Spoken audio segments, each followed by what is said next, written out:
You're watching a B.A.S.S. presentation.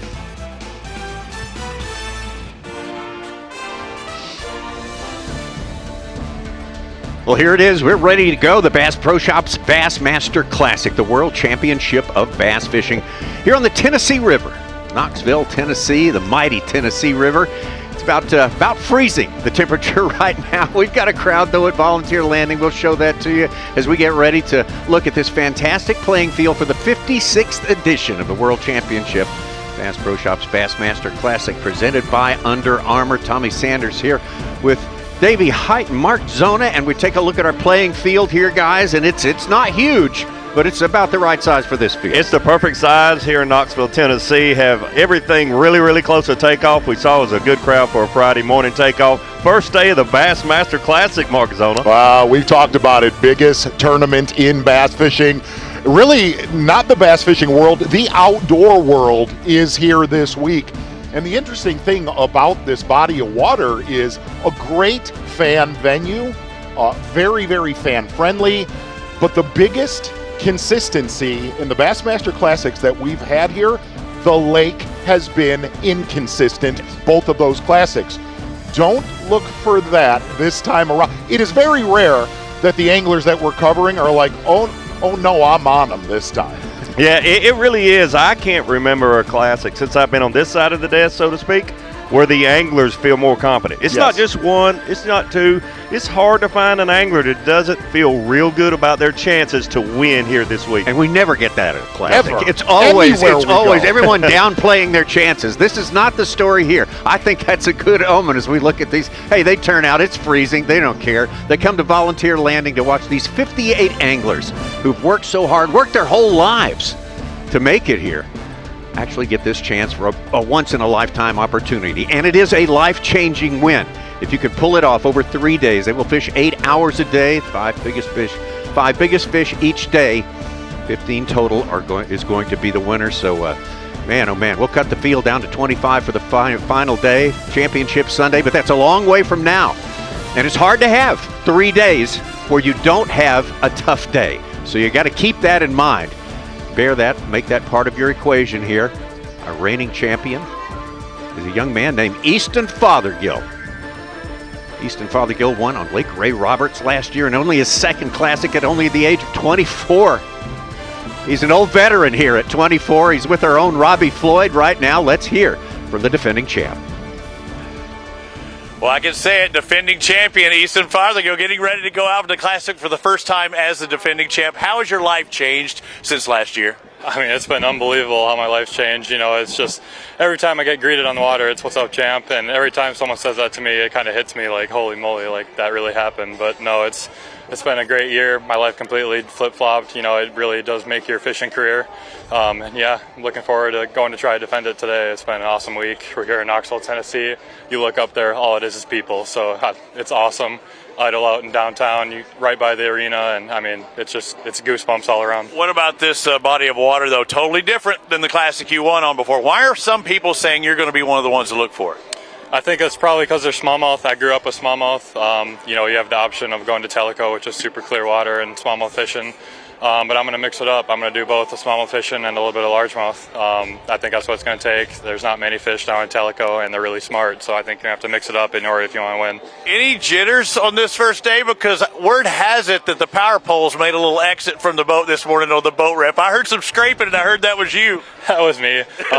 I got a power pole button on the side of my console here, and I hit it with my knee as I was wiping off my graphs. And yeah, no attention whatsoever. Everybody looking at you. No one was looking at me. Yeah, hey, he got it out of the way. This guy's calm. He's ready to go and defend his Bassmaster Classic title. Thank you so much, Robbie Floyd, and our defending champ, Easton Fothergill, a very accomplished man at such a young age. He's definitely one of the ones to watch. It is frosty out there. A TH Marine Weather Watch shows us, well, it's 40. That's, I think that's an overestimate. No, it's actually 32 degrees, at least the feel like is. But it's going to change. The wind's going to swap around from the north, coming out of the south, and that warming trend will take place and continue throughout the tournament, guys. Yeah, I'm really looking forward to the forecast. It looks like it's going to be better and better each and every day. The fish catching, like we have mentioned before, the anglers are saying it's going to be the best classic we've ever had here. So everything's lining up just perfectly.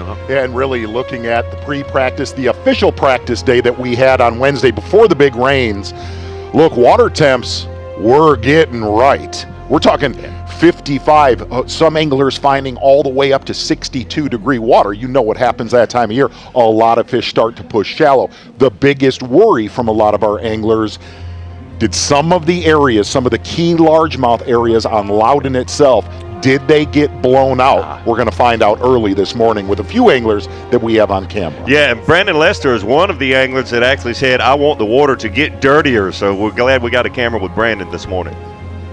We can't wait. 58 anglers out there, and they've worked so hard to get here.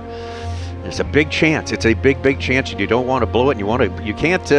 They say you can't win it on the first day. That's the old saying, but you can lose it. So getting off to at least a middling start is essential. We'll be with them all day long. We got 7 hours of coverage coming your way today. And we're just so happy to be with you to start this, the biggest 3 days of the year, the biggest single tournament in the sport of bass fishing. I'm Tommy Sanders, two of the giants of bass fishing right here. Davey Height, Mark Zona. Guys, so happy to have you with us. Robbie Floyd.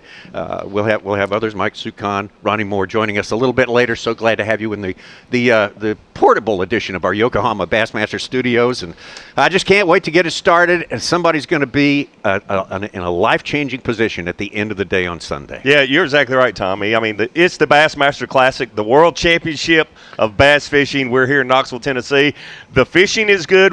All of the anglers have said, whether you're largemouth fishing, smallmouth fishing, or like we heard Chris Johnson earlier, he's doing a little bit of both. Every angler that I've talked to is excited about how good the fishing should be this week. Someone's life is going to be changed forever. And even Eastern Fothergill, if he would back-to-back and win this event, it'll change his life. Even though he's got one of those trophies, he said, I want a trophy with my name on it, which means you have to have already won. He's got that goal in his mind, and you better watch out for him this week. Yeah, and what's a little bit different about this year's Bassmaster Classic from other classics that we have covered together for the last 20-something odd years, predominantly when we come into this tournament and handicap, we always favor the veterans, the anglers that have experience in the Bassmaster Classic.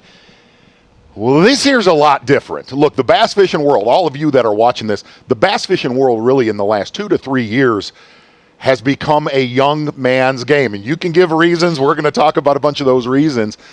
But there are a group of young anglers in this tournament that are absolute assassins. And we have a lot of cameras on those anglers. Really a three-prong approach in this tournament. Do you, like you said, you just go for smallmouth?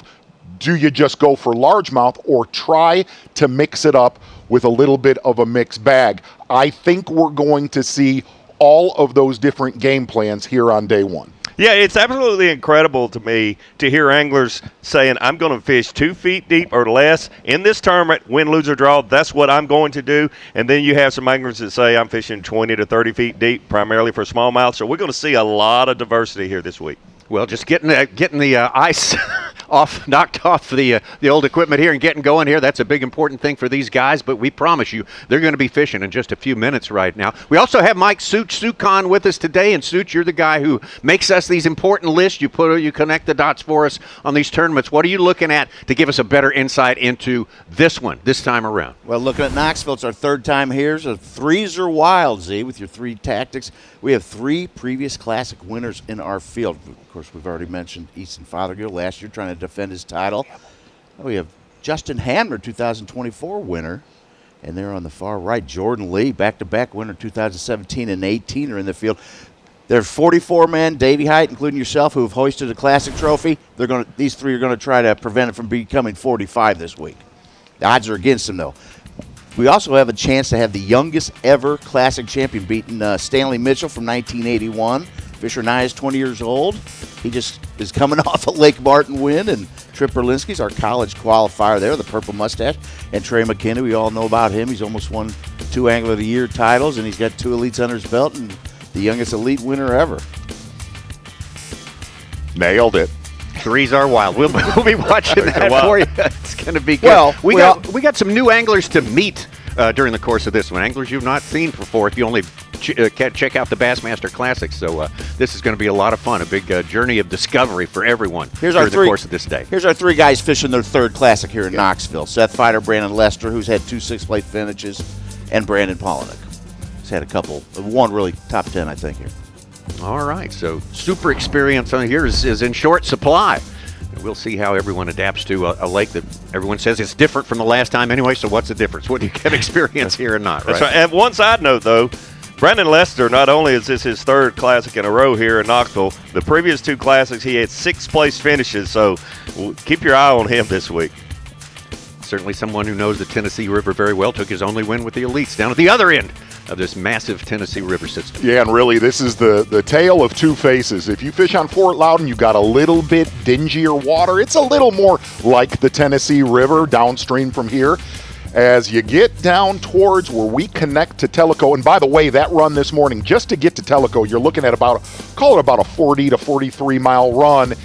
And we've got a lot of anglers concentrating this time around in Tellico for those smallmouth that we've seen Gussie dominate with.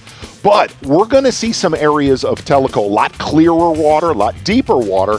We're going to see some anglers making a long run into Tellico, 20 to 30 miles, which, if you add that up running Loudoun and Tellico, that's going to eat up a solid 2 hours of running time for a lot of our anglers. All right, let's get you out on the water right now to the man who finished second the last time we were here in 2023, Maryland's Brian Schmidt. So I feel this zone, that some of these fish were starting to think about getting on beds, even though the water's down. We've had extremely, extremely warm weather. And, any kind of piece of wood you could see or not see, I think had a high probability of a fish laying on it.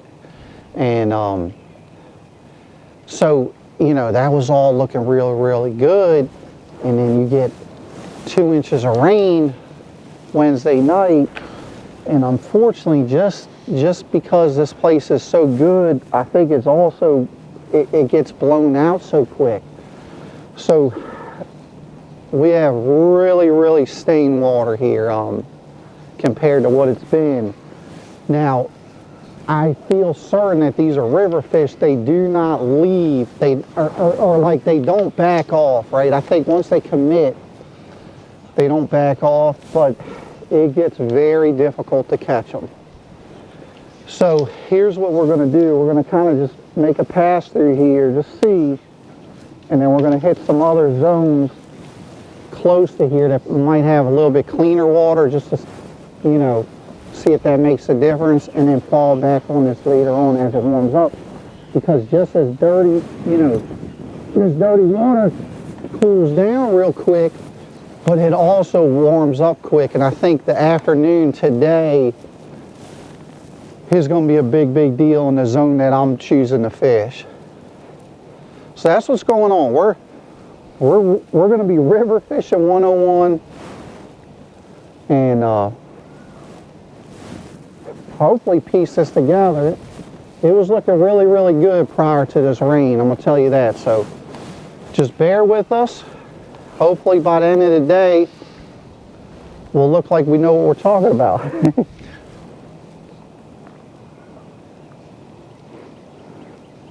Well, Brian Schmidt says, I just got one job to do, just improve my position one step ahead of the last time we were here, and I got it done. So key pieces of structure that I know had some fish on it, I just know certain that it's not even a good option to hit it this morning. Like it's going to have too much rolling mud on it.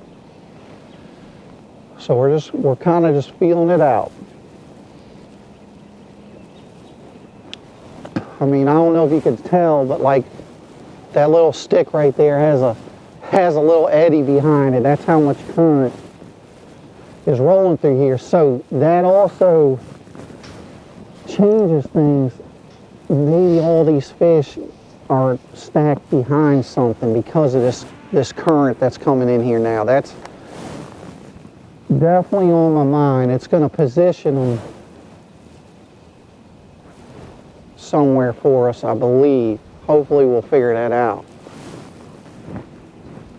Keep in mind, the Anglers practice day was on Wednesday. We had about a 2-inch rain Wednesday night, so Brian Smith's already his start location. A lot of these anglers are going to see a very different looking area than they just saw Wednesday with 2 inches of rain flowing through here. Yeah, and a lot of your guys that are really concentrating on largemouth, shallow, this area known as the Little River area, we'll just kind of stay generic on that, getting a little bit of pressure with your largemouth contingency. The other side of this is the last time that Brian Schmidt dominated in this area, very, very key isolated pieces of wood, rock, and he said they are using the exact same pieces this time around. Yeah, I think we can all agree. Last time we were here, Brian Schmidt seemed to kind of take his foot off the gas maybe a little bit. I don't think he realized how close he was to winning a Bassmaster Classic. Yeah. Left a little on the table, and he realizes that now. I talked to him this week. He realizes that. We will not see that from him here this week. He realizes how close he came. He's not sharing as much as what you're saying. Well, we've been talking about it. Everybody's talking about the weights are going to be up this time. Let's establish a baseline for it. Let's look at the last 2 times we were here with Bassmaster Classics, the Big Bass. That was 6 pounds and 3 ounces with 2 anglers in the year of 2019. The biggest bag, 21 pounds and 12 ounces in 2019. Yeah, and Tommy, that here's what the biggest problem has been on this body of water. You talk to a lot of the locals, and they'll tell you, man, you can climb on them for one-day events. It's really staying consistent. If you look at the tournament at Adifo and this guy right here, Jeff Gustafson, the tournaments that they won by the final day, they were scratching for fish. I mean, his first 2 days were fantastic, and then the wheels totally flew off on Championship Sunday. Yeah, at the takeoff on the final day, Brian Schmidt came up to him and more or less said, "Congratulations, you've won it." Gussie said, "No, not exactly yet, so hang on, stay tuned." And he did. He only caught 2 keepers that final day. And here's the biggest difference this time around, though. Really, when he won the Elite Series tournament and the Bassmaster Classic, you're looking at an 18-inch size limit for smallmouth. Again, referring to a lot of the locals, they told us, yeah, you can do that one day, but that is so hard to do for multiple days. The difference this time around, 15-inch size limit for all 3 species. The smallmouth are going to get a lot more attention. I'll never forget seeing his wife right before weigh-in the final day said, "Did you see him flipping docks? What is he even doing?" It was a great performance. I mean, he had to go, counting the tournament before the Elite Series tournament there, he had to try to have the lead for 6 consecutive days. Who gets to do that? He didn't actually get to. He did get to have the lead for 6 consecutive days. Great achievement. Who's going to achieve this time around? We'll get further into this first day of the Classic. Day 1 of the Classic. T for Texas, T for Tennessee. Texas last year, fantastic Knoxville, Tennessee. This time around, what a great town, what a great part of the country for bass fishing fans, and they have a perfect fan experience. You mentioned that earlier, Mark Zona. This is about as good as it gets for a venue for a Classic. In the hotel lobby this morning, it looked like some people had a TIME last night. That's what this week is all about. It's old home week for the sport of bass fishing. Everyone gets together, sort of rekindles old friendships, and gets on the program for this one. We're going to get on the program here again. We got some more anglers getting out there on the water and set up. A lot of them still traveling. The ones going back further into Lake Tellico and so forth like that. But now I'm going to spring one on you two guys and everyone on our crew here. I want some predictions. Who's going to win the Classic? Let's be bold right out of the box here. Davey, we'll start with you. So I'm going to be bold. I'm going to jump right on the first bandwagon that I see. Fisher Anaya is my pick to win this Bassmaster Classic. A young angler, only 20 years old, would be the youngest angler to ever win a Bassmaster Classic. He won our last Elite Series event at Lake Martin just a few weeks ago. He's a great young fisherman. I rode with him on a official practice day. He has got a plan. Let me tell you something. If it comes together, I am so excited to see it happen. He's smallmouth fishing this week, but he's going to do it with some heavy equipment, some heavy tackle, what we're going to love to see. I'm not a jealous person, but I wanted that pick. I wanted Tommy's pick, and you're going to notice a very common theme in our picks. I've never done this. I've never done it in predictions for the Bassmaster Classic. I'm going with a nation qualifier. who's basically been on fire for the last 24 months. If you look at any of his social, a nation qualifier happened in lacrosse. Give me Dylan Nutt. What? Yes, and here's the interesting thing. I said, I got to talk to him at Night of the Champions, and I said, you spent a lot of time here throughout pre-practice. He goes, I know every inch of this body of water. And I said, you're on him? Yeah. That's all he said. Wow.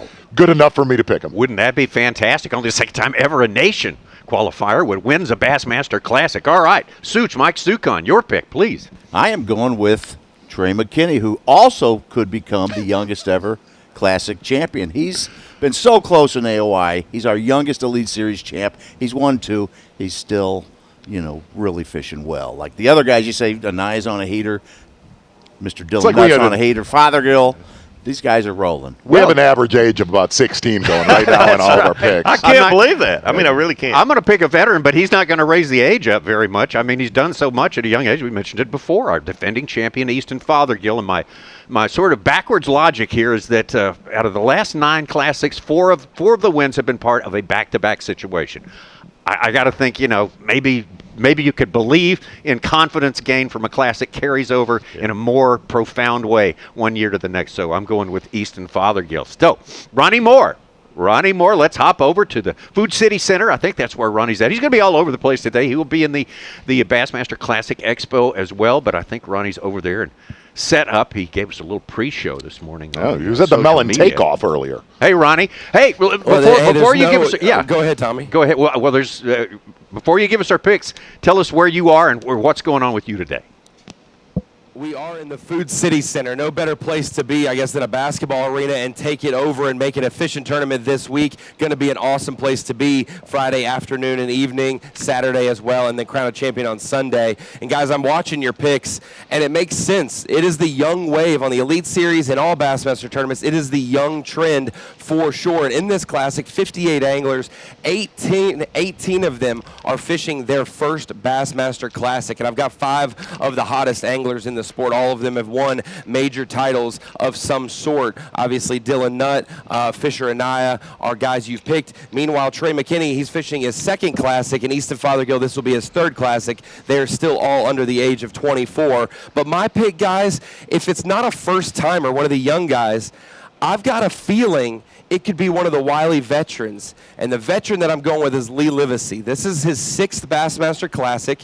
He's fished the previous 5 and has never been worse than 15th place. He's got 3 top 10s. He's got a 3rd place at the last Classic. One big thing that tells me that he's a good big-time playmaker in this event is he's fished 5 Classics on 5 different fisheries. He's done all that success at Gunnersville, at Grand Lake, here in Knoxville, at Hartwell, and Ray Roberts. So 5 Classics for Lee Livesey, 5 top 15s. The guy just makes cuts and normally is in the top 10 with a chance to win. So Livesey's my pick because that shallow water aspect, more of a spring tournament than before. Well, I like that pick. That changes the curve on the age thing here. It makes it a little more like reality. But it's a changed world. I mean, the world has changed in bass fishing. You both talked about it. It really has. And, I mean, you can love it or hate it. I mean, there's a lot of controversy about the young guys, and we want to see more veterans, what have you. But here's one thing I can promise you. I've been in the boat with a lot of them. I was in the boat with Fisher and I this past week.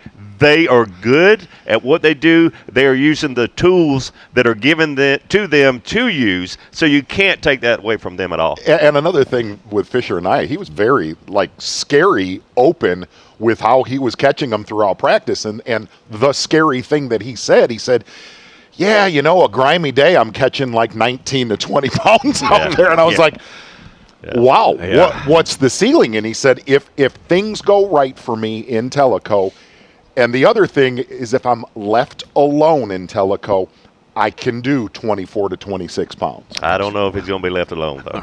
I don't either. I don't either. Let's get out on the water. Let's check in with Alex Redwine. Alex Redwine, one of the anglers whom we have a camera in the boat with all day by virtue of his winning the fan favorite voting for the first day of the Classic. So that's the way you can get yourself a camera on the first day of the Classic. The more people voted for the young man from Blue Ash, Ohio, than anyone else in the running for fan favorite. So now we get out to Alex and kind of get a read on what he's doing here.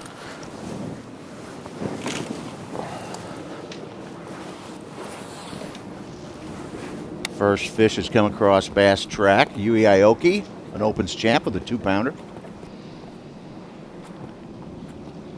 You could see that our man on the water, Robbie Floyd, made a comment when he kind of got down lake on Loudoun. He said there was a lot of debris coming through the lake, and you could see that right there with Alex Redwine. Decent one. Oh, yes. Ooh. First classic bass in the boat. God, I didn't even see him. He like just peeled off the bottom. Let's go. 2026 classic. We got a dandy. Oh, let's go. That is a nice one for the Tennessee River. God, beautiful largemouth. I was not expecting that. I didn't even see one there. Dude, that is a way to start. It's almost a 4-pound largemouth on the Tennessee River. Bassmaster Classic, dude. Let's go. And he swung it. Yes, he did. 390. That is awesome. This is exactly what we wanted to do to start the Classic. I'm fired up. Come on. I didn't even see it like peeled off the bottom. I got a couple like little brush piles just around this dock, and I was like, maybe I can start the day with a fish, but that thing's almost a 4-pounder. Not quite 4, but almost. But golly, I probably shouldn't have swung it, honestly. I didn't, but it just had the jerk bait just right. There's another little guy following it, I think. Oh, little guy. So here's something you can see right there. The very first fish we see. These fish look healthy. They look better than they ever have. Absolutely. Well, Alex Redwine living the dream there. I asked him, I said, how did you manage to win those votes here? He says, I got a buddy that knows how to do this. He said, leave it to me. Leave it to me. So he's in. He's taking advantage of it, and he's very much looking forward to the opportunity to show himself off on the first day of the Classic. I'm Alex Redwine, and this is the 2026 Bassmaster Classic. I was nominated through the fan cam that Bass is doing this year, where all the fans get to vote, and the person with the highest votes gets the opportunity to have a live camera in their boat for day one of competition. I had a lot of family, a lot of friends supporting me and voting a lot, and it's going to be an all moment. I'm going to look up, I'm going to see thousands and thousands of fans lining the bank of the Tennessee River, and that's where things kind of set in, where you're just so grateful for the opportunity to do this for a living. I'm super excited just to have a camera and to give you guys a view of my first day on the Bassmaster Classic.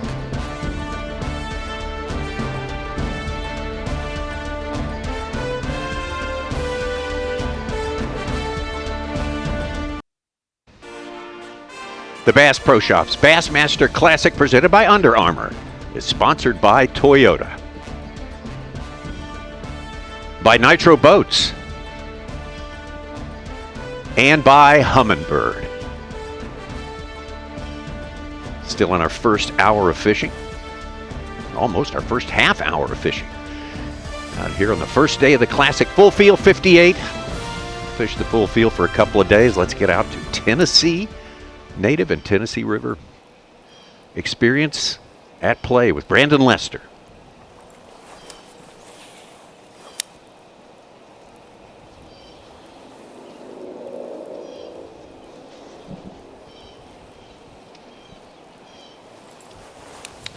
Brandon making the comment he was not going to play the offshore game out shining with forward-facing sonar. He said, I do not have a prayer out there against those young kids. And he said, if I can win this tournament, it is going to be dirt shallow.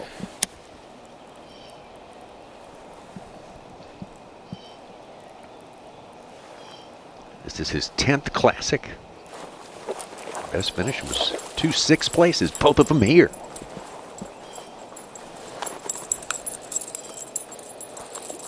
I don't know about that one.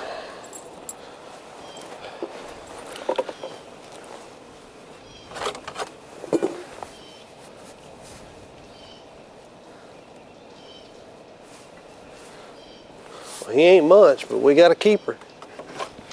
Biggest thing is we got a bite. He ain't much, but he tells me a whole lot.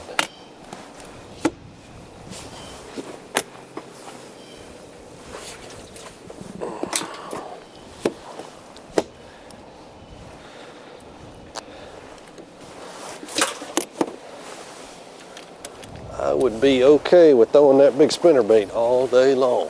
That would be just fine with me. Brandon Lester's got the experience here on the Tennessee Rivers. He's got the classic experience here. He's one of only 3 anglers who fished both the previous Knoxville Classics. Brandon Lester, as we've mentioned, 6th place in both of them. Seth Feider, 15th in 2019 and 34th the last time around here in Knoxville. And Brandon Polnick, 10th and 48th. He wants to get back to a 2019 feeling here, I think. Yeah, absolutely. And you see those 2 6th-place finishes, great accomplishment for Brandon Lester, but he's got his eyes on the W here this week, no doubt about it. He knows that, hey, it's my turn. But here's one thing I want to ask you about, Z. Talking to Brandon Lester, I'm not going to scope. I can't win doing that. I'm fishing the bank. I'm doing what I know I can do if it all comes together to win. I think we're starting to see that more with anglers. Instead of trying to do both, a little scoping and a little turning it off, go one way or the other. And for Brandon Lester, I think it's a brilliant idea for him to do that here this week. Literally, he said, I really didn't even practice it. I didn't want to go out there and burn time. I want to fish my strength, just mentally be strong. He said, if I have a prayer of winning this Bassmaster Classic, it needs to be the way I fish. Yeah. And the other side of that, a lot of those anglers that are running the Tellico, that are out there shining, that is all they're going to do. They don't have a voice going, hey, I'm going to go fish that dock right there. Yeah. It is totally committed. That is a new dynamic for sure. Speaking of the anglers running to Tellico, a lot of them aren't there yet where they're going to fish. Takeoff was at 7:45. It'll take an hour and a little change for a lot of them to get to their starting spots. Back out to Brian Schmidt, maybe finished second here last time. Yeah, in the area that Brian's in, really Brandon Lester right around the corner. And that rain that we got on Wednesday, I was watching water levels yesterday. I think we rose about 6 inches, which this time of year, that's a big, big swing.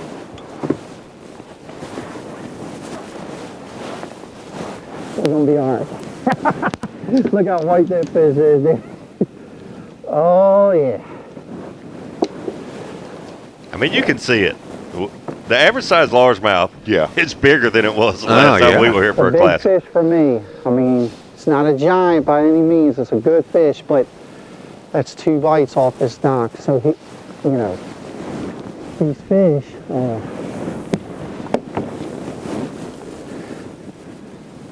Yeah, we're out here on this scattered wood. Now you got a lot of current. The water's come up. It's gotten. I missed one on the other side of that dock. That felt like a big one too. So, all right. Whew, okay. Again. And dude, that fish tried to kill it. Like.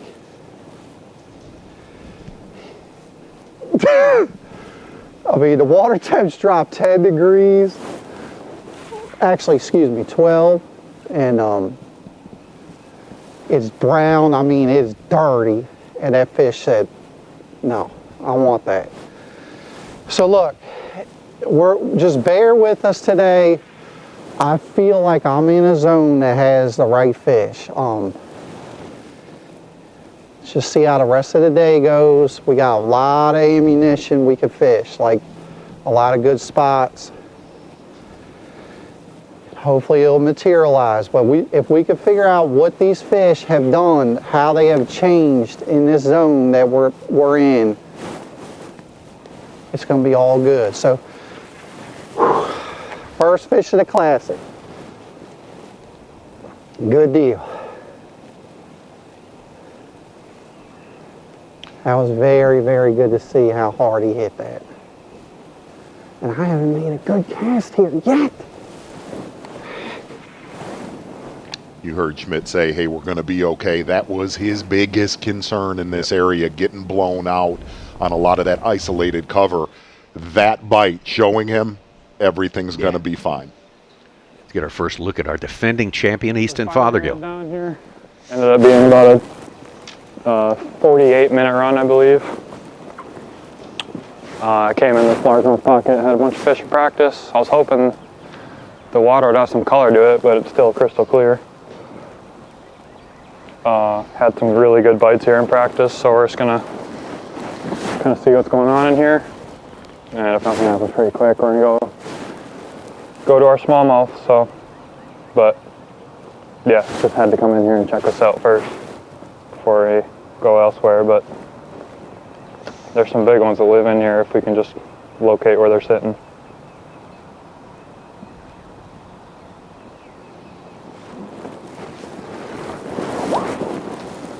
Easton fully committed into Tellico, said he was going to start in this area. This little arm was a hair warmer water temp, and said there were some really big largemouth. His backup actually offshore smallies. And what was interesting about the smallmouth, he said, I'm on a couple schools that it looks like, get ready, there's 100. Wow. And he said how incredibly hard they are to get to bite. Really? Very hard to bite. Wow. Is the whole system pressured here, guys? I mean, does it take a lot of pressure on a daily basis? Yes. And listen, these local folks can catch them. Yeah, man. they can. This is not a. Oh, yeah. East Tennessee is loaded with some really, really good bass fishermen. You always think of great crankbait fishermen when you think East Yeah, Tennessee. 100%. Handmade crankbaits here through the years. A lot of good fish. And look, the classics that we've had here, a crankbait has always been a player. What's different this time around, this lake, these fish are like past that. You know, like the tournaments that we've had here have been true winter, late winter, early spring. Heck, a lot of our anglers, I mean, talked to us and said, no, I've got a few fish that are locked down. Now, don't get me wrong, listen to Brian Schmidt, you lose 12-degree water temp. Yeah. But here's the thing, with Lester and Schmidt, they both said their first bites told them something, because today it was very concerning, them going there, the water temperature dropping 10 or 12 degrees, getting dirty. Let me tell you something, if they can catch them today, it is going to get better for those shallow 100%. Water largemouth fishermen as this tournament progresses. And looking at that TH Marine Weather Watch, the biggest difference we're going to have, if you're not down here in Knoxville, if you're just watching from home, is the nights are going to get warmer. Like tonight, we're only going to drop to 42, and then Saturday night, I believe the lows. 50s? Yeah. Hey guys, Drew Cook has overtaken Alex Redwine for the big fish. He caught a 4-pound, 6-ouncer. He entered in. I'm going to say he might have been looking at it. It's could possible. Be exactly correct.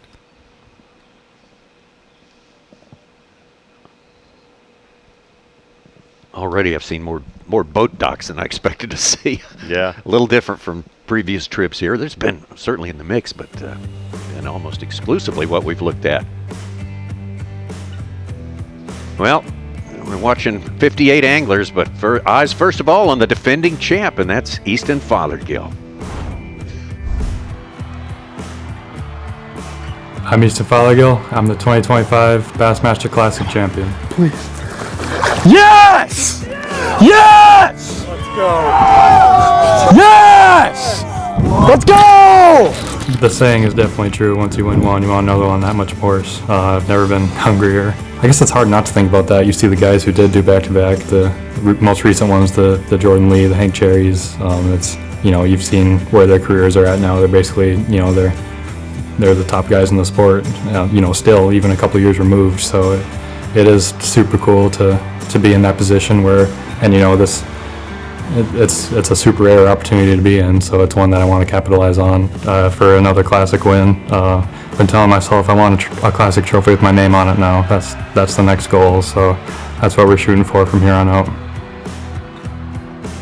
The excellence of Easton Fothergill!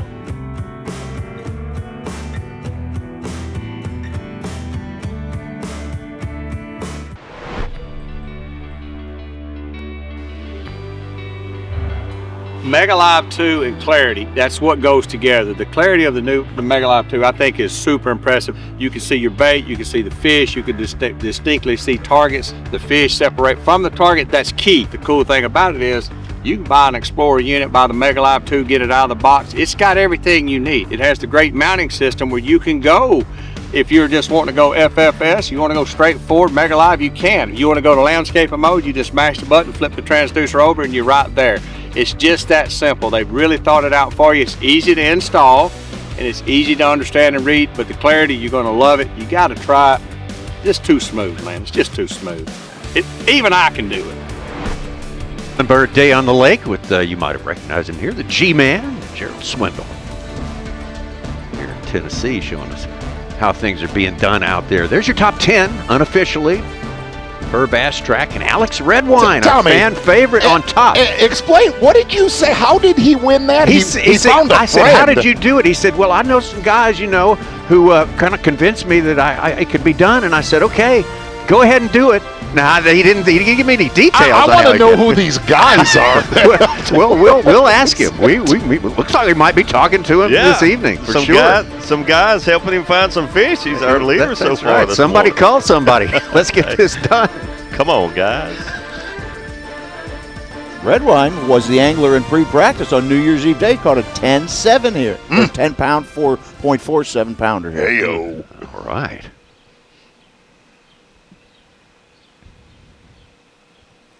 Looks like we might have a camera in Tellico here this morning. Dude, I got so wet.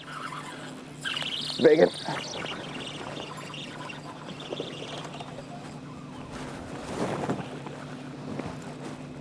Baby. Come on, baby. Come on, baby. Come on, baby. Come on, baby. Come on, baby. Come on. Come on.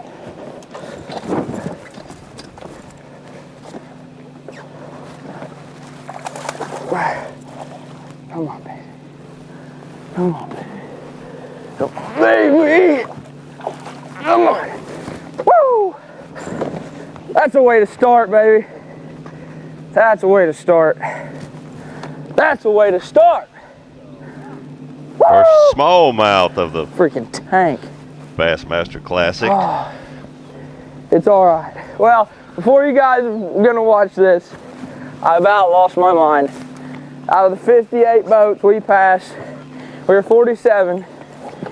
No lie, we passed 40 of them, at least. And Dakota E-Bear, the one boat I couldn't pass, or I have enough time to pass, started on the spot. Man. Yes, yes, Lord. And I was about to lose it. And I was like, I'm gonna go right over here. Fourth cast, we just caught a 4-pounder, baby. Let's go. Let's freaking go. Yeah, I was literally about to lose it. Lose it. That's a stud. Stud smallmouth. Let's freaking go. Good start right there for Such's pick. Yeah. Trey McKinney. You heard him say something right there. Looking at our mapping right now, tracking a lot of our anglers, I'm going to say that about 40% of our field has made that. If you think about years past, there might be 3 to 5 anglers in Tellico. About half of our field is there, and we talked about, are these guys going to be on top of each other? You hear him make the comment. That was the case. Another big one here.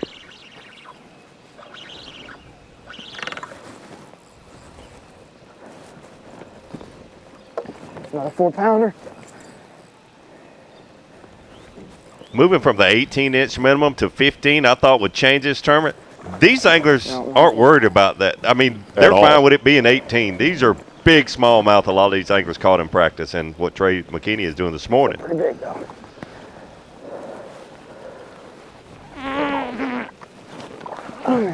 Shoot. Not a bad one. Yes, sir. Not bad for not being on his primary spotting line. Yeah. I just eased over here to try this spot. I wasn't going to even fish.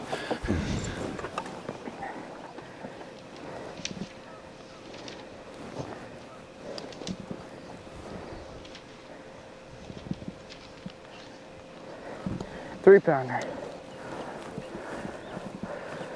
Woo. Hey, and Ronnie was out with him on the official practice day, said he has an equal amount of fish on Loudoun. Oh, unbelievable. Our young guns, man, they have changed the face of pro bass fishing. How about Trey McKinney? 2 elite wins in his young career. Youngest ever to qualify for the elites. Youngest to ever win an elite. Lake Fork won at age 22. Second in our classic last year. Trip Berlinski. Trip Berlinski, our college qualifier. Won that college qualifier. And made a big contribution to the community where they fished it there. And this young man, of course, has not fished the Elite Series, but I wouldn't be surprised to see him out here before too many years are passed. And Fisher and I, you guys, man, we could go on about this. And here's the one thing. You always talk about some of our younger anglers back in the day. It took 3 to 5 years for them to get traction. Whether it's been the high school, the college series, I can't even describe, though, what Trey McKinney has done for the simple fact he comes from, hold on real quick, Fisher Elia, this is live.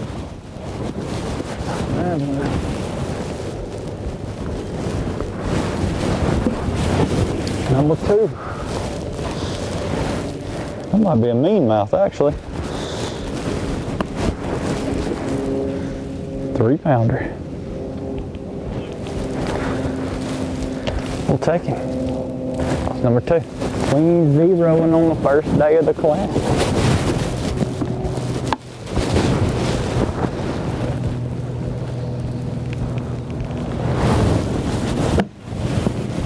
Yeah, I'll let some water out of this. Swarm down in there. Go through the portals.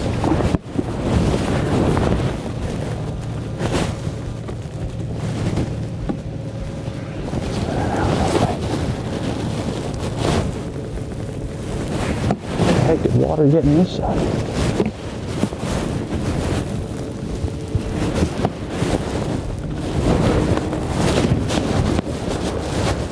It wouldn't be so cold I'd have grabbed him, but it's cold and I don't feel like grabbing him. So I'm just gonna boat flip him. Unless he's like a 4 or 5 pounder, then I'll probably grab him.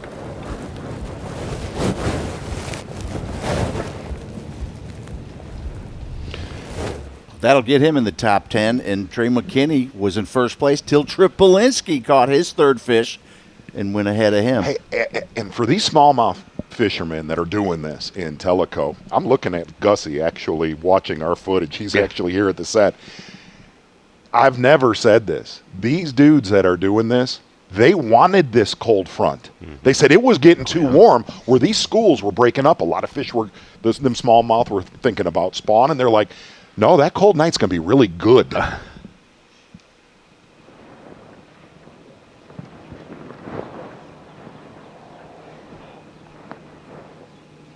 the Chris Johnston, reigning angler of the year. 2 progressive AOYs in a row. Well, we got to our first spot, and the fish are exactly where they're supposed to be. I've had about 10 to 15 come up on my minnow at once, and I've had a couple nip it, and they're not cooperating.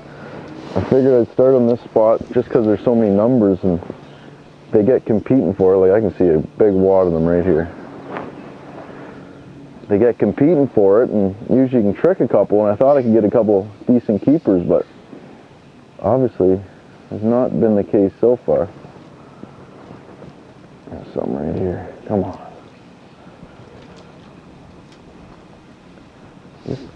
I'd love to get a couple keepers before we get running around. I won't go.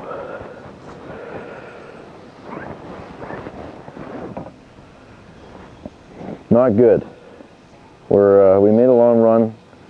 I really wanted to get a couple of these smallmouth to go and get some keepers before we start fishing in that dirty water. because I don't know how dirty it's going to actually be in Loudoun.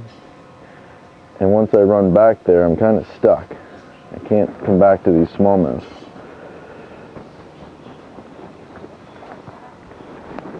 But they are here, and there's a lot of them. And I know there's some decent ones down there. Just got to trick them.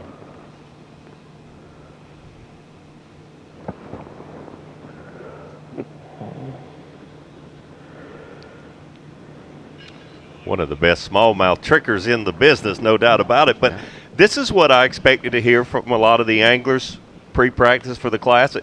But it is not what we heard from a lot of the anglers. A lot of the anglers are saying that they will bite. They're aggressive. I can catch them. Yeah, it was weird because even Easton said, just like Chris Johnson, he said, "Man, I was having trouble just getting them to bite some of these offshore smallies." Then you talk to somebody in the same lick, they're like, no, they're incredibly easy to catch. Yeah.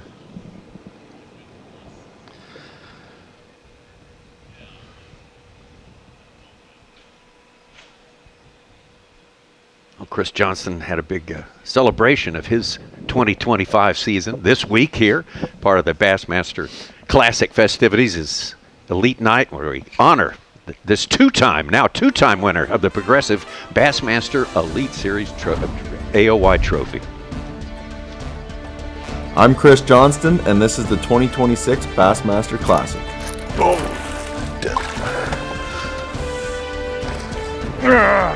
Last couple years have been really good to me. I've been a very consistent angler. I've been cashing checks, getting points, trying to make it to the Bassmaster Classic.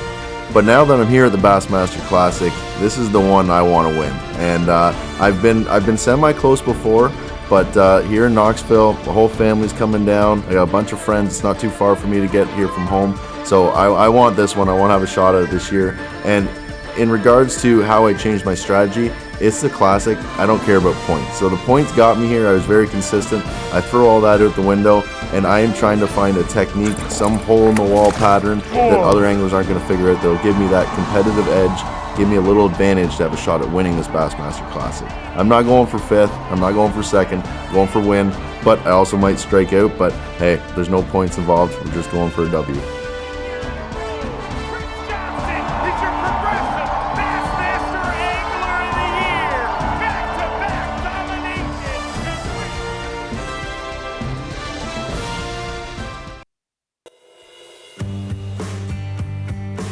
Hour of competition here at the 2026 Bass Pro Shops Bassmaster Classic. Trip Berlinski from the college ranks, our lone college competitor here. The man on top of the leaderboard with 9 pounds and 4 ounces, Yui Aoki. Coming in with 8'8", Corey Johnston.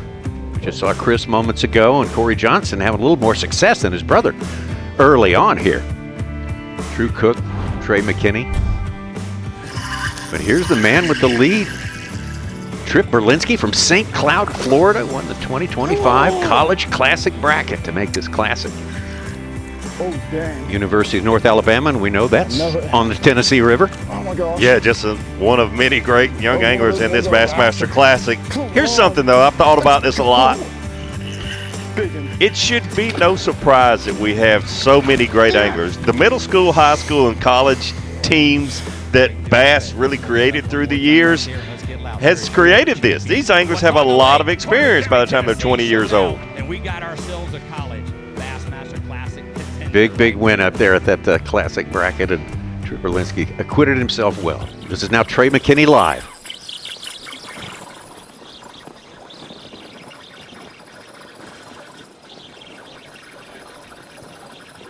Oh my gosh, look at live scope. I gotta hurry up and get him out of there. He ain't on the fall.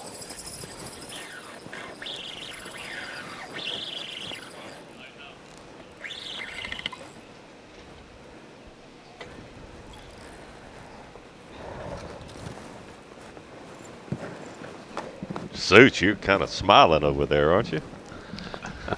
Little bit. A little bit he is. Dude, stop it. After an hour and 15 minutes, Davey. Stop. Yeah, and an hour of it was a boat run. That's a good point, Davey. Yeah. And real quick, one other thing, looking at Trey McKinney here, fishing in Tellico, you see how calm it is. That is not going to be the case when that wind switches around later. We talked about it early this morning at the hotel. It's going to get pretty ripe at about noon. And, you know, there's something we definitely need to think about and keep an eye on today. It'll make them bite better, from my experience, but can you keep the live scope on those fish? Can you keep Mega Live dialed in when the front of the boat is going up and down? Here's what I've seen about the kids. Yes, they can. Okay. Right. Green. 2-pounder.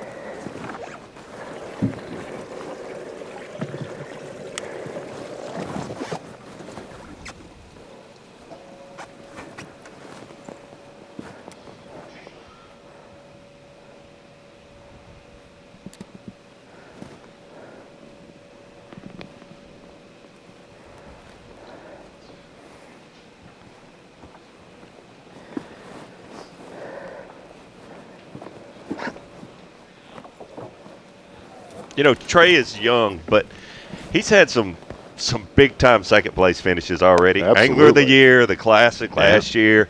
And I talked to him earlier in the week. I said, you know, you're young. You've had a lot of experience. And when you're that age, I was that age, you think this is going to happen for 100 more years.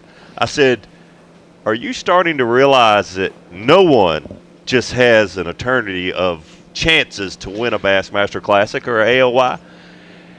And he stopped for a little bit and he said, I really have. He said, but I have to tell myself that I'll win one, it'll come. He said, he even said something, I had to play mind tricks with myself to tell himself, you know, don't dwell on the second place finishes so much. I'll have more chances. But he realizes even he has a limited number of opportunities to win a Bassmaster Classic. The very first time, I told you this story, the very first time I talked to Trey, he said, hey, Mr. Zona, can I ask you a question? He goes, can I talk to you about kind of the sponsor world, how that works? And he goes, I don't need to talk to you about fishing. I got that side wrapped up. But so there was not a lack of confidence. Yeah. There at the tender age of 21, he is there already. Fisher Anaya, even younger. Trip Berlinski, even younger. Wow. Dylan Nutt, your pick. Wow. 22nd, looking for him to show up. And Easton Fothergill, already 2 classics. One of them he's won. And I think he finished 4th at our last elite event. The Easton Fothergill fairly strong at the advanced age of 24. Look at him. Oh, we're gonna Here we go. Trey McKinney, look, here we go. That's what I'm saying. We get a Chris Johnson saying there's 100 of them down there and I can't get him to bite. He's swinging them. Get a good, wow. There is a. Oh. Baby shark. Like, that's insane. Oh my gosh, there's 50 of them there. There's that, and they're giant. I could even tell. Those ones swimming back down, they're not 2-pounders. Yeah, absolutely they're right. 4 and 5 pounders. Several of them. Quit being a douchebag. The Lord had something in plan. That's all I can say. All right, buddy. Tired of your little quivers. Hey. His little comment there about Lord having a plan. This is not where he wanted to start. This is a backup place. Dakota Eber starting where Trey McKinney wanted to start. And again, great backup spot. Yeah, he's Just the only 2 guys with double digits. He just landed on 50 of them. The only man he couldn't outrace is Dakota Eber. Eber's our first to a limit. He's got about 10 pounds, 10 ounces. McKinney's only on 4 fish, 11.5 pounds. Hey, and looking at his screen of his forward-facing sonar, one of the questions was, with it warming up and a lot of schools broke up, could you do this for 3 days? That just told us yes. Yeah.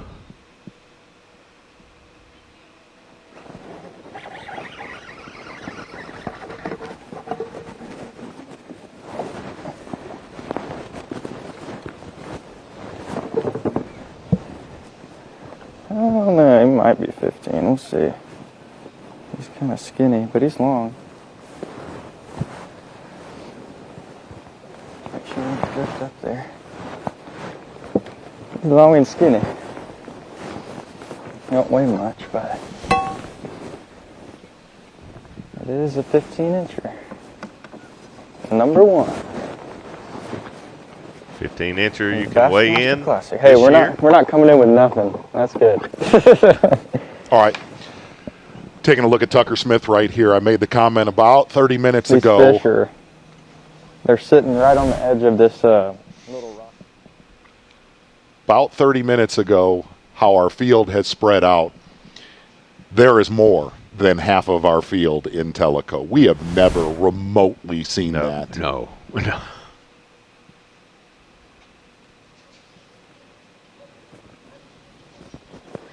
Here we go.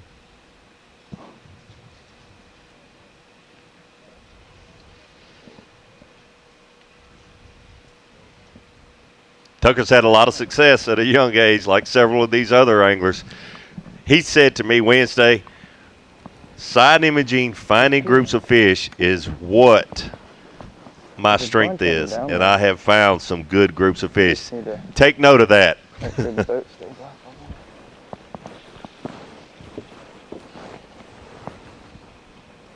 All right, Tucker's getting a taste of it now.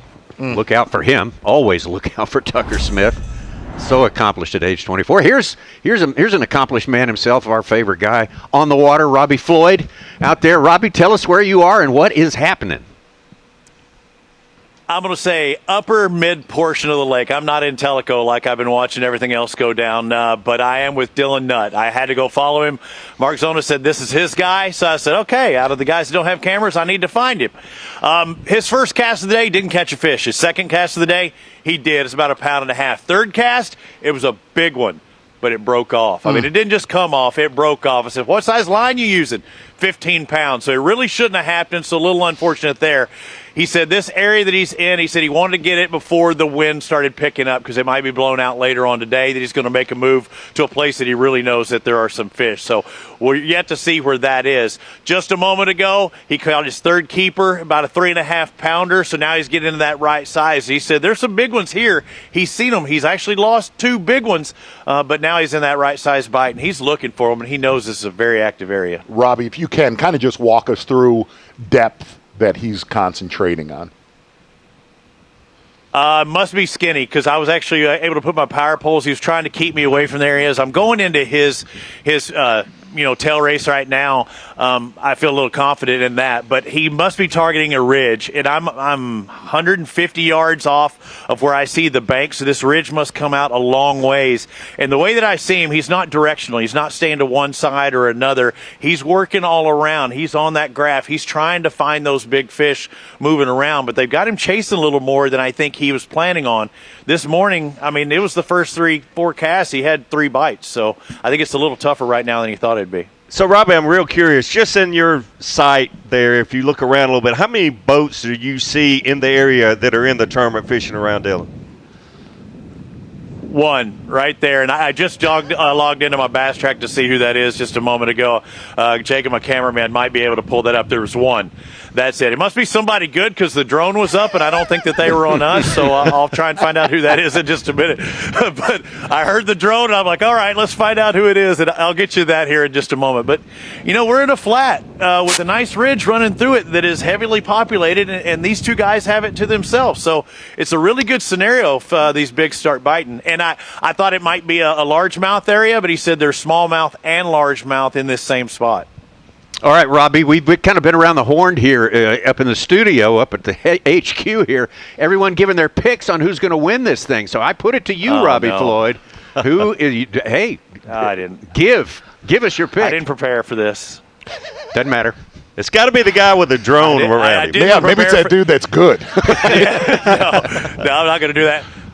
Just from the way things are going, I mean, I got a head start because I just saw what Trey's been doing. I think it plays into his cans, but I would like to say the role that Fisher and I has been on, he has a really good shot, but it's hard to count out Trey McKinney with what he's doing already and knowing that it really just plays into his style of fishing. I think he's going to be really hard to beat this week, but there's a lot of Trey McKinney types in this tournament, so I mean, that's just, I'm throwing it out there. There's a lot of people that can win this. I interviewed somebody this morning that said, oh, it might have been Schmidt. He said, well, Gussie's not here, so we don't have that style going. No, you've got more of that style fishing in this tournament than you've ever seen before. So just because Gussie's not here, get out of here with that. All right. Great stuff, and thanks for your hold on. Did Robbie just pick the leader? Yeah. Did he just pick the unofficial leader? Yeah, Here's something I've actually been competing in a classic and have Robbie Floyd around me, and a lot of times you can hear what he's saying.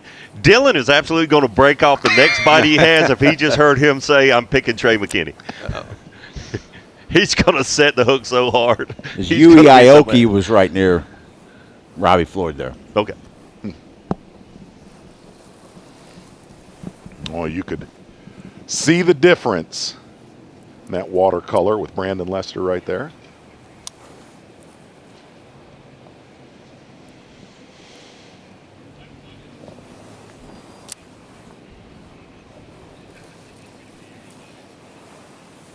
These guys need to survive today. That water is so much dirtier than it was on Wednesday and colder. Today will be the largemouth, shallow water largemouth fisherman's toughest day. Hey, and here's the other thing. A lot of these areas, like where you see Brandon Lester right here, they had a lot of pressure in years past. These dudes got free reign of the largemouth this time around.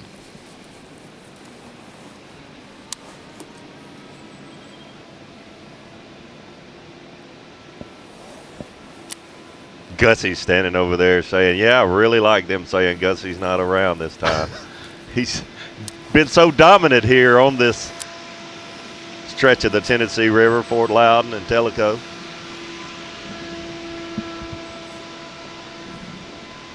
New big bass leader, Bob Downey, with a 5-pounder. Oh, one fish. Bob Downey.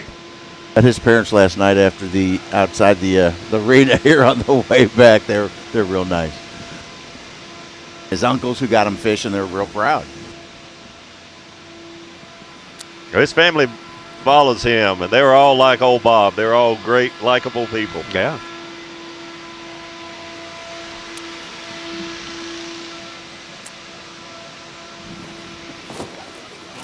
Brandon hooked up. That's the kind we're looking for right there. That's why you flip that jig. Look at there, Bassmaster Classic Day 1. Thump. All day long. All day long. That's what we're talking about. God, what a beautiful fish. It's like we're on a different fishery. These largemouth look good. Here's what I want to say. We have seen so far in basically the first hour and a half. This is what we would see for a day in Classics past. Told me everything I needed to know. Well, it's what we love. We love to see a diversity of approaches out here, and you got to have a diverse river system to get it done. That's what we've got. Let's hear what Brandon says. I was seriously thinking about sitting down there and putting me on a black and blue jig, and I'm probably going to. If Brandon Lester is going to win the Bassmaster Classic on the Tennessee River, I'm going to win it doing Tennessee River things. I've run to a section that lays out more like a Tennessee River. It's got bars, it's got ledges, all that good stuff, kind of where I'll feel at home, and that's where lo and behold, that's where I found them at. So I think that's going to play. Really versatile system because it's basically 2 lakes. You got Loudoun and Tellico. They're both pretty rivery, not a lot of backwaters and stuff like that on either one of them, but a lot of difference in water clarities. There's places that are super muddy and places that are getting clear. Thank you so much. This I treat like a river for the most part. A Loudoun playing field, especially the upper half of it, I treat it like a river proper. Eddies and choke down points. There's a lot of things that happen with current here. You could get dirty water to super gin clear water, cold to warm. It has a lot of really cool things going on right now.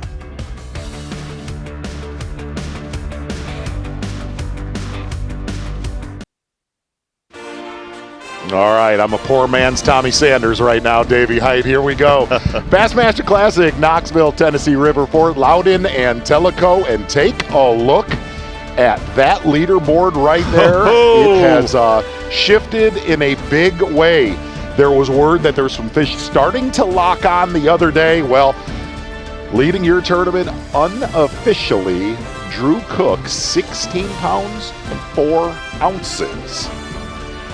When I said it would be a slowest day for largemouth fishermen, it's going to be the slowest day for a sight fisherman. If that's what he's doing, look out. How about this guy right here? Minnesota's Seth Fighter, feeling it, owning it right now. What a look.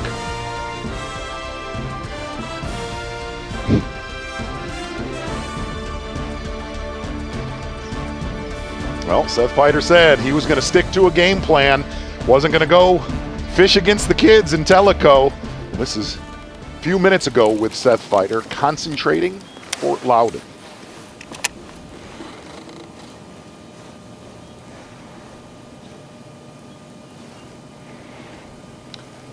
Seth said he did have a really good practice, quality largemouth.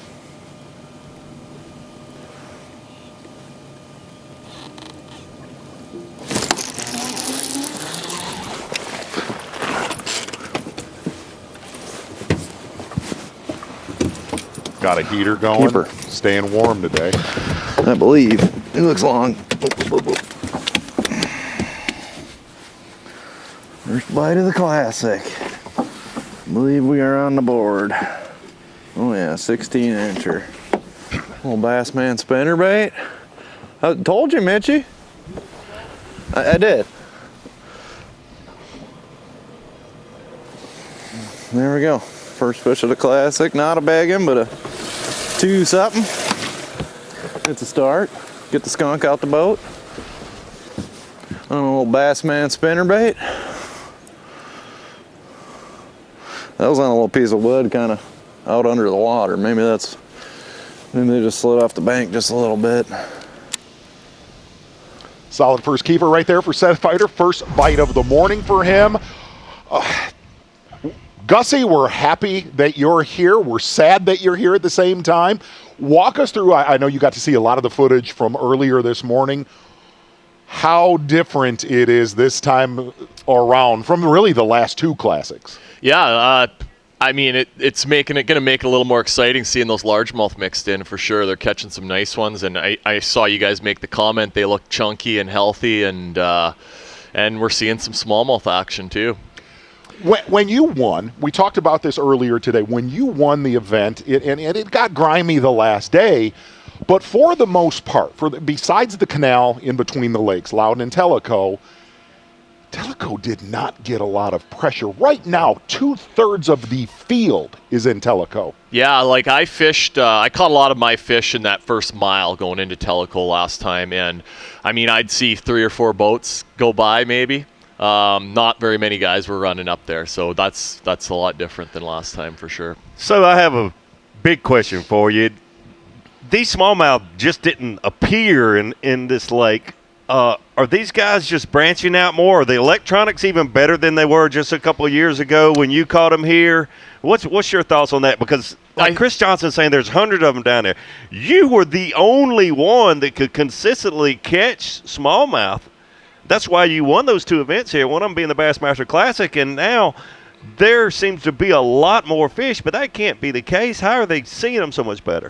I think we've seen that it's changed even in 3 years. I mean, it's the way the guys are using the electronics and just how committed they are to them. So, I mean, it's changed every fishery. And at this place, I mean, they're not everywhere. I mean, I was, when we came here for the Classic, I was committed to doing that. And I found 2 big schools and maybe 3 or 4 other places that had some smallmouths on them. But I mean, if I was fishing, I would have been fully committed to that again, obviously. So when you found those fish that you ultimately won the Classic on, did you find them side scamming with your Humminbird side scan, or you found them 2D or with the Mega Live? What we've talked about, I've talked about this a little bit before, but find the rock, and it was put the jerk shad down there, and here they are, they appear. But you couldn't.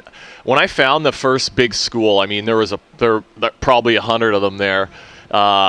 I caught a couple. I'd been idling. I hadn't caught a fish for hours. This was in practice, and I saw a little bit of rock, and I need to get out of my seat here. And I'd been side imaging, but just saw a little bit of rock. I went and put a bait down, and the whole works of them came Remember up. the days of 2D? Yeah. They were just glued on the bottom that much. Yeah, it was so hard to see. I think they really stick to the rocks here and hide in the rocks. And smallmouth, because every time they get near the boat, they rise straight up to it, like they're just looking at it. Davey, you were out with Fisher and I. Kind of walk us through what the game plan was. So you can see there, he's about 15 to 20, 24 feet deep, he said, was kind of like the deepest he was fishing. Just found these fish, and he said they are glued to the bottom like he's never seen them in other places before. You see his bait dropping down. He's only fish coming up to the bait right there. He's got it.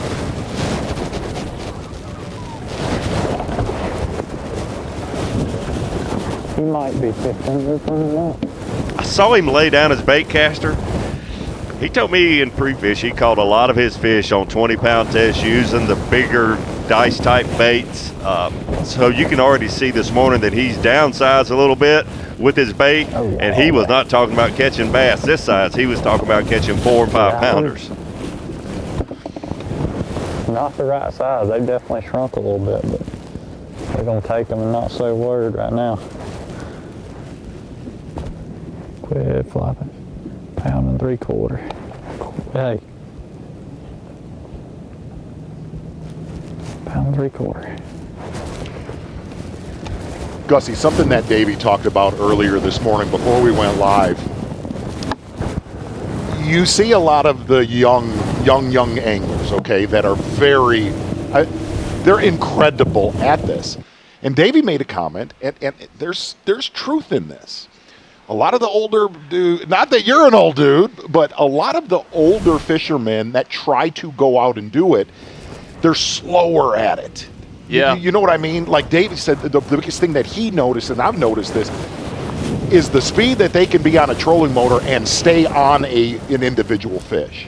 I fished a team tournament with Coop a couple years ago, and I get in the boat with him the first day, and he's got the trolling motor on 100, and I just about fell out of the boat. I'm in the, standing behind him on the front deck, and just, and I'm like, turn that thing down right now. And he's like, I can't, Gus. This is how I do it. Wow. But yeah, it's efficiency, and I mean, I spend as much time on the water as anyone. I'm using it. I'm looking at it. I can not even look up and make the cast, but I think it's, for a lot of us that have been doing it for a long time, I think it's hard to give up throwing a swim jig or a topwater or going and flipping for 20 minutes. Listening to voices. There's some of these fisheries, I mean, if you take your eye off that screen for a minute, you're making a mistake probably. And that's a real good point. And, it's just, figuring out how to kind of mix it together, but. I was talking to Hank Parker last night. He had just fished with a young scoper. He said he about threw him out of the boat 20 times. Yeah. 80, 90, 100% on the trolling motor, back and forth all day long. Yeah.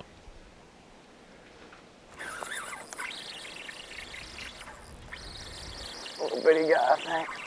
But I mean, some of these guys got some tricks with, obviously because they're hiding their baits and hiding what they're doing a lot of the time. So pretty much all the time. It's annoying. Full reveal. Right? We did that years back too. I mean, you have to be honest. We thought we had tricks. We didn't have tricks like this, maybe, but I was hiding the old spinner bait in the 90s. Like I look back, and I mean, I probably should have hid some stuff too, but I just was like brought up, I think, in the time where you do kind of want to teach people, and that's part of the job. And but 15 inches, it's crazy. You're just such a nice guy. You want to help people. Too nice, yeah. Watching what you've seen so far, is it going to be hard for somebody to compete fishing shallow this week? I mean, I just think that 18 pounds a day is hard to beat over 3 days here. Like, that's the recipe, I think. I talked to Coop and Seth a little bit the last few days. I didn't talk to anyone else, so it sounds like the fishing's a little better, a little bigger. What's your winning weight? I mean, going by like what we're seeing here right now, I mean, probably someone will have to push 60. Gussie, will you stick with us? And here's what I want you to do. I said I'm a poor man's Tommy Sanders. I want you to throw this one to break. Hey, enjoy the fish catches out here on the Bassmaster Classic. I mean, it's this is it. This is the juice for anyone that fishes tournaments. I mean, this is the Super Bowl, and I wish I was fishing. I'm going to do all I can this year to get back. Nailed it. Nailed it. Great job. Davey, I'm handing it off to you right now, bud. Oh, this is a 2023 Bassmaster Classic. We're watching that from about 3 years ago. We've got here on set with us the man, the world champion. Hey, like the best fisherman that's not fishing the Tennessee River here this week. Hate to say it, but Gussie, we're glad to have you here with us. Tell us a little bit about how that week changed your life. Yeah, I mean, it's like I said earlier, it's the dream to win this tournament, and it's the biggest stage. So it was, it was amazing. The Sunday night after was probably one of the funnest nights of my life. And I bet it was. It was just, it was. That's why I want to win again, for that opportunity. The Night of Champions thing. I've told Hamner and Easton the last couple of years that went and had a picture and a little moment with them and just said, enjoy this couple hours, because it's a lot of the fishing industry's there and your friends and family, and that was the most special part for me. I talked to you about a week ago, and the first thing you brought up was, man, I wish I was fishing, but I'm going to be there all week working.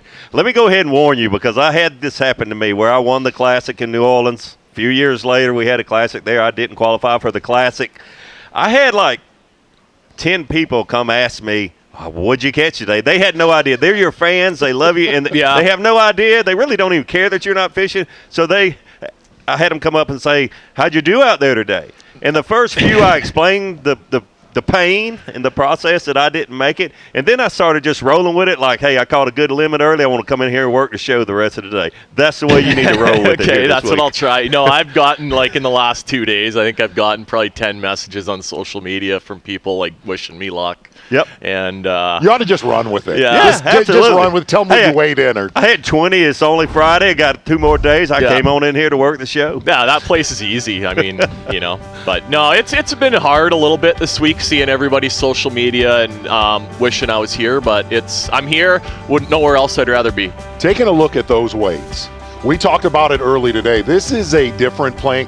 Really, this place has been massively inconsistent for the most part.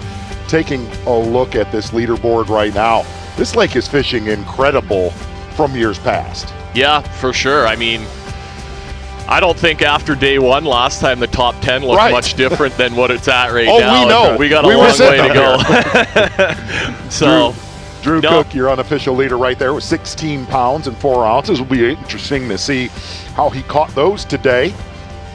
And Davey's pick down there in 8th place. Going to get back into Tellico right now with Fisher Anaya. 4 fish. 4 smaller fish than he was expecting to catch so far today. But here we go. Bait dropping down about 20 feet away from the boat. Watch that. That's a big old smallmouth. Or a big bass. Oh God, if that's a bass, that's a giant. If it's a bass, it's a big one. Keeping the bait above. That is a big fish. Oof. Come on, baby. See the bait about 18 feet away from the boat? Boy, it's not wanting to bite. That looks like a drum. It's so big. Could be. I hate to say that. It might be a drum.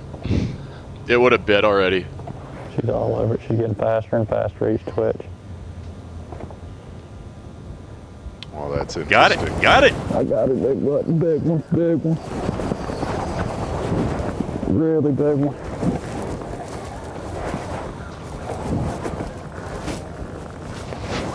Wow. Come on, baby. I need you bad.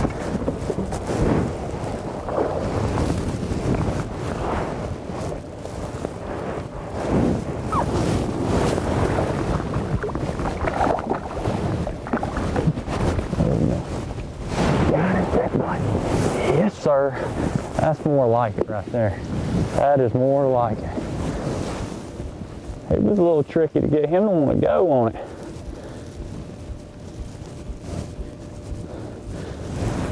We choked it too, big time. I figured that out. Boy, when it decided it was going to eat it. Dude, that was amazing. If you really listen to what he was saying, said that fish is coming faster every single time, and him keeping that bait basically in that zone. I thought they just shook those little baits, but that was aggressive. You watch some Bassmaster live, you'll learn something there. That was very cool. I got about $1,000 worth of those things a month ago, so I'm gonna go learn how to use them this week coming up. You can make about $5,000 here this week selling them. Well, we got 13, so I guess the long run was worth it. I don't know if I could have caught 13 right there at the ramp. That puts our 3 anglers who could eclipse youngest ever classic winner at 4, 5, and 6. Holy cow. That was a great fish catch with Fisher Anaya. You can see it plain as day. You see the fish got a little more aggressive each time, and then you clearly see the fish eat the bait. Big when he was creeping up behind. Well, we talked about that there was going to definitely be some differences in colors of the water out here. That is a great aerial right there. Lawrence, bird's eye view.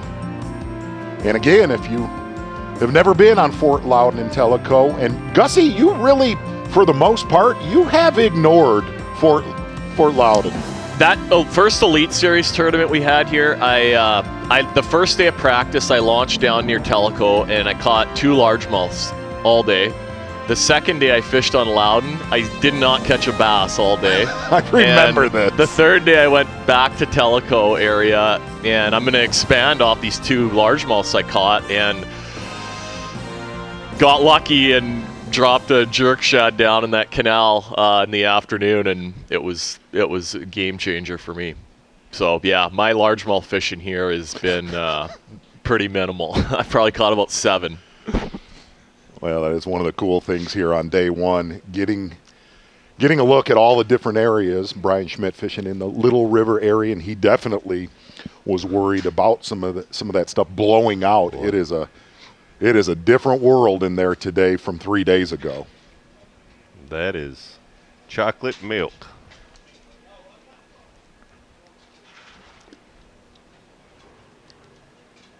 If these guys can survive, Schmidt and Lester today, that water settles out, it's going to warm up more.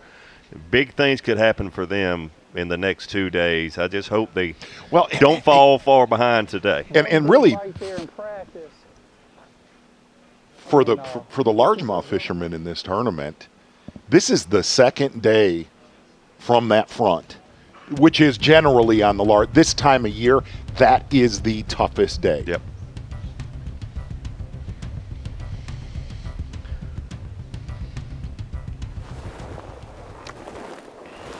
Easton Fothergill still concentrating on a largemouth stretch in Tellico.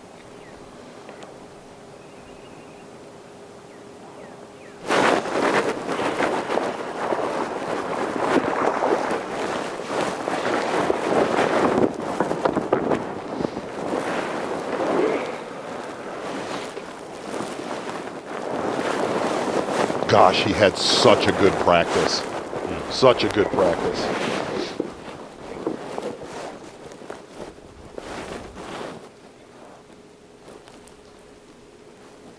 There was talk of at least 1 10-pounder caught in pre-fish back in December.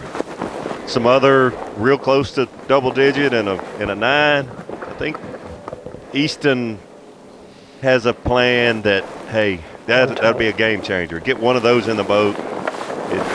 It gets you from a real good day of 18 to 20 to a fantastic day of 23 to 25. Catch 8, 9 pounds. I think he spent a lot of talking. I know Easton pretty well, and he spent a lot of time here before it went off limits. So I mean, I think he knows he probably can go catch some smallmouths when he needs to. And he's ready. He's hunting for a big head. Gussie, you've been one of the best champions to cover in this sport, but we got to break it down right now. Give everybody your pick at home to win this. I'm going to go with Fider or Coop. I mean, those are my boys, and I'm pulling for them. But good luck beating the kids. We said that earlier this morning. Yeah. Along with what Zona said, I personally want to say thank you for being the champion that you are and representing the sport so well. Yes. Job well done. No, hey, thank you guys for having me here. It's this is awesome, and you guys are the best. Can you be a Canadian Tommy Sanders and throw us to break one more time? Let's go with catch some big ones, eh? I'm going to pick it up from there, Davey Height. Good stuff with the Bassmaster Classic champion from here. We'll be back with more Bassmaster Classic Live.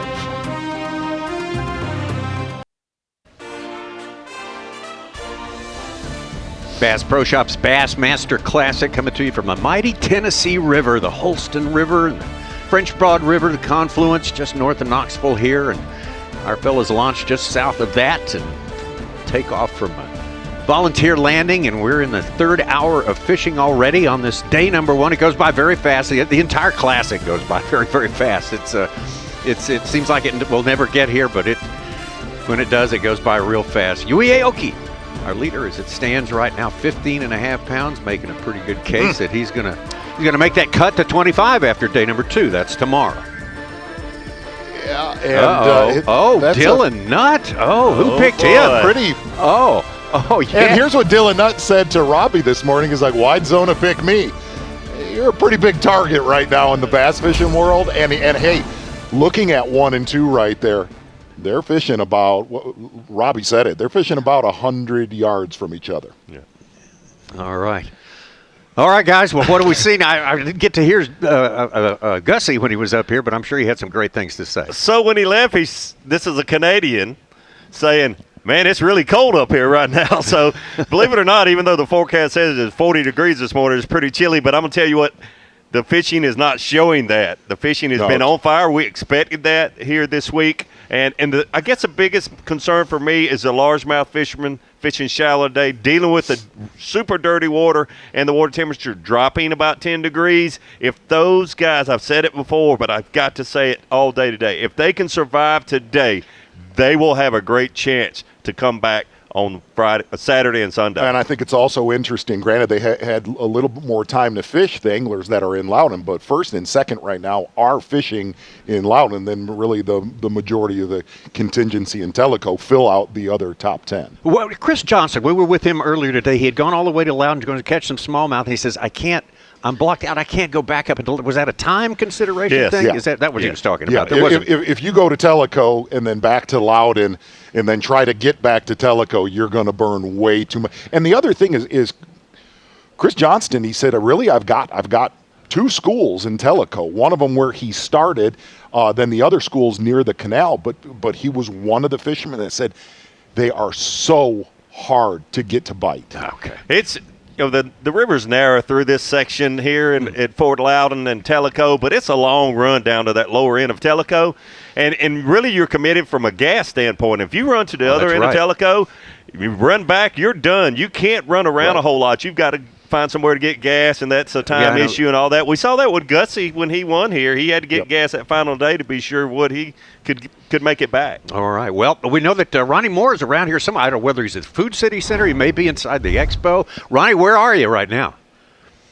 We are in the Food City Center, guys, and I'm here at the Yokohama Screen of Knowledge with the Deep Dive app, and I wanted to discuss, we saw some great drone shots of the recent rains and what they've done to places like the Little River. But when you look at the Deep Dive app, you can go back in a 30-day history. I've got it on water clarity for the setting, and we have 2 dynamic fisheries. And I say dynamic because they have the ability to, you can win the Classic in either one of these fisheries, but they can be totally opposite at any given point. This was just a week ago, so this was during the unofficial practice time, Friday, Saturday, Sunday for these anglers. You can see how even on Fort Loudoun, 3 different portions of this lake clarity-wise. You have all the way down to Louisville.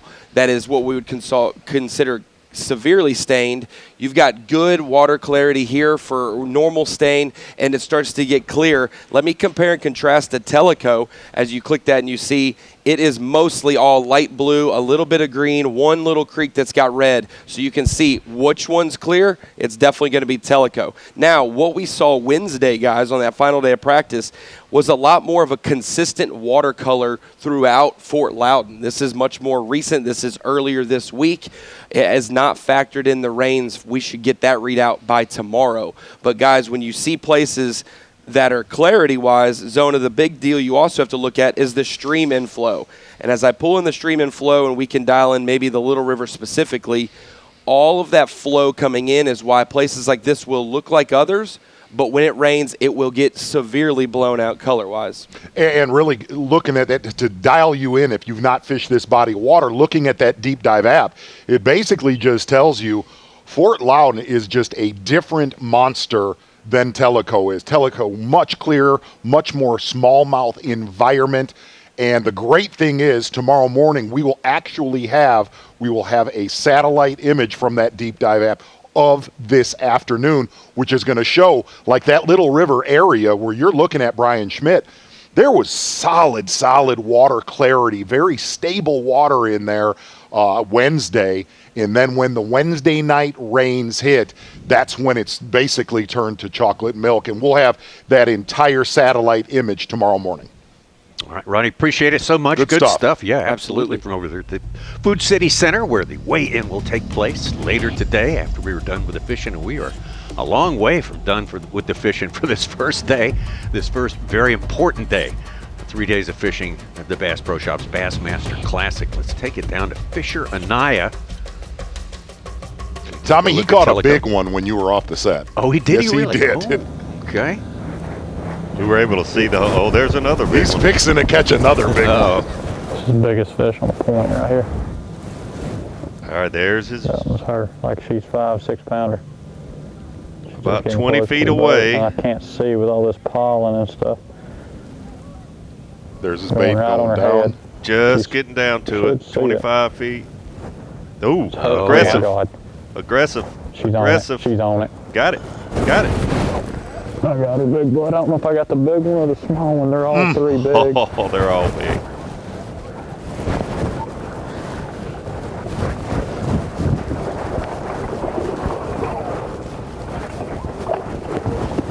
Right up in here.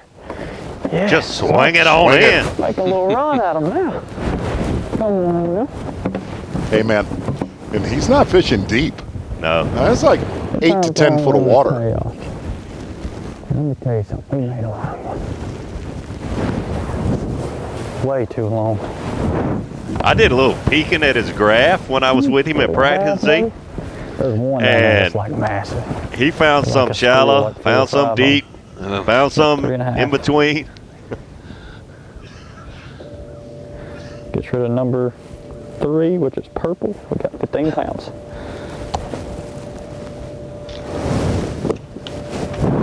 Now I gotta get cold. They swear it down if you tighten this rain suit down that your arm won't get wet underneath it.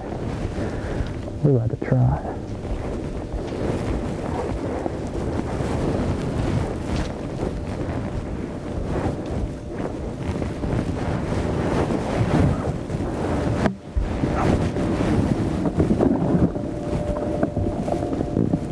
Done got these jumbo willy whoppers. Daggone. Fisher Anaya, gunning to be the youngest ever winner of the Bassmaster Classic. We got 3 of them right there for you. Trip Berlinski at 20, Fisher Anaya at 20 years old, Trey McKinney at 21 years old. They're all 3 in the top 10 as it stands right now. I mean, we may have that new youngest classic champ at the end of the week here, but it's a little too soon to tell as it stands here. But these guys, they are so impressive and so accomplished and polished. And here they are fishing. Trey in his second classic and Fisher in his first one, and looking completely in control of his own destiny there. Hey, Stanley Mitchell is a good friend of mine. Known him for a long time. Have a ton of respect for him. I don't know how much, and I thought his record of the youngest classic winner ever would last for my lifetime. It's not going to happen. It's not going to last much longer. If it's not this year, It's not going to be long. It's absolutely incredible how good some of these young anglers are. Yes. Yes, sir. I got it, big boy. Right up in here. A little upgrade in the Bassmaster Classic. Fisher and I, the top qualifier for the Elite Series this year among the Opens hopefuls. Let's get back out on the water. Another one of that trio, looking to be the youngest ever to win a Classic, Trey McKinney of Illinois. Tommy, I think it's fair to say we have had more fish catches so far on this body of water today than all of the first day last year. Throw in the Elite too. I think you're right. Limits were hard to come by. Very. But again, it's all relative, man. Those classics, those were winter time classics. That has a lot to do with it. These fisheries have gotten better. Yes. And the water temperature being 10, 15 degrees warmer is certainly helping the fish catching. You know, Seth made a really good point in his practice. He said when it was cold in those previous classics, he said you get one big bite a week. He said, you know, you're getting 2 or 3 big bites a day last weekend. Not a bad one.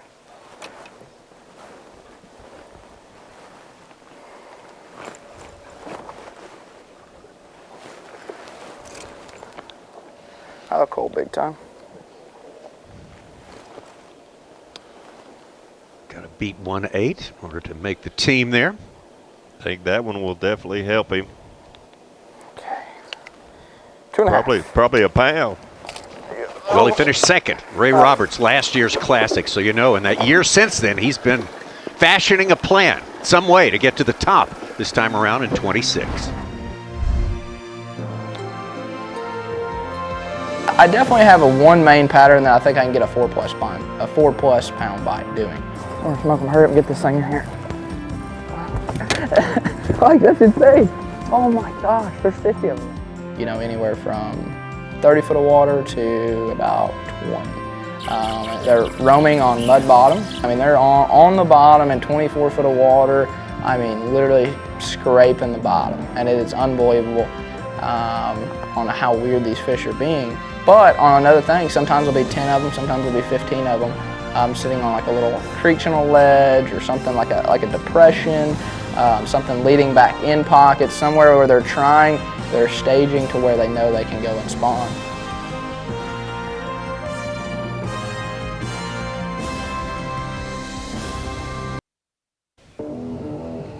Into the third hour of fishing here, day number 1, 2026 Bass Pro Shops Bassmaster Classic, presented by Under Armour. This is the World Championship. We're coming to you from Fort Loudoun and Tellico Lakes here on the Tennessee River. Japan's Yui Aoki, man on top, 15 pounds and 8 ounces. That is a strong start. Right behind him, Fisher Anaya, Dylan Nutt. Mark Zona's pick to win it all here, and Trey McKinney, Sukon's pick to win it all here at this one. Our picks are hanging in there. Oh, it's a youth quake, and we expected it. No surprises there.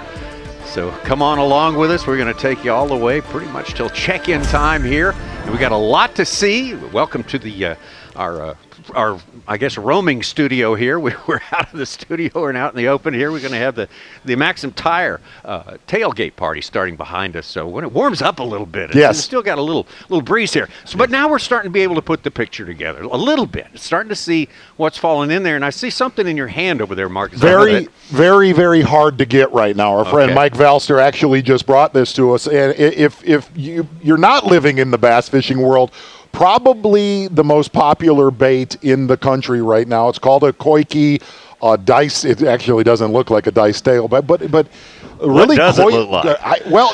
Well, it looks like something in a dorm room, right? But listen, here's what's amazing about this is how a lot of these guys are rigging this bait. I know you were out with Fisher Anaya. A lot of these anglers don't like to talk about how they're rigging it. It is power, man. Big number 1 or a number 2 treble hook inside of this. And the other thing that if you notice, and Gussie brought it up, is they're almost fish it like a jerk bait where you're able to keep it in a strike zone and get those fish to react. I talked to a game and fish guy, I'm not kidding, and he said, no, you got to understand, there's things like that in our waters, like a phytoplankton that resemble that. And I said, dude, if I see that swimming in my lake, I'm never swimming in that lake again. But here's the amazing thing about this. You made the comment, a lot of these anglers are using that full-size bait on these smallmouth. Yes, which is incredible. You see a lot of these anglers using the Mega Live and using different baits, but Fisher has one of these rigged on 20-pound tests, a flipping stick with a #1 treble. And I was just like, oh, I want to see that on Bass Live. I want to see you flipping this big bait on 20-pound tests. And I think we'll see it this week. I don't think it looks like anything that swims in water that I've fished. But the other side of this, it's amazing what you could probably walk around and sell these for right now with the folks behind. That's what I understand. Yes. Very, very hot commodity, that's for sure. Well, another hot commodity out on the water right now is young Dylan Nutt, first-time Classic competitor, and Robbie Floyd is out there with Dylan, still with Dylan. And what has transpired since the last time we heard from you, Robbie? Well, he's been catching quite a few, actually. It's been quite a bit of a flurry, but he's not able to get rid of those couple of 2-pounders that he's got. Yui Aoki, though, you see that second boat that's there, as you talked about, Mark Zona, a little while ago, only about 150 yards away, if that, from him. So you got two guys in the top three, only about 150 yards apart from each other, and they've got this massive pocket all to themselves. So pile those guys up, let them fight it out, let them go shoulder to shoulder, because they've got this big flat that is unbelievable. I'm seeing like fish after fish after fish, but the bigs really haven't been as prevalent right now. But I mean, I'm not sure what Yui's throwing, so I might go over and check on him really quick, because I know you just pointed out that particular type of dice bait. So maybe he's throwing that, and I can get some scoop on that here in a bit. So, Robbie Floyd, first and foremost, you nailed it. You are at the place you need to be for us. Great pick on who to follow, and you're right in the middle of it. But here's a question I have for you. We talk about these young anglers and how good they're doing and the fish they're catching.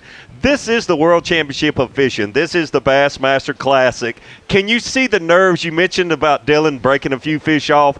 You've watched a lot of anglers through the years in Bassmaster Classic. Does it seem to be his nerves a little bit, or just misfortune? Honestly, I don't think it's nerves. I think it's less nerves than ever before. And I don't know if the anglers that preceded him kind of built that, because you saw what Jordan Lee did, coming through the college. You saw Easton Fothergill do it last year. You've seen the success of Trey McKinney. You're seeing Fisher and Naya having success at the highest level, winning Elite Series events. So if anything, as crazy as it sounds, they're younger, but they're more confident. And I know a lot of people say that's not confidence, that's cockiness.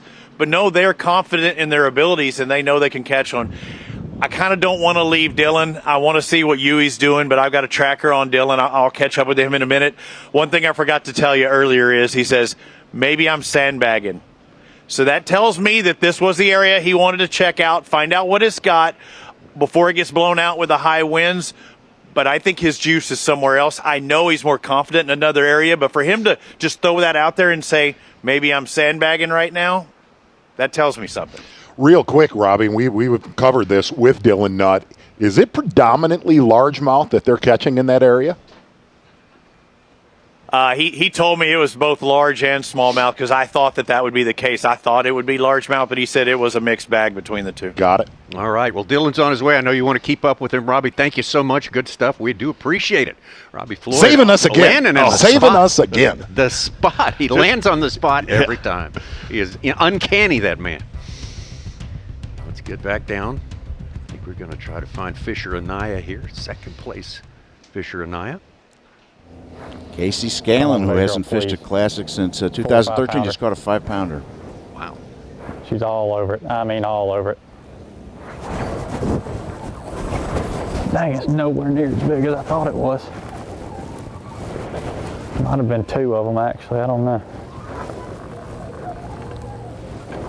It's not a bad one, though.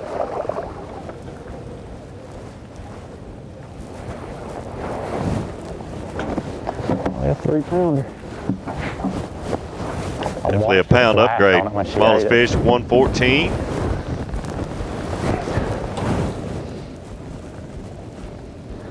That one gets rid of a 1 pounder.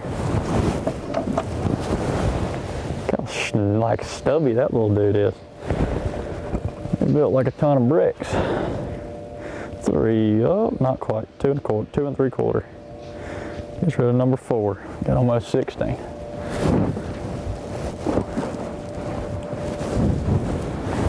Time to dig these dang pool nipples back out of here.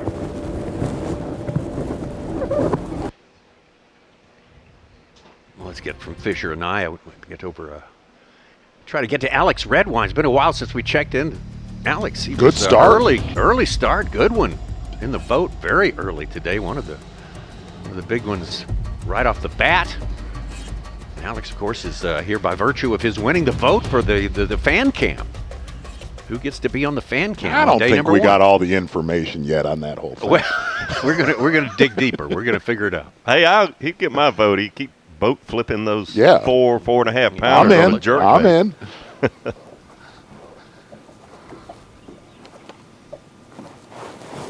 That's a good one. That's a good one. I think. That's a keeper.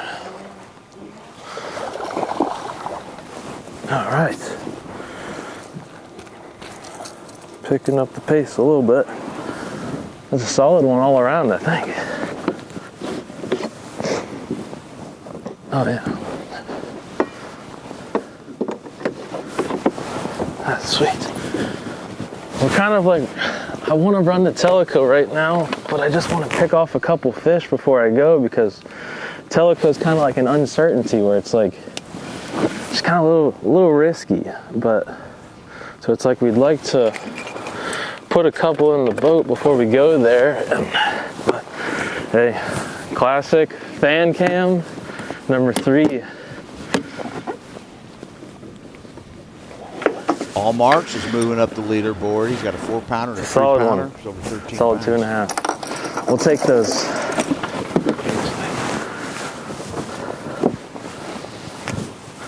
Hey, and gentlemen, just to provide some context, Drew Cook was at the top of our leaderboard with 16 plus pounds. Yeah, what happened to that? Those were duplicated entries. He has 2 good ones, a 4.5 and a 3.5, but those duplicated. So he has really 2 for 8 and change, not 4 for 16 and change. Just a heads up. Those are good bag builders, though, and Caleb Hudson's right with him. Just landed a 4.5 pounder, and he's got a 312, and he's hanging there with 2 fish.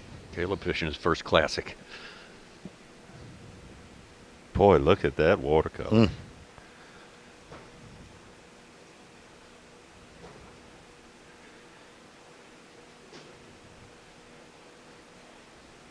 Brian Schmidt said it dirties up fast, but it can clean up pretty fast. Yeah, that main river current and so forth. The positive part about it dirtying up that much, we have seen them get a few bites, but it will warm up. The sunshine on that water, it'll really warm up. That's why I say these guys are not out of it as long as they can catch. You know, they need 13 to 16 pounds today. Yeah. They've got to survive. And their best time is coming. Sure. And the great thing about it, guys like Brandon Lester, guys like Brian Schmidt, they're close to our takeoff. So they're going to be able to maximize that later day bite. This afternoon, you know, like you mentioned, the next 2 days should be better, but even the last few hours of today should be their best time. Yes.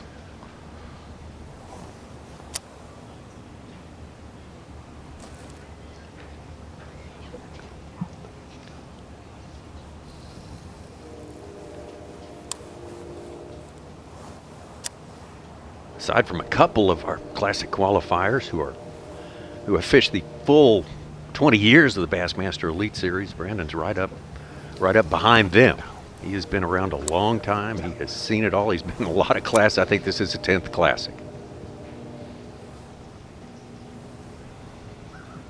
He had a good practice, too. We've talked about some of these other young anglers having good practices. Brandon Lester had a good practice. He caught some big largemouth.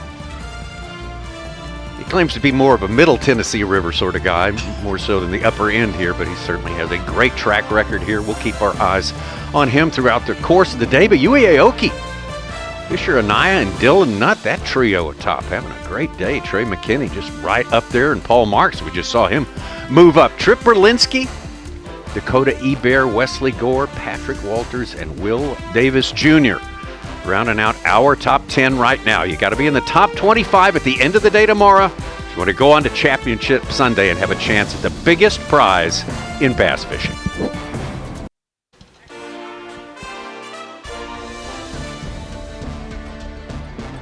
I'm Fisher Anaya, and this is the 2026 Bassmaster Classic.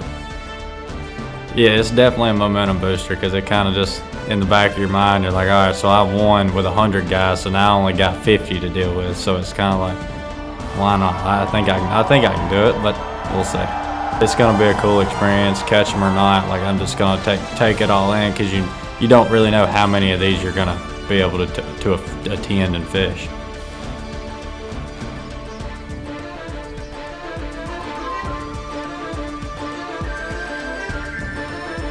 Well, the young gun showing out here, but Ueoki is the man on top, 15-8. Fisher Anaya, we saw right there, tight behind him. Dylan Nutt, Trey McKinney, Paul Marks now joining the fray as well. They're catching them really good, you got to say. For a cold morning, first couple hours, that's fantastic stuff. Absolutely, Tommy. You look at that, though. It's 10:20 local time. They didn't take off until 7:45. Many of these anglers that we're looking at here in the top 10 had an hour run to get their location. A lot of them have only been fishing for an hour and a half. All right. Well, but for one spot at Okeechobee in the Open Qualifier last year, this friend of ours would be in that field right now. Robert G. from Knoxville, Tennessee. We welcome you to the set, and thanks for making some time for us today. I know you got a lot to tell us about this special place and how it's even more special this time around. Thanks for coming. Thanks for having me, guys. You know, I wish I was fishing out there today, and I missed the cut in the elite field by 2 spots, and then at the EQ on Okeechobee by 1. So it's really tough, but this is my home lake, and these guys are really putting on a show today so far. So I want you to explain a little bit for us. I mean, you're obviously a great fisherman. You worked your way up through the ranks, the college, the whole 9 yards. Baseball player too, weren't you? Yes, sir. Certainly a great athlete. But how difficult it is to qualify for this tournament? Because when they announced this, I know you were like, I've got to make that tournament. But it is so difficult to qualify for the Bassmaster Classics. Tell us a little bit about the journey and how tough it really is. Yeah, 100%. So last year they announced the Classic was going to be in Knoxville before the season even started. So it was on my mind to get here the whole entire year. Every day, every decision I made, I was like, this is going to be what's going to let me get to the Classic on my home lake. And, you know, things panned out. I count at night, I count all the countless fish I lost during the season because I missed the Classic by 6 points. And that's, you know, just 6 places you gotta come back from. And, man, it's really tough to think about, but, you know, it happens for a reason. And looking on to the future. Do these weights, do these catches surprise you at all? I mean, you know this river a lot better than I do, and probably Tommy and Zona. Yeah. This is so much better than the previous 2 classics. The fish catching, is the river just gotten that much better, or is it a combination of that and the warmer water? Yes, sir. So the past 3 years, this river has gotten better each and every year. It's taken, you know, in the low 20s mainly to win all the local tournaments now, where it used to be if you had 17, you were a shoe-in to win. But now guys like multiple bags over 18, probably 7 or 8 bags in each tournament on like a Saturday tournament, big tournament. They're really catching them good. Mostly smallmouth, but the biggest bags will be largemouth. Oh, really? Is that a function of the genetics? Because I know they've been putting the Florida strain in here for the last quarter century, really, or is it just better habitat? Yeah, so I just feel like these fish are just getting a little bit healthier. Used to there was a lot of 14 inchers, but now it seems like there's an increase, you know, 18 to 20 inch smallmouth and largemouth across the board. So the largemouth are coming back really well, and there's always been giant smallmouth, but they're really showing out lately. Well, let's get out on the water, pick up with Fisher Anaya currently. Sitting there in second place, yeah. Robert G., I want to ask you how well you know Dylan Nutt. He just took the lead. He's got all 3-pounder plus, 16 pounds. So, yeah, I know Dylan pretty well. I've known him for probably 2 years. He's a good friend of mine, but furious morning after the long boat ride. During pre-practice, I got to talk to him, go out to eat with him, and he was really catching them good. He was telling people about it. So he seems to back it up. So looking around, there was some big ones here in practice, and kind of all got small. I don't know if the colder weather's pushed the big ones back out, and all what's left up here shallow is the bucks. But gonna make some moves, run out and get on some main river bars and fish around. I did catch some big ones doing that, and just see if them big ones have pulled back out there.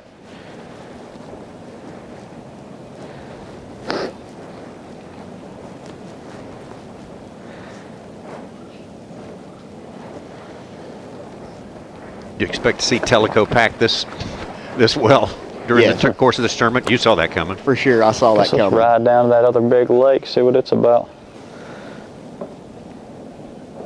Let me go check this. I lost like a 7-pound largemouth in practice off a stump, so we're gonna go see if she won't bite again.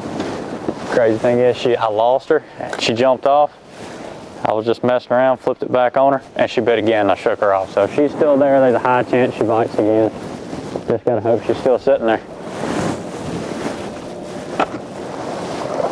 So it's good to hear you say that the river, the lakes, it reminds me so much of just rivers, but the fishing and the fish have gotten better. The pressure that we see, the amount of anglers that we see out on these Tennessee River lakes, all over the country, not just Tennessee River, and to see the fishery actually getting better is such good news as an angler or somebody that truly loves the sport, and the hopefully generations to come get to enjoy the same thing that I did and that we have.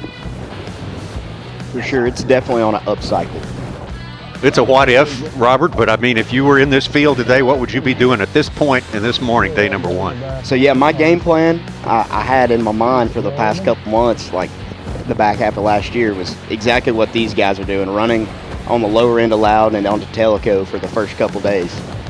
But I feel like as the tournament transitions, you might have to rely on Loudoun a little bit more later in the weekend. Largemouth at Loudoun? Yes, sir. Yeah. So do you think the guys, with the rain and the water temperature dropping, I think it's going to be the toughest day for the largemouth guys? Right now I'm feeling all right. We have a decent bag, 14 something, almost 15. But they are getting tough to catch. The morning bite was definitely the bite, and then now it's died down way, way off. So we're going to make a few more casts here, see if we can catch another one or two. Well, we've kind of let them settle back down, throwing the other stuff, and then we're gonna run and try to hit some more schools. Goes to go to B.A.S. right there on one, but that's fine. Definitely worked out good because we got two. We got a 4 pound 4 something and a 3 and 3 something. So we got two. The other 3 need to get gone, but we got the spots to do it. But I don't know. It seems weird that as soon as the sun got up, they're just like boom, gone forever. But we're gonna turn around right now, make a few more casts where the hot spot is, and then we don't really need any more fish. We got a limit, it's not that big a deal. We need big ones, and that's what we do not have right now. But I'm not even really using scope because you can't really see them. I can see where they would sit, but I usually like to just bomb it out there and let it sink to the bottom and just kind of reel it back.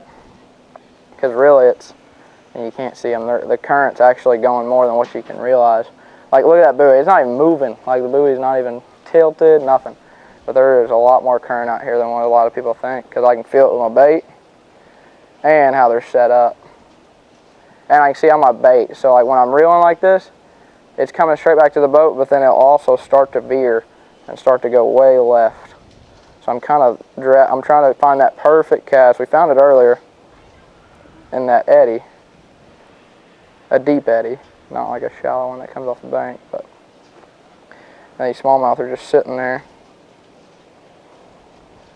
They're a little bit of a pain to get to bite, even with the most realistic presentation. They're a pain. Well, as we watch some of Trey McKinney's day, as it's unfolded so far, Robert, for everyone who's not too familiar with these two lakes, give us the difference in the current situation in Fort Loudoun versus Tellico. So yeah, Fort Loudoun, it's the Tennessee River, and it has more current. You know, the dam on Fort Loudoun is always generating, and right now the floodgates are open, and so it's got a lot more water moving. And Tellico, the dam really never is open. It's never generating unless it's major flood in the area. So the dam and all the water from Tellico just pushes to Fort Loudoun. So there is current on the bottom end of Tellico more often, but there is some current that flows through it, and you can tell lower in the water column of the current on Tellico more. Okay. Interesting. All the new technology, I mean, it's undeniable, has changed things here. I mean, for old hands at Fort Loudoun and Tellico like you, I mean, what has it shown you about what lives out here that you didn't know before? For sure. What Trey was just talking about is pretty incredible that he figured that out in, you know, the short time period of practice, because that's literally the juice, what he was just explaining right there.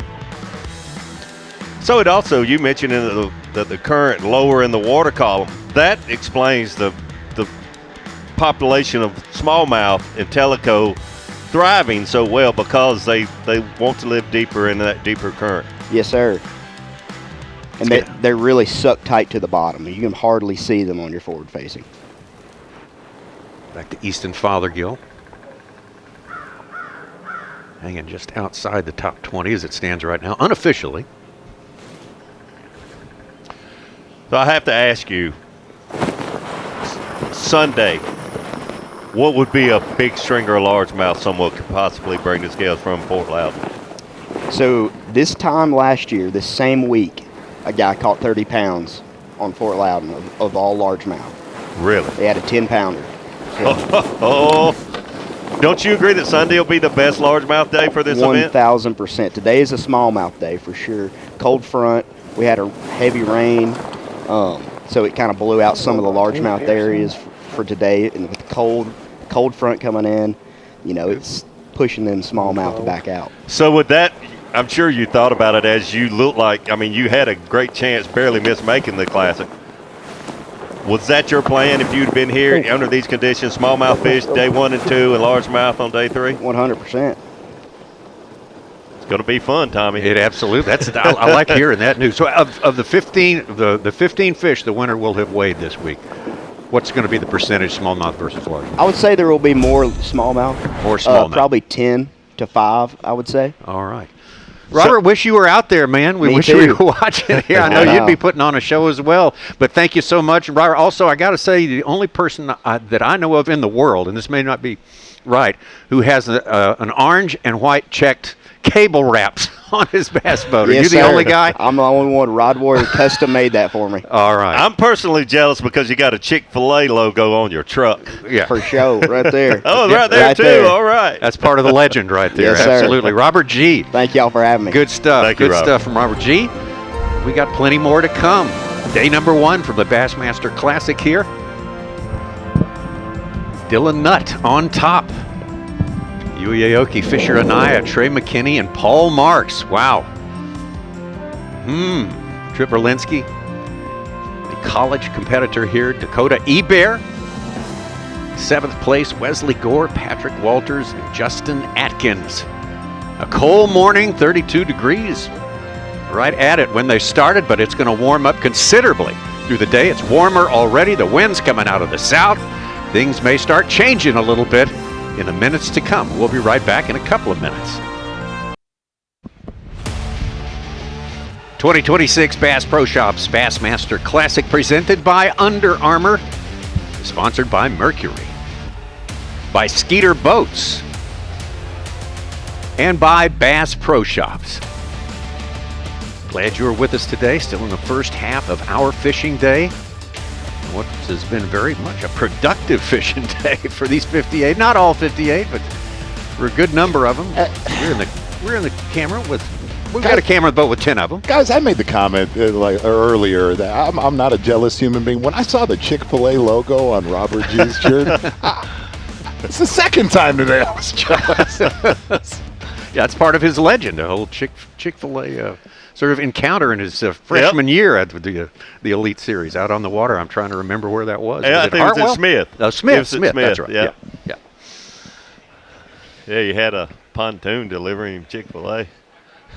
And he ate them. Oh, yeah. He didn't put them in his compartment. He ate them on the spot. I don't have that tape in Zona shows. He discarded the pickle, though, Davey. You're right, Such. Here we go. Ray McKinney.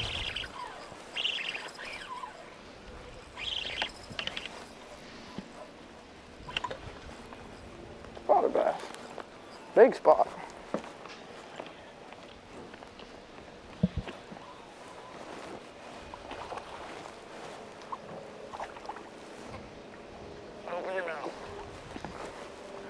Oh, big spotted bass. Hadn't caught one all week. Tommy Zona, what's the biggest spot we've seen wade in here in the past? Oh, my God. I don't even remember him being a player. I don't either. I don't remember Defo catching any either. I don't. Anybody I heard in that reports from some big ones being caught in practice. There's a nice one. Spotted bass.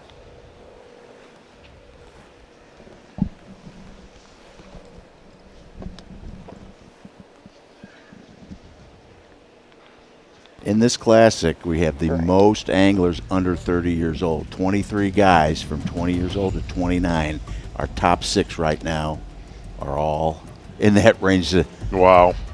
Dakota Abear, 33, is in 7th. Wow. We almost sounded like we knew what we were talking about earlier this morning. Said us never in a classic. Yeah. Brandon Pollock. First time we've seen Brandon today. Yes. Good one. Uh-huh.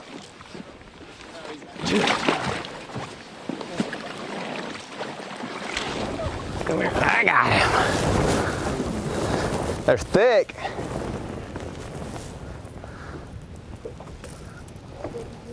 I think that right there is the first tournament bass on the Mega Bass. Vision 110 shallow. Pretty sure he's over 15, but let's just double check. Flippity flop, what do we got?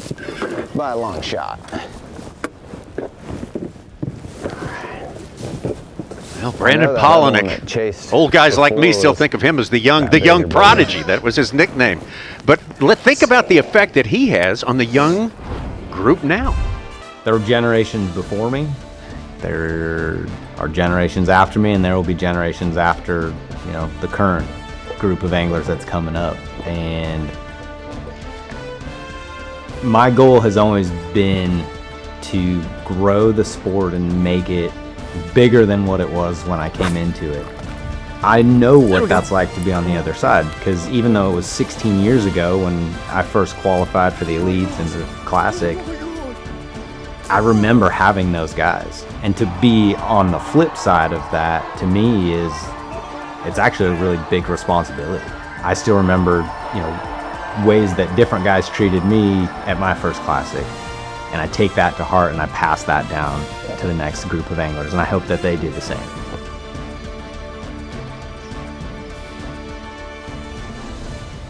"16 years. It doesn't seem that long. Not by any stretch of the imagination, but what a splash he made.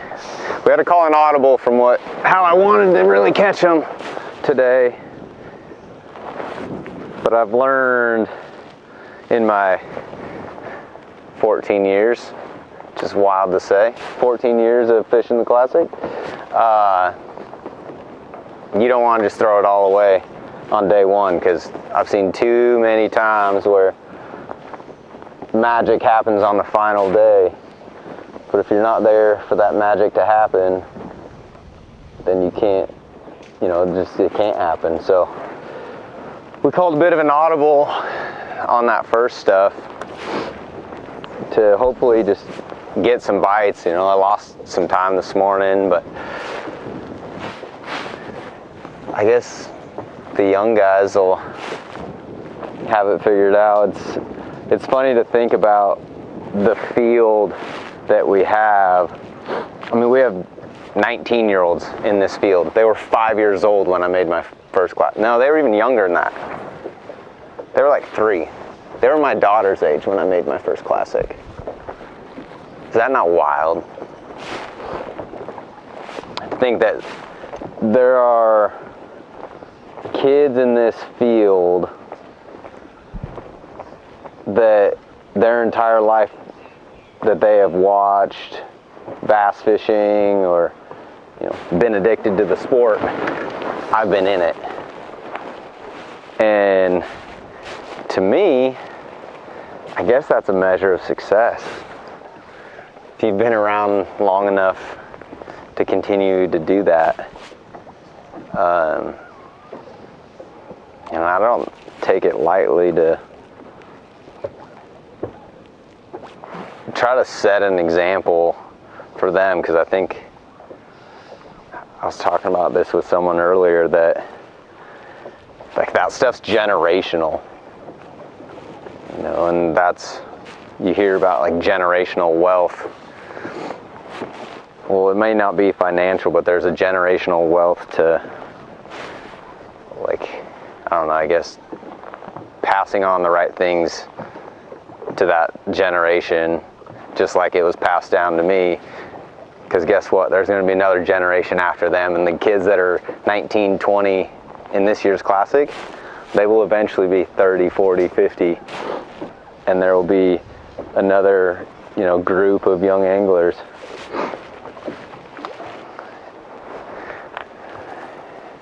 As long as they understand that, they'll be just fine.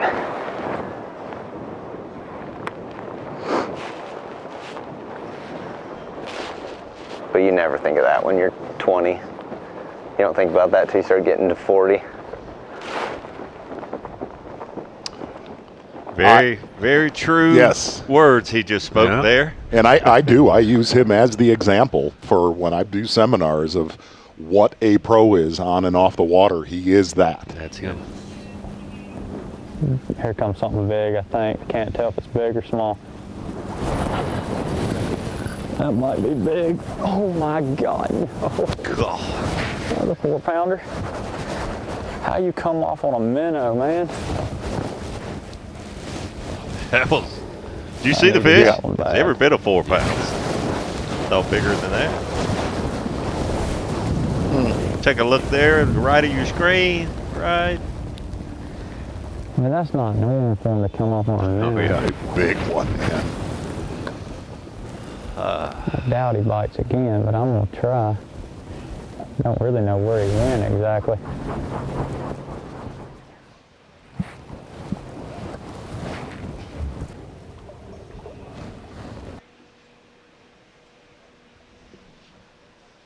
£1.5 smallmouth, just came unbuttoned. Don't really know how she came unbuttoned, but made a little move to another little section of the lake down here, looking for just roamers and stuff like that. It's going to be a really random way to catch some, but most of the ones I've been getting to bite out here has been big, so going to spend a little time down here just fishing for big ones. I got a limit now for like 15 pounds, so I think I survived today. I just need a couple big bites to seal the deal on having a 18 to 20 pound day, which I think will be really solid out here.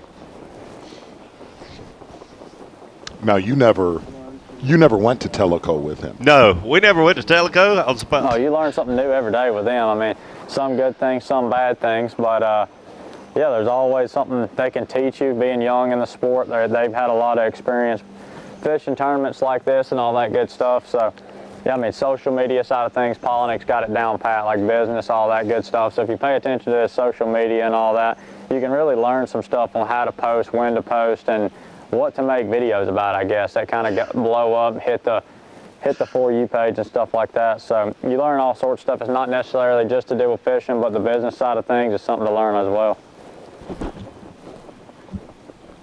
So he caught his first bass Wednesday on a buzz bait, about a 3.5 pounder. I'd be willing to bet he does not have a buzz bait on his front deck right now.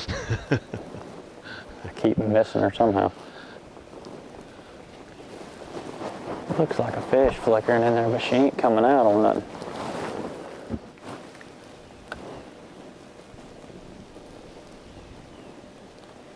Maybe not.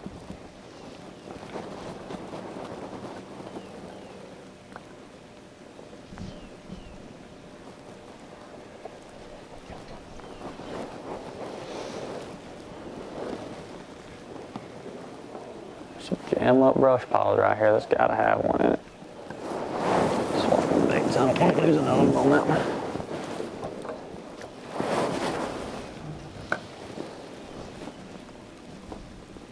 Robert G. actually, where Dylan Nutt's been fishing this morning, kind of dialed me in on that area. It's areas that we've covered in years past by Concord.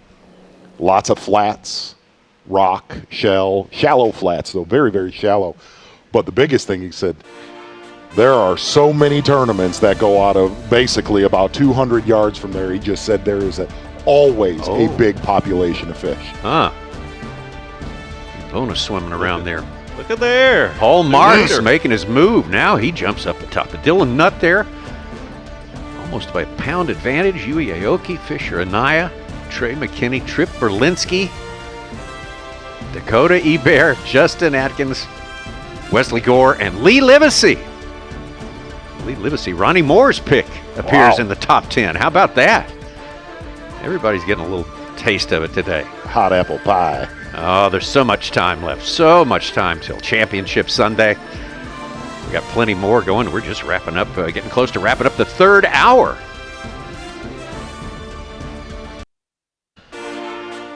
'26 Bass Pro Shops Bassmaster Classic underway here. About to head into the fourth hour. Moving very, very quickly here. 30,000 acres to fish between Tellico and Fort Loudoun. $300,000 to the winner.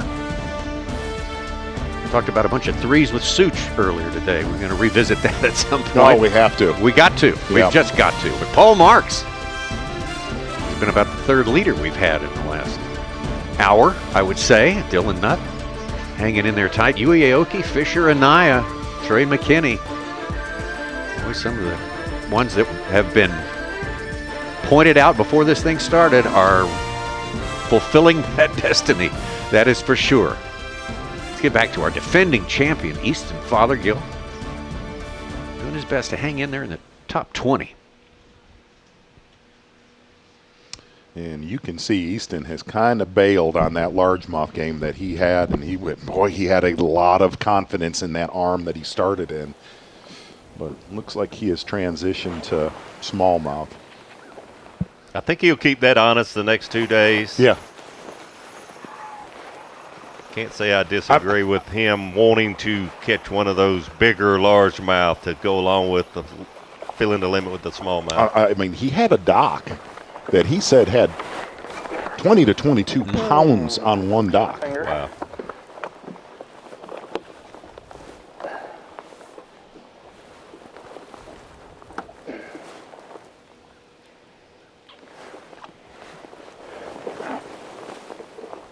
That hurt.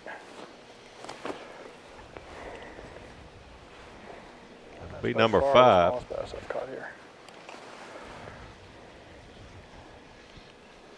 2 pounds.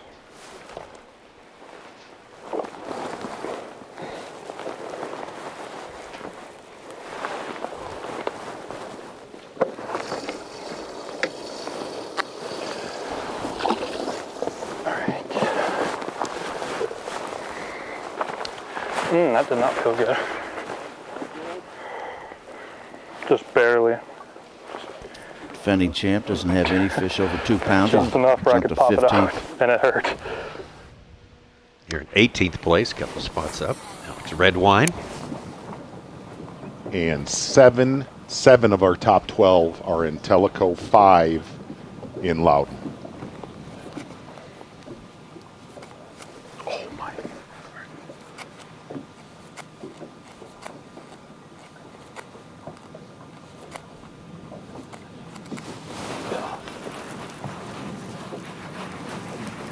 Smallmouth.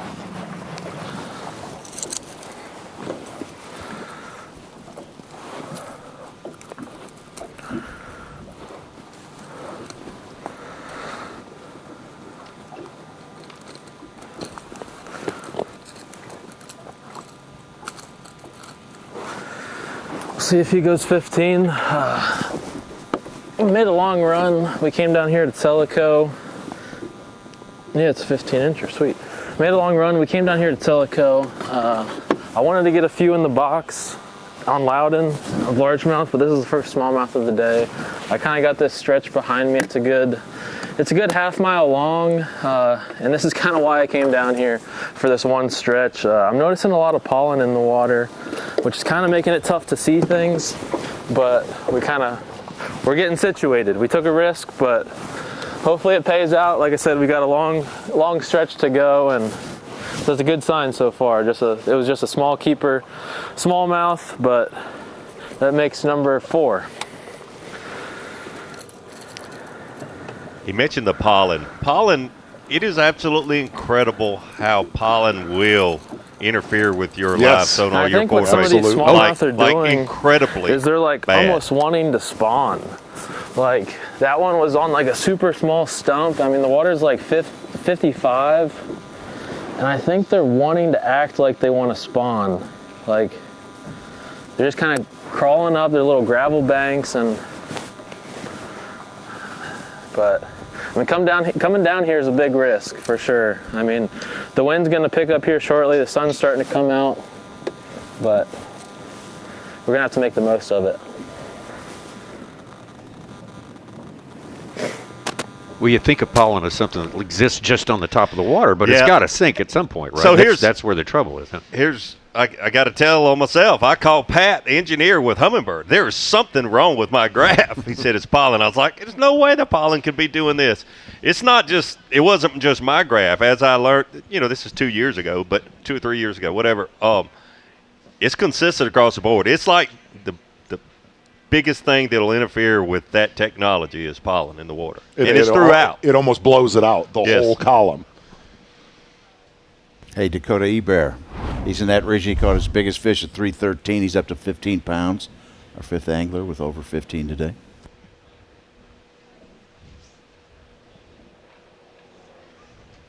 See, we had high expectations. Is it even better than you thought this morning, or about what we expected? Going off of the reports that we had, when we opened the show today, these guys were fired up to get back out there, which, again, the first 2 events, that was not the case. No. I mean, a lot of anglers were scared in those tournaments. Look, that big warm-up that we had, you knew it. It was going to definitely open up compared to years prior on this body of water. But I'll live by. I think a lot of you look at Fisher and I think a lot of the anglers that are catching them in Tellico, they were fine with it being cold last night. Yeah. Drew Cook added a 3-pounder to 3.5. He's up to 14.10 now with 4 fish. He's got the bag builders have started with a 4.6 this morning.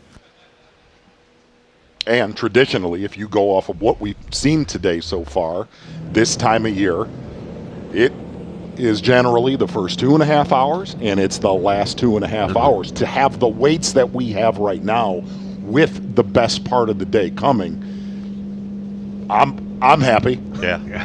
Oh yeah. Well, Chris Johnson, he made an early stop this morning, took the trip down to Tellico, and was not able to put a couple. He looks stressed out right there. He looks stressed. Yeah, looks stressed. 24 and 25. Well, he took on all the stress you could take and just ate it up, ate it alive. Yeah, he's had him a couple stressful years battling for AOY, but it all worked out for him being back-to-back AOY winner. Chris Johnson. I know it's easy to say, hey, I'm going for it all. It's a Bassmaster Classic, no points involved. I don't have to worry about Angler of the Year, but you could look at Chris Johnson right there. It's no fun having one fish in your live well at Bassmaster Classic. No, and if you really watch how not this tournament, but if you watch how Chris fishes, he literally is on Bassmaster Live every single tournament. Taking a look right here, these are your back-to-back winners. Pretty big names right there with Chris John. Look at Roland Martin. 71, 72, yes. 73. The hair's on fire. It really. The thing about Chris Johnson, if you look at the way that he actually fishes, he is slow, he's methodical. We rarely cover a tournament where he's winding. Very, very methodical. And seems he's one of those anglers that increases his weights as a tournament goes on.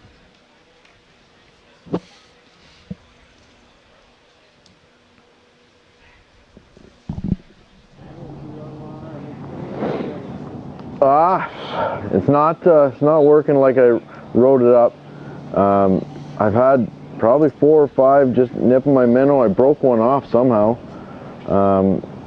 And the problem is this is burning me because I'm seeing them on the graph and it's keeping me here longer than I think I should. I probably should go try catch some largemouth, but I'm also worried once I leave this, it's done, and my largemouth are up towards Knoxville, and I'm worried once I get up there, if it's blown out, I'm kind of toast. So I'm just trying to get 2 or 3 out of here,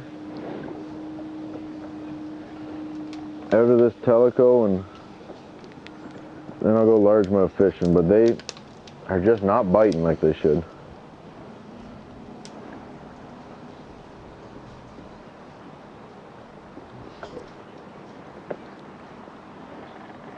First Canadian to ever win a Bassmaster Elite Series event. First Canadian to win Progressive Angler of the Year. And first to win it twice among the Canadians. Yeah.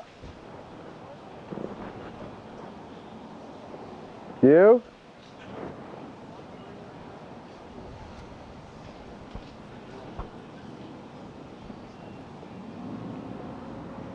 It's so weird to hear Chris Johnson say, "I just can't get these smallmouth to bite." Yes. Are these just different animals? See, you tape a lot of there. Hey, man, a southern or a south central smallmouth is a different creature than a northern smallmouth. I mean, look, you're looking at one of the best to ever cast for a smallmouth bass ever. But yes, they are a different creature. All right, so we got some bonus coverage here. Here we go. Is Dylan Nutt. All right, Z. Dylan, tell us about your morning. You know, what's been going on? Look like you're doing pretty good. Yeah, I've caught a ton of fish this morning. Everything seems to be going to plan. I've probably caught over 30 bass. We got a pretty solid limit in the live well. We still got some room to upgrade, so Lord willing, we'll catch a couple big ones here soon.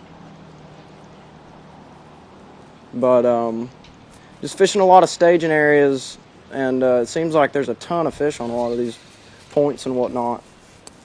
Just milling around, weaving through the small ones, trying to land on the big ones. He is fishing a lot shallower. Very, very shallow. See, he's working his bait right when it hits the water. Yeah, very, very shallow. And Robert G. dialed us in on that. He said there's a lot of release fish there. A lot of tournaments go out of that area. It's an area we've actually covered. Classics past.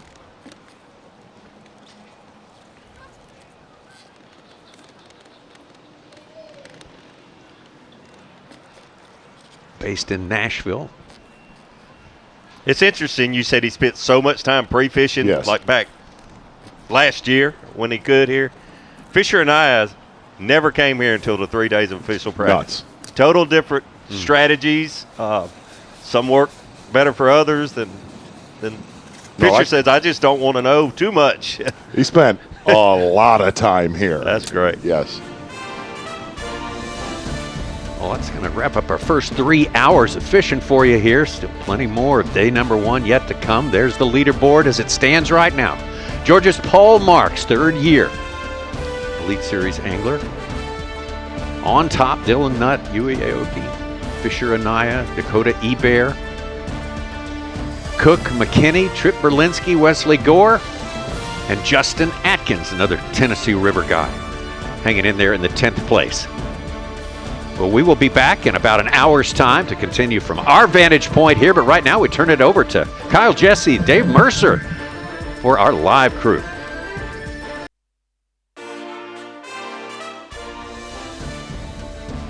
It is the greatest day of the year, truly. I mean, this is my 16th Bassmaster Classic, and I'm proud to tell you I could not sleep a wink last night. I was up every hour and a half. Is it time? Is it time? Well, it is definitely time. Super Bowl of Bass Fishing is back in your life. Of course, the Bass Pro Shops Bassmaster Classic, presented by Under Armour. And boy, they said that this was going to be better. They said that the fishing was going to be better this time in Knoxville. And if you look at our top 10, I would say they were correct. Dave Mercer, joined by Andrew Hayes and Kyle Jesse, as always. I've been running around at takeoff this morning. I literally have no idea what's going on in this tournament. But it has been, you've been following it along. Chris Johnson, obviously, wants this bad. I mean, a back-to-back Angler of the Year title. Wants to get it before Corey does. I mean, really, it's just sibling rivalry. But what are you guys seeing this morning? Yeah, so far, Chris Johnson hooked up here, but the young guns have been the story so far, catching a lot of fish, making it look a little easy, and tough loss there for Chris. Tough loss. And a hot start for day one for these guys, too. I mean, when you look at the top 10 already, and we are, at 11 a.m. right now, if you look back at the 2023 Classic, I think the top 10 after day one was like 12 pounds something. So we're already set to eclipse that today. Yeah. Wow. See, that's why we got you here. There we go. Yeah. Appreciate somebody that actually knows what's going on, because I don't, but this guy clearly does. Young Fisher and Naya. Or no, Tucker Smith. Thought it was Fisher from the back there, but they all kind of look the same, let's be honest. Hooked up live.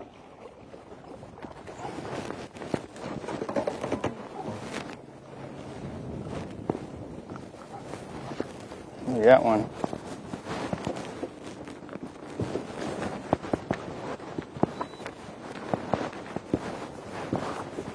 Tucker told me he was going to talk a lot more today. Tucker is a liar.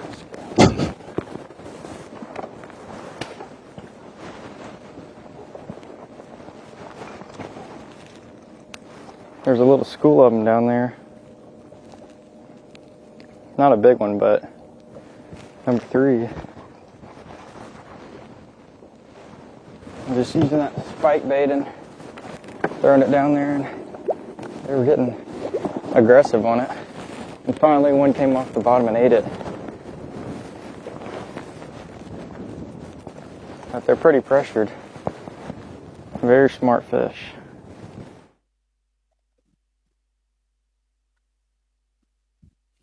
A lot of people talking about this dude. And so much so that he won our fan camp. That's voted into a camera. Caught a 10-pounder in free fish. I texted you a couple weeks ago saying, is this real? Yeah. I think everybody saw that picture and didn't read the comment and just thought we took a trip to Texas maybe. But quite the largemouth from Fort Loudon. If we have a 10-pounder weighed in, we're going to need a cleanup on the stage, to be honest. I don't know what I will do. Well, I mean, if there was a chance for it to happen, these guys that are down in Loudoun are left alone. They have so much room to work with, these largemouth guys that are down there, that they have a lot more freedom than they have in years past.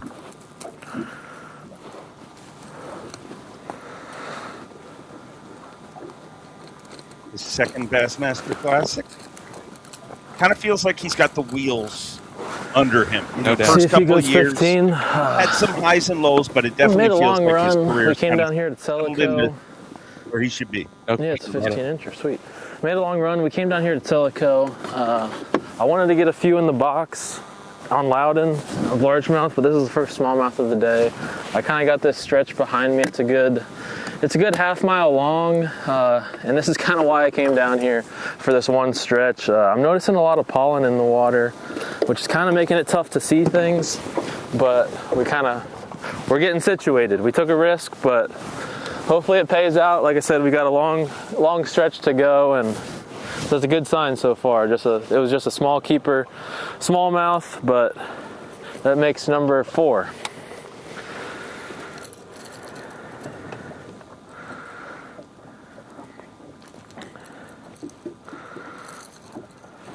And that's a big difference in this tournament. We are going to see small keeper smallmouth, which was not an option in the past. And that's something we talked about, right off the bat, is the quick start from these guys. Well, that obviously goes a long ways because you can fill your limit significantly quicker, the guys that are fishing for smallmouth. Think of how different the Classic would have been. Gussie caught 2 fish in the final day, and everyone's talked about that. But he didn't. If it was under these rules, he would have had a limit. Sure. Not that late into the day. You see Brandon Lester here in some pretty dirty water, a far cry from what we've been watching the past few minutes. But you wonder if that move that we saw, half of the field probably go to Tellico this morning, which is, again, a far cry from what we've seen in the past. I wonder how much of that is just the smallmouth limit change, where you feel a little bit more confident building a bag down there, or it is the fact that we've got more technology and more people feel more confident on these kind of fisheries that set up more like a highland reservoir. Feeling that those two I caught this morning were kind of that early morning feed that you get, and now we have definitely hit a little lull, but I'm just looking for the next clue, honestly, is what I'm looking for. This water right here looks really, really good. It sure would be nice if they'd be stacked up in that running water right there. I mean, if you read the book about bass fishing, there's supposed to be a wad of them sitting right there, so. I don't know, I figure it's worth a shot, and then if we don't catch anything here, we're gonna run back down the creek, finish out flipping that bluff where I caught those two on the jig this morning, and then we're gonna start running around. By then that wind should be blowing, we're gonna start running around a little bit and hitting some other stuff. Trying to keep my bait in high percentage areas. Gosh, that does look like the kind of and they spot gotta you be get to right here.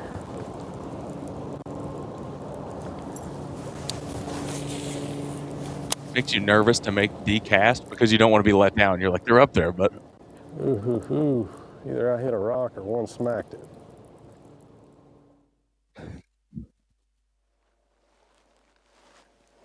He's got to be a player. 100%. I mean, he's always, every time we're here. And I'll say this. I rode around with Brandon on the official practice day on Wednesday, and he did tell me, and I think this is a big thing to keep an eye on for the rest of the tournament today, is, we see the top 10, a lot of young guys, a lot of guys fishing for smallmouth, we know. But he told me early on, the afternoon bite is by far the best for fishing largemouth. Late in the day on Wednesday, he went down a few of the stretches that he was really counting on and got a lot of bites, shook them off. So I think this afternoon's really going to be crucial for those largemouth guys, and I think the top 10 could look vastly different than what we're seeing right now. Well, right now we come up the river where I caught some really big scary ones. cat anywhere we go, but I think got he's more muddy on scary me. because not a lot of Pretty people are much all of talking them about him left, going into but this. It's all right. We just caught one here. There's a few more. Try these for a few more casts, and then hightail it back to some clean water. I didn't think it would be. Why they left is the ones I had were super, super deep. And it was gin clear. Like that one, I had to get my jerkbait like in his grill for him to chase it and see it. So hopefully, water's come up like a foot. Just nothing normal. I have a better chance flipping a jig to these fish. It is pretty muddy. Well, I'm catching a lot of big ones on jerkbait, but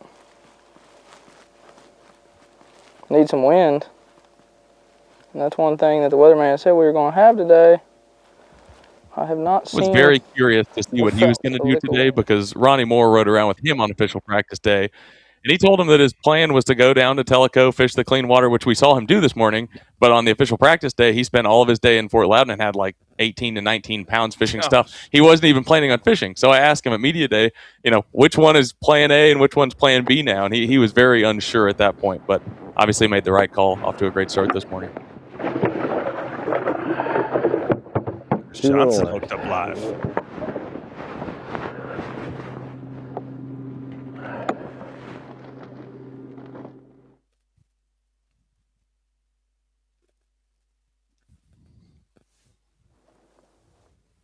How many times have we seen him just manhandle smallmouth in the St. Lawrence River? Get in here. Horizon Head got him good at least this time. Yeah, he's a healthy disrespect for smallmouth bass. That thing was probably 7 feet under my boat. He hit it, and I've had probably 200 look at my bait, not eat it. 50 feet out. Number two, I got some work to do.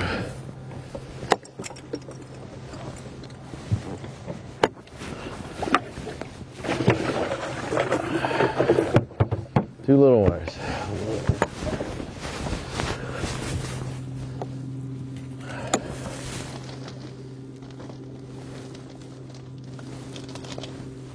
Travis gave his second Angler of the Year What's speech that? in a row. I like how he just went away from the speech and just turned it into a full-on rope. Can't imagine Corey appreciated the speech too much. Oh, we didn't see Corey the rest of the night. Corey disappeared. An angry left. Corey is a scary Corey. And he's also our Progressive Bassmaster Angler of the Year later, but atop the leaderboard, got a lot on his mind this week. Dakota Bear, his wife Shelby, is at home, expecting a baby literally any minute now. Well, hold on, because he's got some work to do. He is leading the Bassmaster Classic. I don't know if that makes it easier or tougher, but hang tight. Please wait. We'll be right back. Bassmaster Livecast.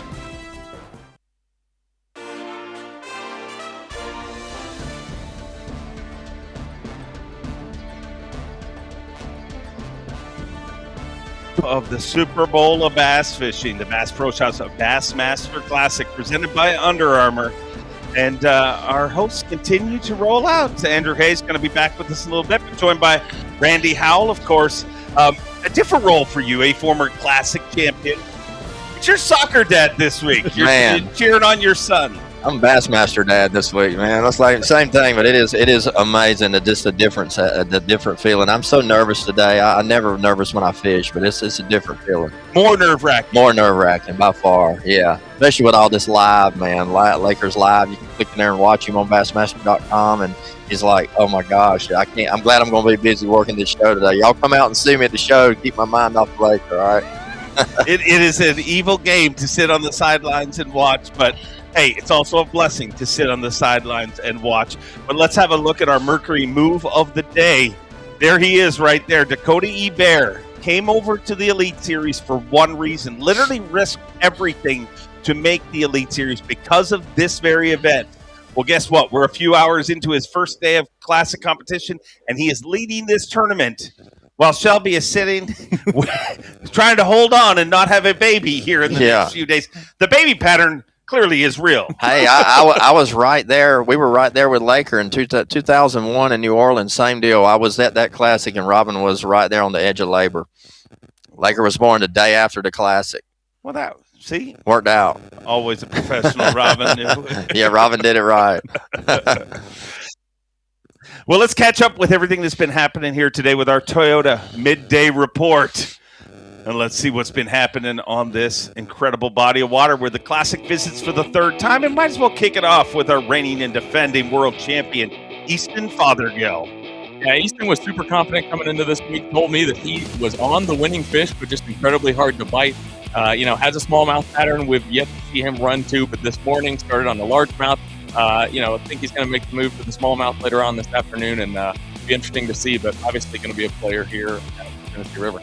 Man, Easton is so good, and he's so versatile. He's not just a screen watcher. That guy can catch him any way you want to catch him, and he's proven that today early on. And that's a smart pattern because it's not easy chasing those elusive smallmouth around with nothing in the box. I'm telling you that. But getting a limit first, that's a good idea. Unique opportunity to go back-to-back, and trust me, he does not blink. He wants it. I mean, you rode with him in spring practice today, right? Brandon Lester.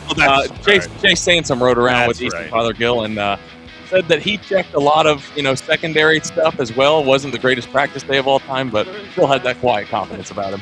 Alex Redwine fishing his second Bassmaster Classic. He was voted into a camera, our fan vote, so the fans want to see him. But I want to see him do what he did in pre-fish. Caught a 10-pounder in pre-fish. Oh. I don't know. We would need a cleanup in aisle stage if that happens. That would be unbelievable. Yeah, that would be unbelievable anywhere. But to do it in Knoxville, Tennessee on a river system like this in March, that would be unbelievable. Probably going to happen. Me and you joked before the event. The irony, we went last year to Texas. Not one double-digit fish. Roll into Knoxville and get one this year. Hey, the Tennessee River can put them out. They definitely live out there. But, boy, it's a unicorn, I think. And that's he messed up catching it in practice. You will never see it again. I've done that plenty of times. Alex getting some keeper bites. Obviously got off to a great start this morning with the 3-8. So in a good spot right now. The youngest ever to qualify for the Elites and the youngest ever to win. Trey McKinney Always scary. Came off a bridesmaid finish in Angler of the Year the last 2 years, a bridesmaid finish in the Bassmaster Classic. But what makes him more scary this week to me is I don't hear a lot of people talking about Trey, and that seems to be the guy a lot of times in a classic that wins. Yeah, no doubt. So many names get thrown around, and Trey McKinney's name has been at the top of the leaderboard seemingly every tournament since he started. But yeah, it's kind of flown under the radar. I mentioned it earlier on live that Ronnie Moore rode around with him on his practice day, and he fished a lot of stuff in Fort Loudoun that he didn't even really plan on fishing, and had a great day. Saw him this morning run down to Tellico, off to a great start so far. But like I said, if he runs back to Fort Loudoun later this afternoon and that largemouth bite does pick up, we heard a lot about a mixed bag this week, and he could be a guy that could do that for sure. He is so good, man. You know, we know how good he is because we see him all the time. But everybody watching, he's not been talked about a lot because he has been in the top 5 and 10 so much that people are just looking past him because he's just expected to be there now. He's there so much. So he's a chance to win anytime he's out there. Well, and he's old now. Yeah. Old because there's people like Fisher that are old. I mean, we've dealt with Trey for 2 years. Fisher, we've dealt with him for 2 tournaments. But he won one of them. Yeah, he's amazing. Yeah, it's amazing the talent this kid Fisher's got. I watched him around the house there around Gunnersville, and he ate dinner with us in Laker last night, and he's got such a quiet, cool confidence about him. He just unconsciously goes out and fishes, I think, and he knows he can win. And he's very dangerous right here, very hot. Absolutely a favorite in Rapala Bassmaster Fantasy Fishing this week, over 50% player percentage. Wow, by far the highest of any player out there. However, in hindsight, I probably should have put him in a different bucket because I think he's in maybe C or D, but obviously showing out and doing what everybody expected so far.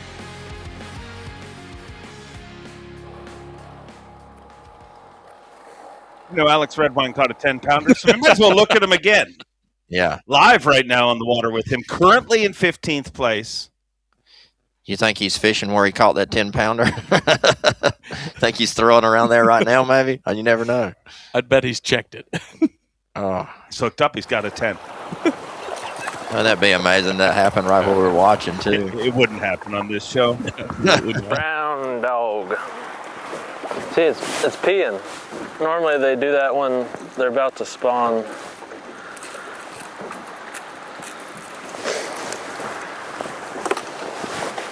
I don't think he's pretty skinny, but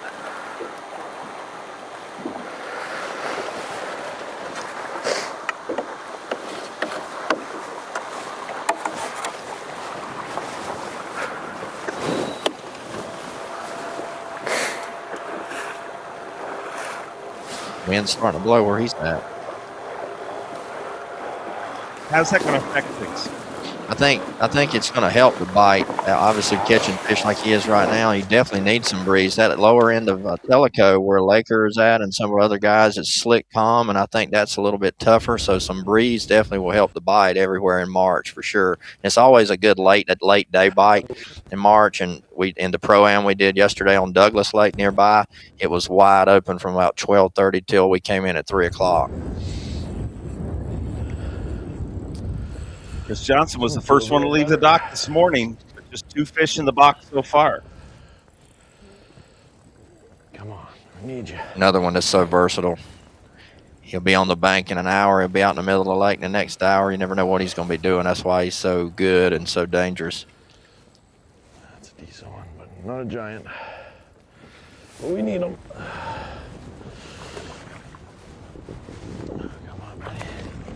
He's got smallmouth blood in him also. He's been an 18-incher keeper, but now that it's 15, we got number 3.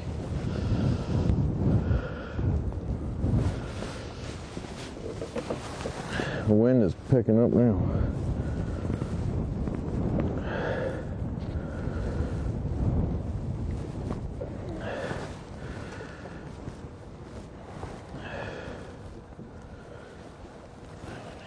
Hear him say that wind is picking up now. See, it was supposed to pick up earlier, I think, initially. But it's kind of delayed a bit. Yeah, the hourly was showing like it getting into the 20s and possibly gusting over 30 afternoon today. I don't know if it's going to drop the hammer fast and start doing it or what, but I would hope those guys get a little break. It won't get that bad.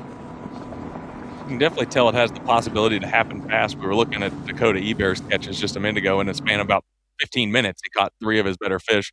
So far, Chris Johnston, slow morning, but he's caught 2 really nice keepers there in the last 15 minutes or so. It's really amazing how they're biting right now, how we've had such warm weather that the water is in the mid-60s on Douglas Lake yesterday. And a lot of fish I caught yesterday on Douglas Lake had spawned already, 100%. Wow. I found a school. We caught them every cast, and they were 2 to 3 pounders, all skinny and like summer pattern type deal. It's just, I feel like this lake may be a little colder, but I feel like that's what's going to make this classic have so many fish caught from top to bottom. It's going to be tight, I think. At takeoff, Drew Cook told me, and that it was just temperature at takeoff. But he said in pre-fish right here it was 59 degrees. Today it was 50. My first spot, there's wow. 20, 30 smallmouth and the water was up 2 or 3 out of it. That cold, that rain that came in brought it up. And that's the good thing about live scope is you can see all the fish there. But the bad thing is it ate up a lot of my time because 3 or 4 nipped it and probably wasted more time there than I should. And I broke one good one off, and I lost a good one on jerkbait. See one here right now. But just has not been stellar so far. I'm really trying to get 1 or 2 more smallmouth, and then I'll run back towards the ramp, start fishing some shallow largemouth, but I'm just a little worried about the water color. I don't want to get there and it's blown out, and then I can't come back. So that's why I'm really trying to 2 of them right here. Just get at least one more before I leave. And then go hunting some big green ones. I tried the whole live scoping thing in here and I just couldn't make it work, so in shallow for largemouth.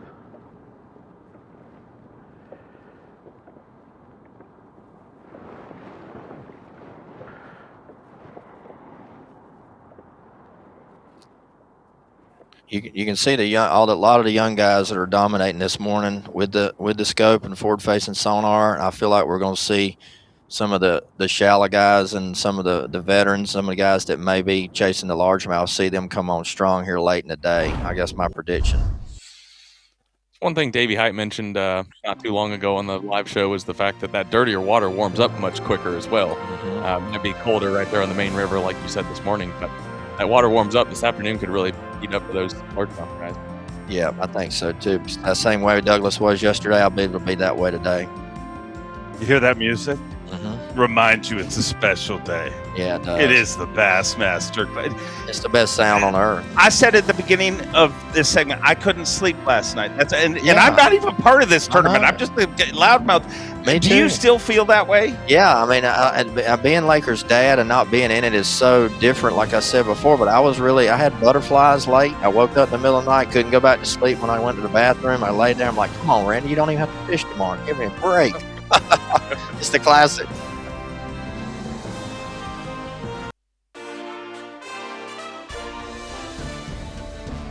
Bassmaster Livecast back in your life, and it is the day we've been waiting for. The Bass Pro Shops Bassmaster Classic World Championship, and our leaderboard continues to change. When we left, Dakota E-Bear was leading. He slipped to second, and Paul Marks was 17 pounds 5 ounces as your tournament leader. Keep your eye on third place. A lot of hype around young Dylan Nutt rolling into this event. One of just 3 anglers from Tennessee, and he has one goal, and that is to win this and then join the Bassmaster Elite Series. Just simple like that.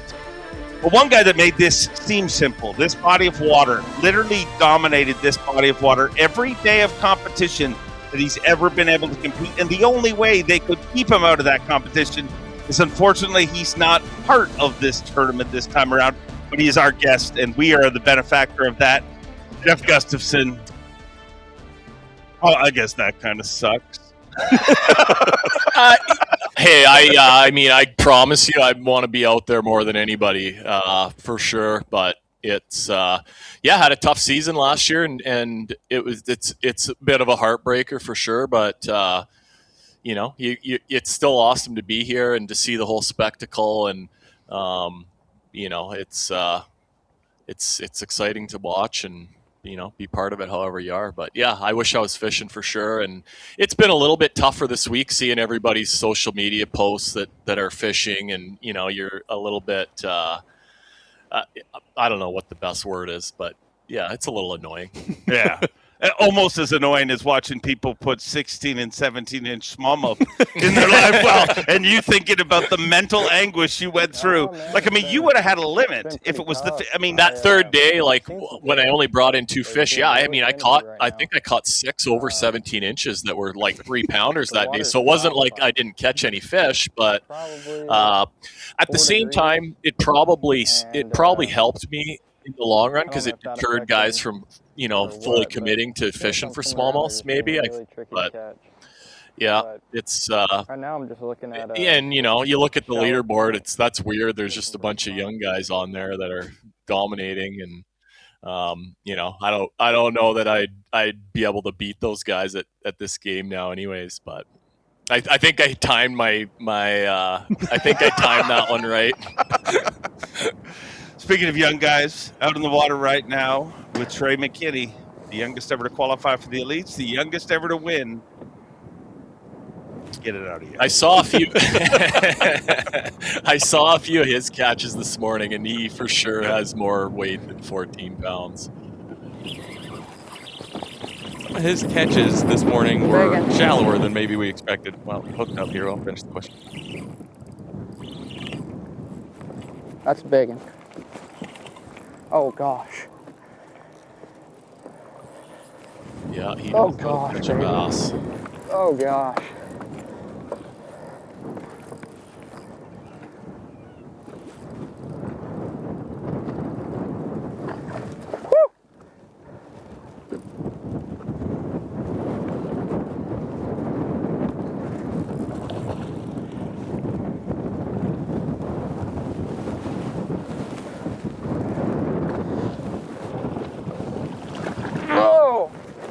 Yes, sir. Yes, sir.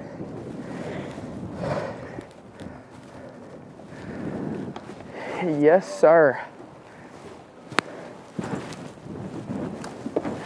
Kind of rude to hide his bait like that. Nice. Whew, we need that. I'll scold him on stage for you. Yeah. That's weird. All the kids do that now. I just feel like butt seats. Yeah, I know. Like I when I was that age, and even now, like I feel like kind of a loser if I have a butt seat up there. Can't show any weakness. They do not. They feel like not using a butt seat is a weakness. Yeah. There goes our big spot. When you look at what he's done, it almost feels fake. I mean, he's been on the Elite Series for 2 years. Buddy boy. Doesn't know what it's like to finish below second in Angler of the Year.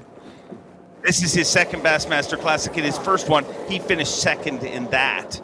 And he's won 2. Like, I mean, it's. Let's get another one. Yeah, he makes it look pretty easy for sure, and every and not just like scoping all the time either. It's any kind of fishery. Yeah, he still catches them. Over to Alex Redwine. How many times do you think he's going to think about that 10-pounder he caught in pre-fish? I bet. Probably as many times as we're going to mention that he caught a 10-pounder. That's a better smallmouth. What is the biggest fish we've seen so far today? There's another one 5 chasing even. it. Did you see that? Don't lose this one. Let's go. What'd you have on day one? There was another 19? smallmouth chasing 18, it. high 18, I think. Yeah. That's a nice smallmouth. And I mean, I started in the canal the first day to try to, did you see my rod see if I tip it could off? take some out I of was there. trying to. Just because there was a lot of guys another fishing smallmouth it. trying to chase it. I had a couple places just in the Tellico that pretty well were within sight of the canal, and they were uncut pools, like pretty easy to catch. I'm trying to I live probably scope took them, I me guess, 20 but or I just 30 minutes can't with the wind and the that bag. pollen, so I'm just. It was pretty special, I got pretty confidence awesome. in the steeper bank. How does she go? It's a 3-pound smallmouth. Wind and pollen, the arch enemies of live scoping. Pretty sucker. 3-pounder will help this week. We need a couple of them. Sweet.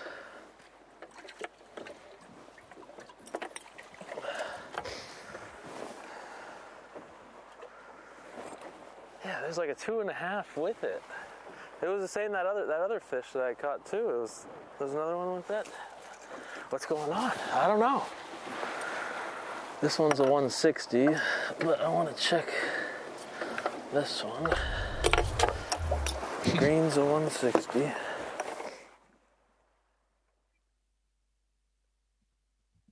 Let's go over to our bridesmaid from the last time we were here.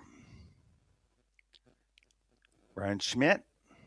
Well, we got one keeper, guys. You know, it's unfortunate. I saw the writing on the wall for my core area, but it was so good.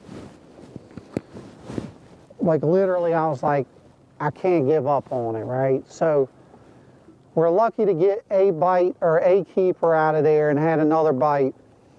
So now we're getting down lake a little bit to a little bit cleaner water. Just seeing if we can't get some bites, get the day going.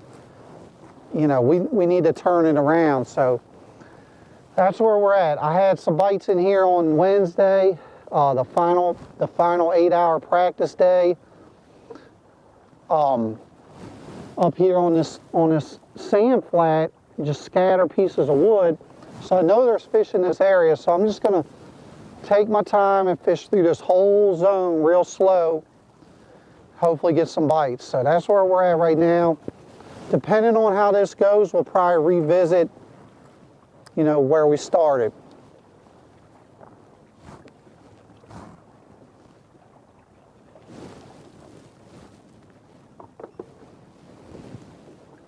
He gave you props at takeoff this morning, Gussie. Did he? Said how you've done, and you have. I mean, every day of competition, you've dominated out here, which is so rare. And that doesn't, not just the Classic. I mean, 4 days of an elite event before that, and he kind of said, kind of sucks that you're not in the field. I don't know if he meant that. Like, I think he was trying to be nice. Yeah, I know he's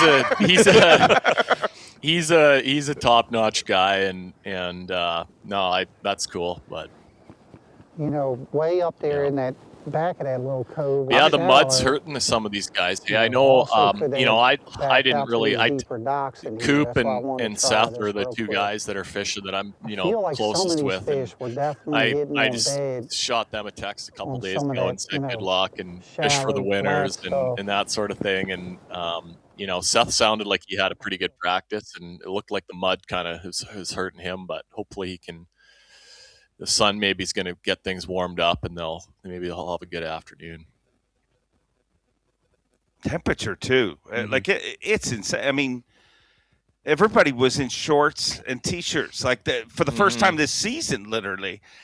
And this morning we had a bunch of boats that had frost all over the deck. Yeah, I was outside with the guys this morning, and it was chilly. Like, I was ice fishing a few days ago, and it was like colder here this morning than it was back in Canada. But the sun's out now. It's going to warm up pretty good. I think looks like the rest of the weekend. So yeah, it's definitely it's cool to see some largemouth stuff happening though, and they're going to definitely be a factor in this. It looks like. You hear guys talk about this fishery is better now. It's not just the 15 inches. Say it's better. Why do you think it's better? I mean, I don't know what the reasons would be, but I know just from what I've heard over the last couple of weeks, I mean, local tournaments, the weights have been quite a bit better. You're seeing more high-end big fish, but maybe just it's been a little more stable with, you know, maybe not flooding or some of that kind of weird stuff happening, but I mean, it doesn't look like that big of a fishery on the map, but it's got a lot of fingers and a lot of habitat, and you know, like most of the other Tennessee River lakes. I mean, they're factories, so that's good to hear that it's, you know, maybe on the upswing. Because it's been when we've been here in the past couple times. I mean, it's been a pretty tough fishery, like compared to most of the places that we go, for sure. I think even the locals would agree. I mean, everybody, it's the resounding opinion that this is the best host city we go to as far as like a classic to attend, because you can go to takeoff, everything's all in one area. And if there's been a negative, it's been that. We've literally watched guys just kind of, if you're going to compete in that event, you got to survive that event. But if the fishing's better here now, I mean, and it clearly is, because Andrew was saying earlier that you had almost 19 pounds, but 10th place was 12 pounds the last time we were here on day number 1. What's 10th place right now? 10th place right now is up to 12-14, but above that is all 13, 14 plus. So pretty significant jump. Not as near a strong stat as I thought it would. I was trying to help you. It's early in the day. No, but I mean, it is early, and I bet you that it'll be over 15. Everyone in the top 10 is going to have over 15 by the time it's said and done today. And it may, you know how some of the bass track goes too. Like it could very well already be over 15 for all those guys. I mean, in fairness, Patrick Walters right now has 9.8, so it's probably like 17 pounds. So, I mean, it's going to prove your point better. God bless the liars. They helped the weigh-in. 4 bucks right now. Alex Redwine, Fisher Anaya, Trey McKinney, and Brian Schmidt. Gussie, this is probably hard to predict, but we look at Paul Marks and his 5 bass limit. He's got a 3-pounder, a 3.2, and a 3.3. If you had to guess, how many of those fish are under 18 inches? It's hard to say, because you'd catch some here that were long and weighed. There was some that I called a few, I remember, in that classic that were like 260s, but they were long and skinny. But then you could catch a 17-incher that could push 3.5 if it was built. It's a weird place like that. Like, they kind of were in all shapes, and then a lot of them are actually hybrids with spotted bass, like a meanmouth. I had a 480 the first day in that classic, and it was actually a meanmouth. And I've got the advanced taxidermy guys back in Canada doing a mount of that fish for me. It's real pretty well, it's real cool. It had sort of half spotted bass, half smallmouth. So I'm excited to get that to the wall. It really is one of the coolest looking fish. No doubt. We talked about it at dinner a couple of weeks ago, and you pulled out the picture, and everybody at the table, Jason, Christy, everyone's like, wow, that is a very cool fish. And I'm sure the guys at Advanced will make it look just as cool as it did when it came out of the water. They're the best, so I'm excited for it. But I don't know what that factors into how they weigh, but but lots of 17 inches will be 3-plussers for sure. Well, lots of action still to come. It is day number 1 of the World Championship of Fishing, and we've been pretty lucky to be joined by world champions Randy Howell and now Gussie. But right now, the Surge Squad is doing what the Surge Squad does, and that is surge up our leaderboard. Paul Marks with 17 pounds, 5 ounces. Dakota E. Bear in his very first classic, 16 pounds, 15 ounces. And keep your eyes on young Dylan Nutt in 3rd place with 16 pounds even, a Bassmaster Classic.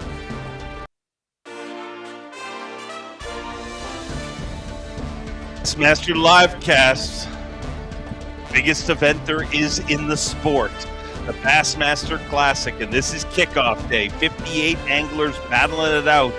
For the 3rd time, we come here to Knoxville, and what a classic community it has been, and thousands and thousands of people showed up this morning at the Mellon takeoff. 5,000 people, I believe. Trip Weldon was there, and he judged the crowd. He said, hey, it's as big as it's ever been here this morning. It was an awesome morning, but backing it up on the water right now, you see Paul Marks, our tournament leader, 17 pounds, 5 ounces.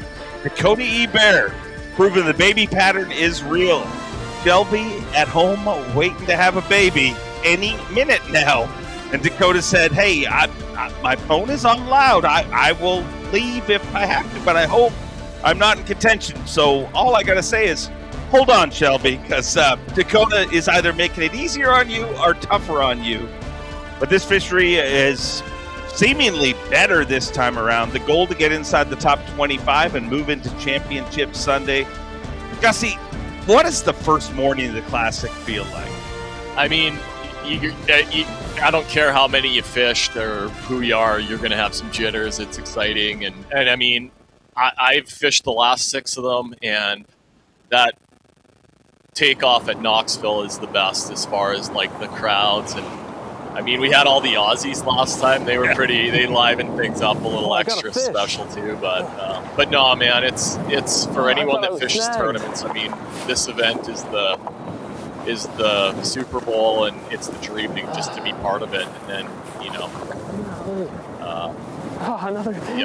it's exciting, and I'm sure but it's also such a busy week that like it's almost relieving to get out and actually fish and get away from all the media, just the extra stuff. It's all fun, it's all part of it, and it's special, but it's nice when you actually get out there and get to fish. I think for everyone, I got some buddies that are coming down from Ohio. I think they're on their way right now. Do all week. Hopefully they're watching. Gamakatsus are no joke. Gamakatsu trips. Ooh, look at that. Rob G, Knoxville, huh? What do you think? Little belly pat. That's a solid fish.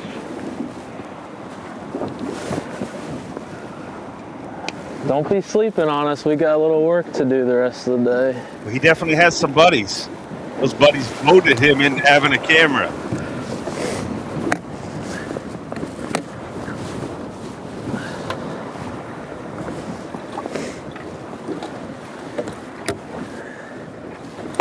Huh? Which one's bigger?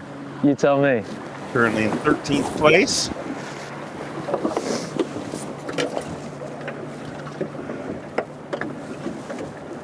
One, two, three, four, five. Yeah, he's starting to put a solid bag together. Sweet.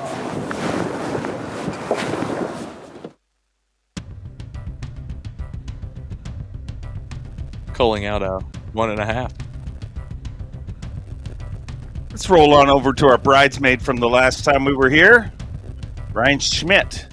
Having a tough morning so far. One fish in 44th place.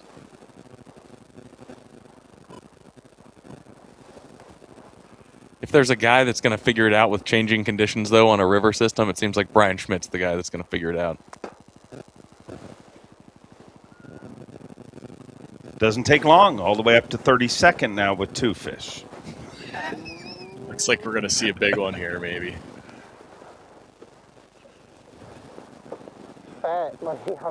I'm assuming that's probably his fish number 2, or is that going to be? We will see. We're hoping. Find out here.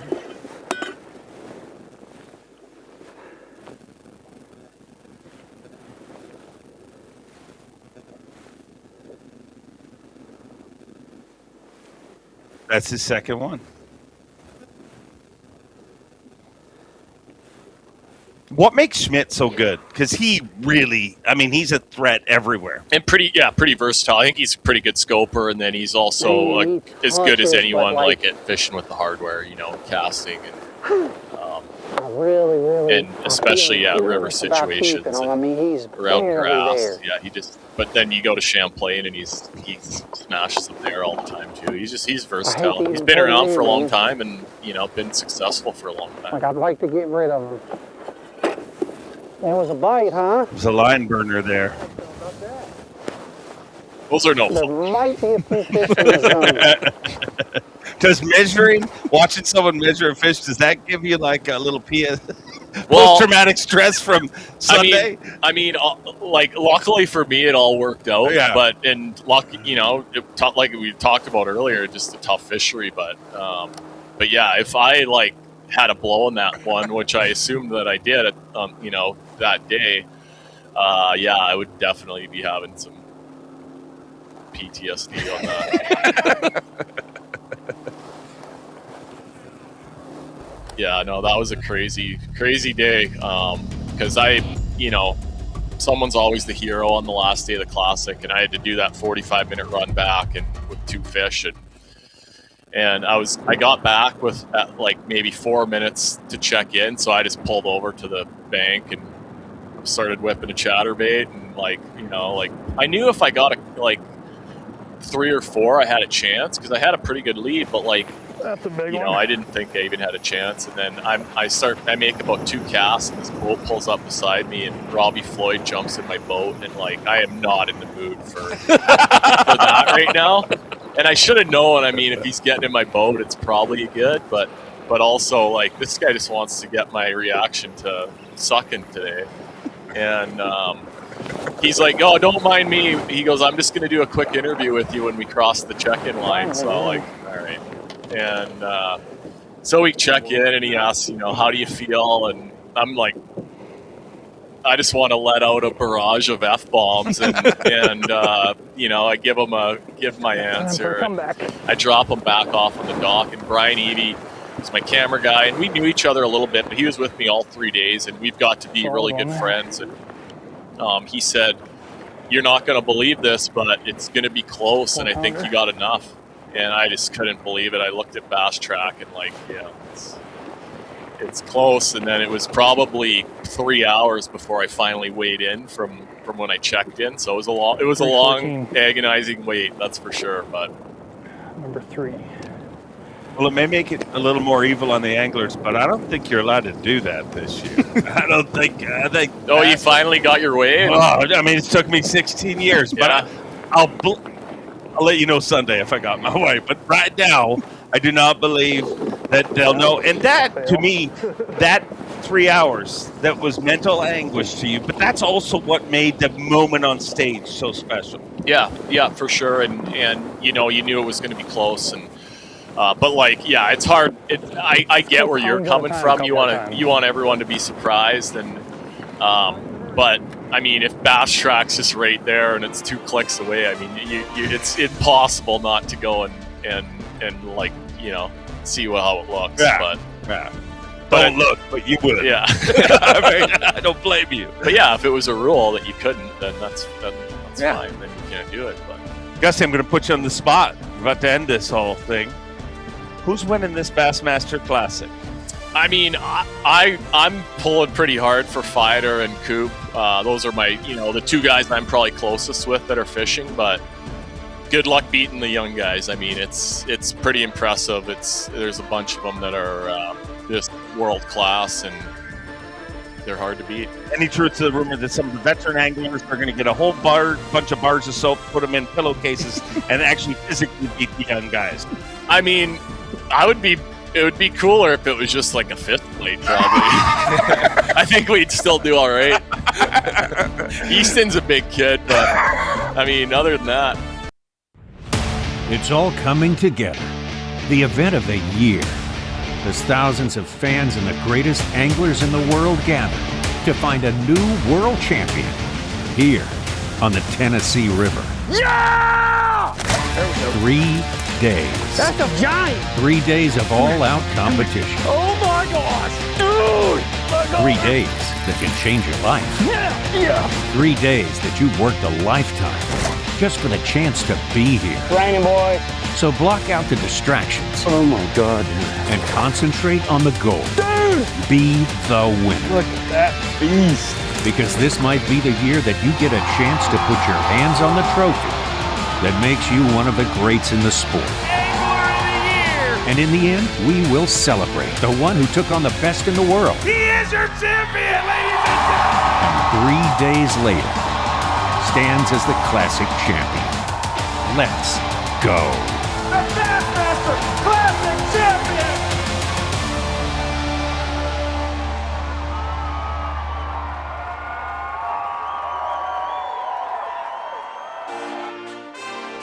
3 days is right.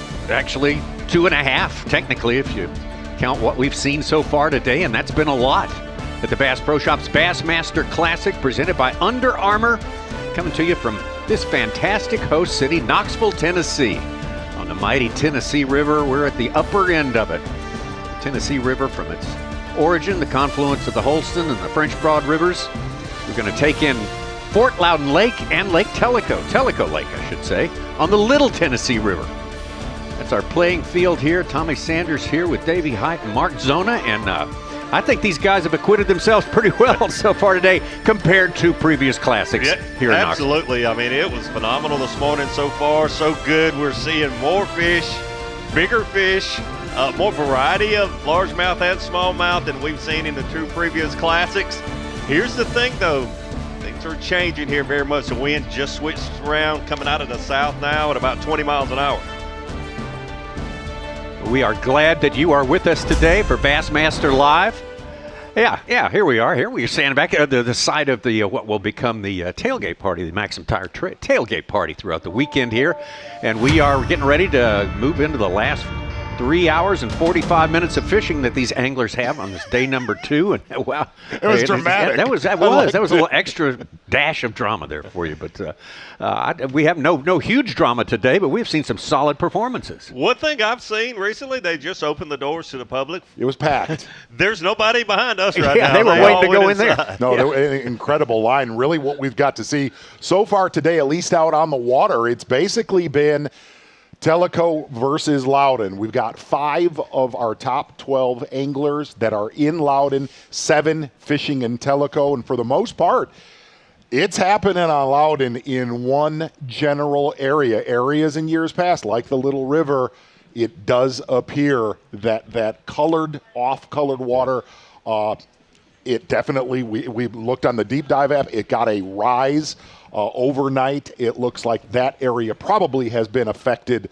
the most. The Concord area right now, at least on Loudoun itself, has been the most consistent. Yeah, it really has, but we've talked about it a little bit this morning. I'm really convinced that today is going to be the toughest day for those largemouth fishermen on Loudoun.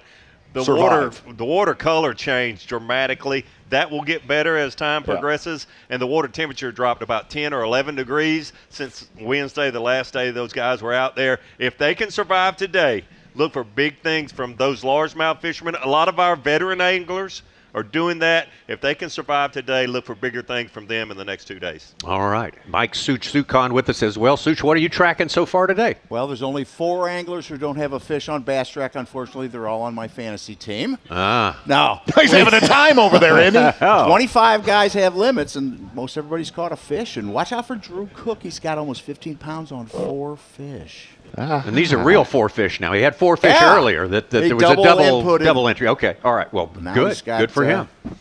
An actual Such, you are killing it today. Well, you cannot argue with that. Let's get out to Trey McKinney.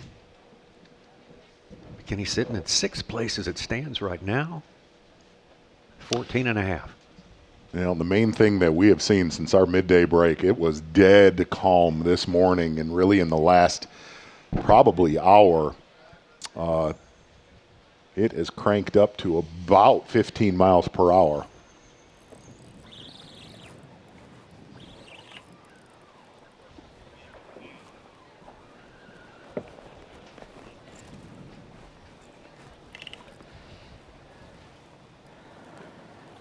Nice one. Not big though.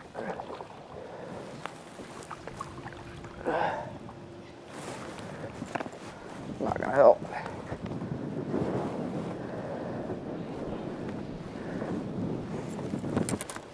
What's our smallest one?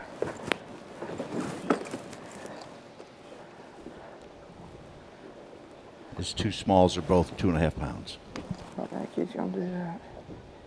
Wow, he did.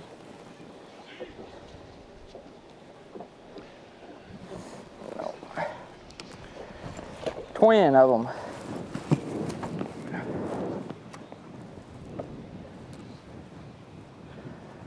Help me with memory. Did Gussie cull on day 1 here when he won? Didn't he just catch his 5? Davey, I don't remember last week. So that might be the first 18-inch smallmouth we've seen culled here in a classic in 3 events, I think. Taking a look at earlier today with Trey McKinney, he made the long run to Tellico, and his primary spot he wanted to start on, well, it was occupied by Dakota Abear. So Trey McKinney said, well, I'm going to just go around the corner, and landed on a big school of smallmouth. And I think we're a little bit low on several different weights that we've seen unofficially, because he was swinging fish like that pretty much all morning long.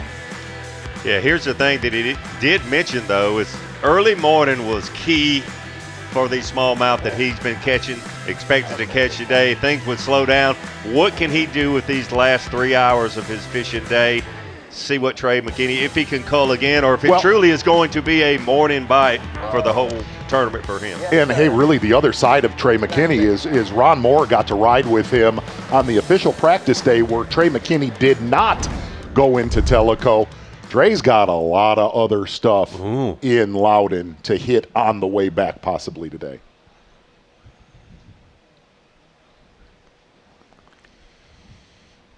Well, Trey McKinney trying to be the youngest ever to win the Bassmaster Classic at 21 years old. You've got some other youngsters in there as well. Alex Redwine, actually the old man of that group, is 5th year of Elite Series. He's already looking at retirement, I think, probably. No, just kidding. Fisher Anaya, 1st year Elite Series angler, already notched a win. Dylan Nutt. When we got down to take our midday break, it's very interesting. There was a couple college anglers down here in the crowd. Yeah, they love this tournament. They love anything techno. There was a person our age. It's like this whole thing ruining everything. This was all in a 2-minute span. Yes. Well, it keeps the conversation going, that's for sure. That will not be going away anytime No. That conversation will continue. Wait till Sunday. Yeah, that's right. This dang bait does not throw good in the wind being the last tech.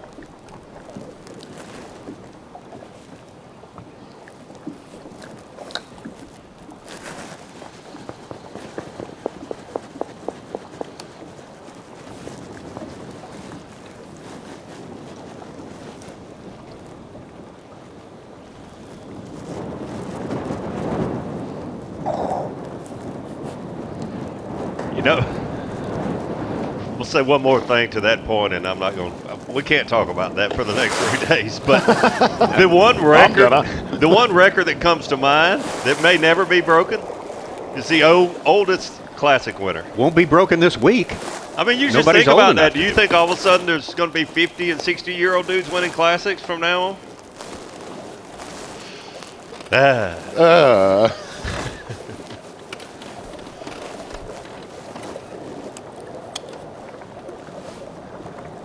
I hope so. Well, you mentioned it. It was Woo Daves in 2000. Yep. He was 54 years old. Yep. The oldest competitor ever was Shorty Evans, 65 years old, back in 78. Our oldest one this week is Bill Lowen at 51. There's 23 guys in their 20s this week, a record. Wow. My goodness.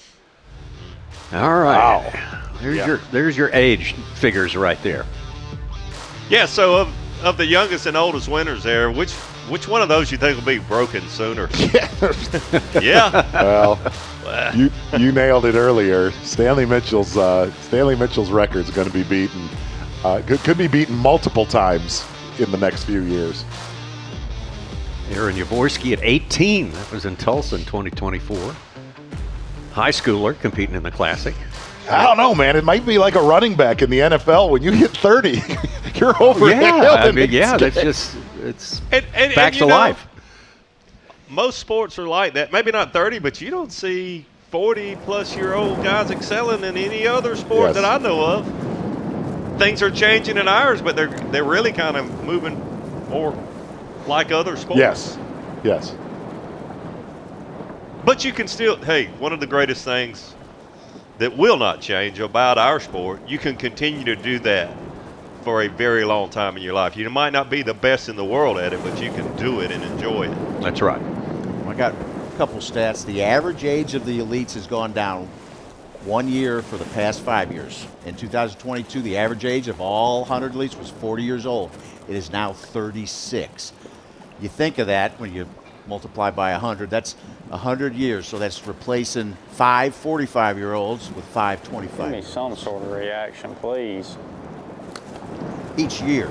You just got a classic bucket of knowledge over there today, don't you, Sage? A blue bucket of knowledge. Yes. Oh, I want one of those.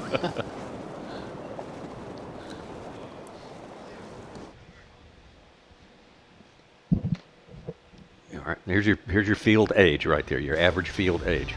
And how it's That's dropped. Classic field age. Yeah. Elites. In 4 years, That is staggering. It really is. All teenage classic, not hard to imagine. At this point in time. We're going to have what was that kid's name that played Little League and he was like 30 years old? Danny Almonte back in the day? Remember that? Yeah. Like we're going to have a 9-year-old sneak into one of these. That's right, like a reverse Danny Almonte.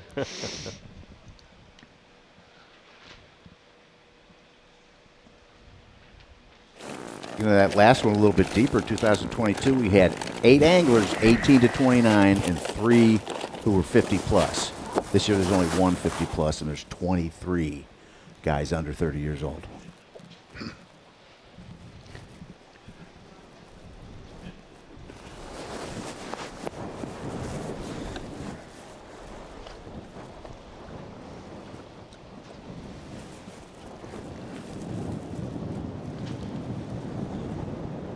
Now, Fisher said he had a shallow bar that had big largemouth on it. And that is about as shallow as he has fished today.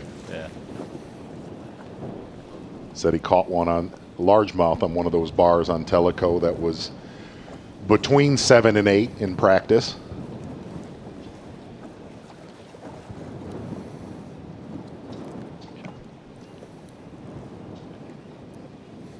There's one sitting up there. Oh, Jesus Christ. I can see him sitting in that tree. He's just way up there in the back of it. Oh, that son of a gun went right over that limb again. Ain't no way to get to him.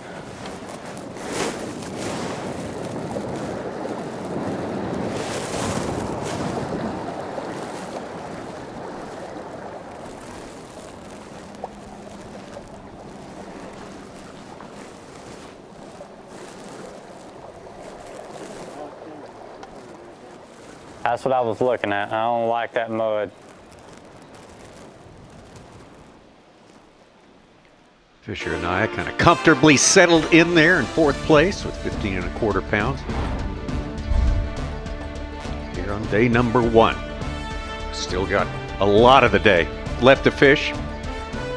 Is the best part yet to come? Could be. Could change a little bit. Wow. That is a trophy. What? Is that the race guy? That is a trophy Oh, the up trophy's there. on top of the sun sphere. That is oh a my sick shot. That is cool. All right. First man that can bring it down here and put it on the desk. No, wait. No, that's that was terrified. yesterday. Terrified getting it up there.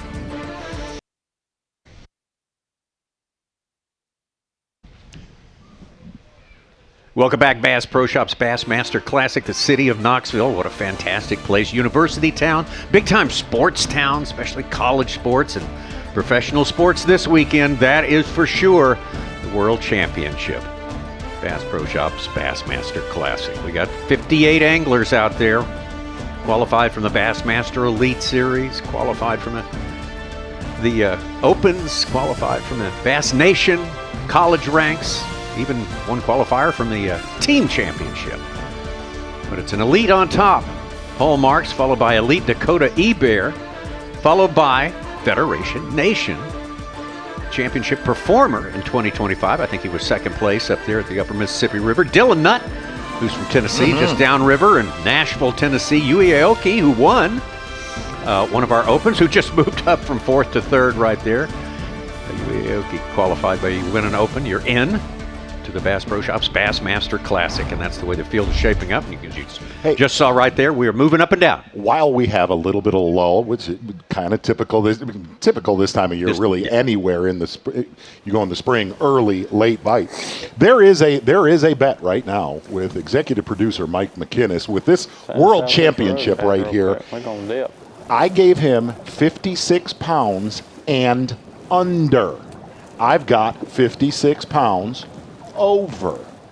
I'm still feeling arrogantly confident. Yeah. But he's down there at lunch and he's like, you just pay me now. These are largemouth. They're super slow, but I just can't get them to fire up on nothing. If the wind wasn't blowing and I could actually throw something that would slow down, I might catch one of them, but I can't slow down. It's just so fast. Even when you throw a light bait, it just blows it with the wind.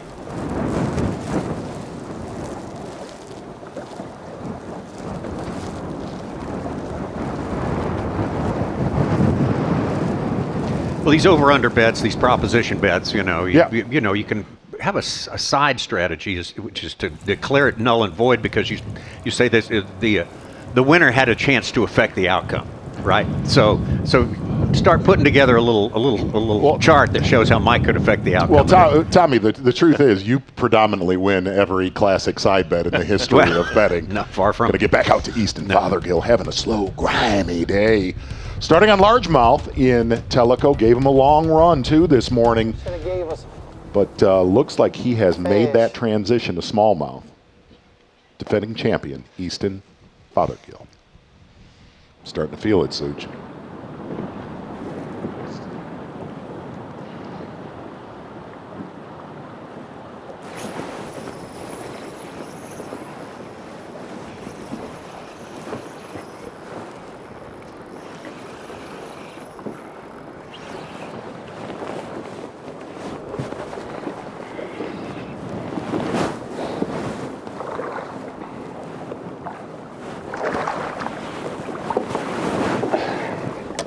Not as big, but going by pound.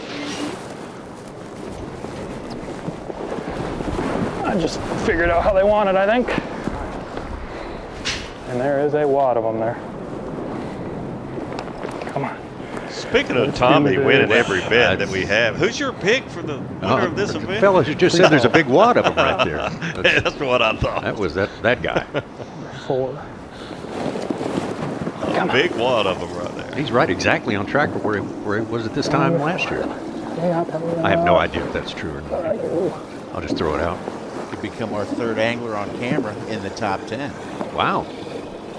That's us doing good. Yeah. Over here, I guess. Not bad.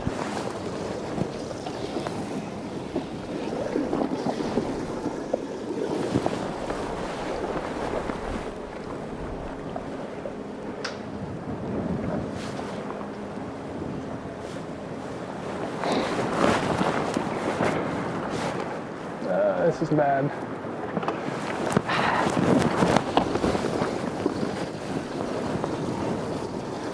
Well, you could see that wind has started to crank. Going to have themselves a pretty chippy ride home to Knoxville. I got you. I got you. Pull him up now. And we are going to hang in Tellico right now, like we said. 7 of your top 12 fishing in Tellico. Back to Elite Series rookie Fisher Anaya.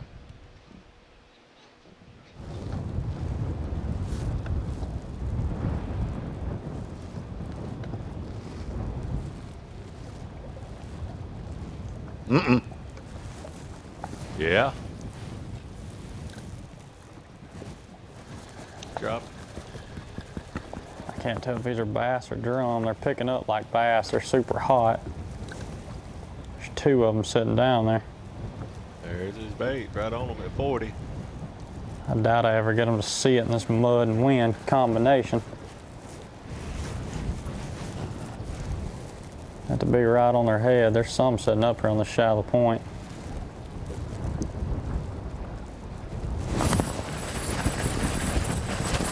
I got the little one, I think.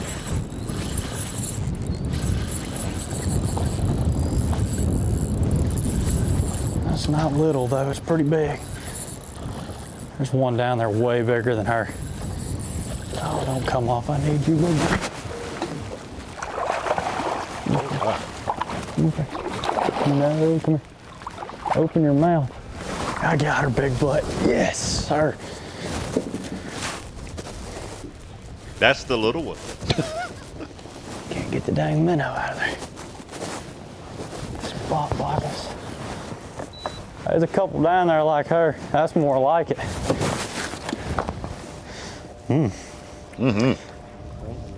Couple more like this one. We'll be all right for today. How about a 4.5 pounder? We'll take those any day of the week. Get rid of number 1.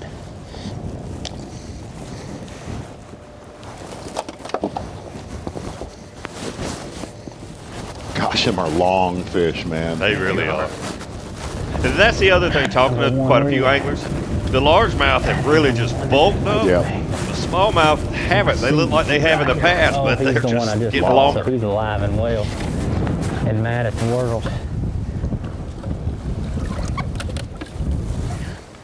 There's a little bit of blood in this water for some reason. Unless it's just that pool noodle making it look red. It's a pretty big one that he called really right there, big, too, man. if he was fat. It was. I think maybe he was a little light on that 15-4. Yeah, I'm gonna go with that, Davey. Davey, your pick's in the lead now. All righty. Yeah. I didn't think he was that big, honestly. I thought he was like 3 pounds. Didn't realize he was dang 4.5. I think he scored a goal, Davey Height. Yeah. There's a couple more up here too. I seen them sitting. When I reeled her in, there was a bigger one chasing her in. Here we go. He's about to catch another one. The horn is sounding. Get it, boy. Go on, boy. Oh, that's a good largemouth right there. Just swing Yeah, it. swing him in, boy. Wait, he rethought it. Is that a big spot? Largemouth? Largemouth, he said. Yes, sir. That was dumb.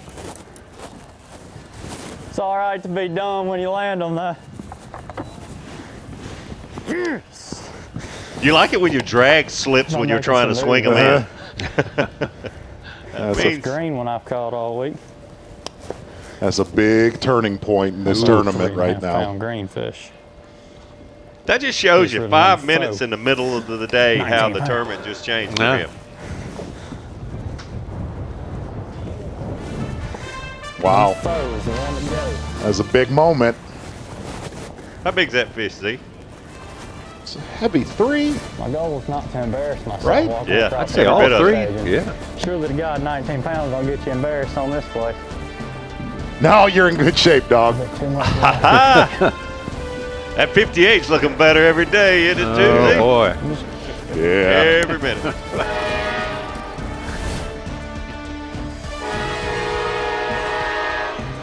Well, it was not the prettiest landing of this Bassmaster Classic, but Davey, good pick this morning on Fisher and I. Like I said, I was a little bit jealous of that pick, and he has lived up to all of his reputation coming into this Bassmaster Classic. Oh, it's far from over.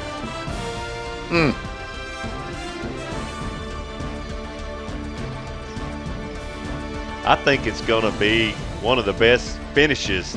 I think we'll have multiple anglers in the last hour or two of Sunday afternoon fishing time that could win it with one cast. Fisher and I are stretching it out a little bit, maybe a little bit more than that. These are all unofficial weights right now. Paul Marks in second place. Dakota Ebert hanging in there. He got a good fast start today, and he's not going to be denied. Yui Aoki, Dylan Nutt from the Bass Nation. Trey McKinney, Drew Cook, Caleb Hudson, Alex Redwine, the fan favorite, and the champion, the retaining champ, Easton Fothergill.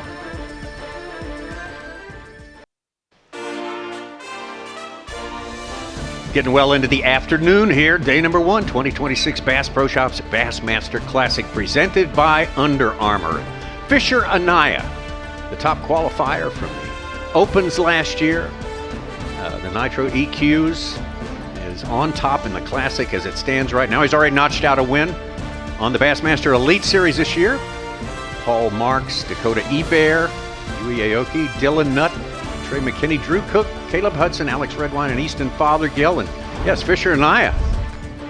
What a great job during that qualifying process. And of course, it all wrapped up at Lake Okeechobee. And Fisher put enough hay in the barn. He didn't win this one, but he put enough hay in the barn that he was able to knock down the top qualifying spot for the Nitro EQs. And just watching him work, basically connected canals like is what the Okeechobee seems to be all about anymore. Yeah, absolutely. I mean, this is the first chance I actually had to watch Fisher, in competition on the Bassmaster Tournament Trail to win the points championship, to qualify like he did. That's some very, very tough competition. And look, he's at Lake Okeechobee. He's proven it's not just Lake Okeechobee. It's not just somewhere in Alabama. It's not just somewhere in Tennessee. Yeah. He catches them everywhere. Not that far out of high school. Most of the places we've seen him fish so far, he's never been before. So that's amazing what he's been able to do. We want to welcome our special guest right now, Cole Sands. Cole Sands, we're going to talk some Tennessee River stuff. You're based in Tennessee, though not from Tennessee originally, right? Yeah. Well, first off, I'm glad to be here. But originally born in Fairbanks, Alaska, but I moved to East Tennessee when I was 10, so anywhere in East Tennessee feels like home. I grew up on Lake Chickamauga. I live in Johnson City now. I catch a lot of big smallmouth in them deep, clear lakes. But my wife, her family's from Knoxville. My in-laws, a lot of friends, my guide clients, a lot of them are from this area. So this is a classic I hate to miss, but it really is cool to see how these guys are catching them.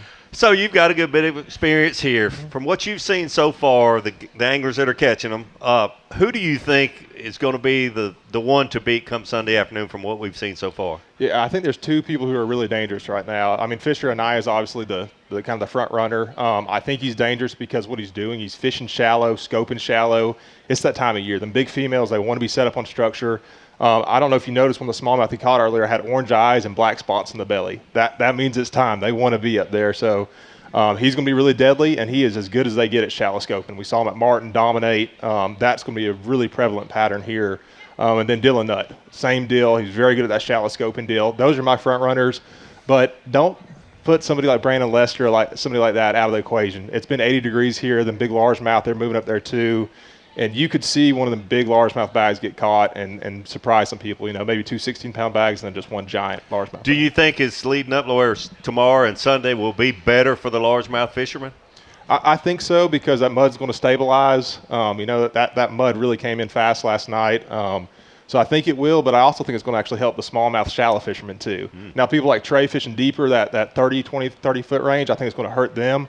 But people like Fisher, them smallmouth, are coming to them. So you could see it going both ways. Yeah.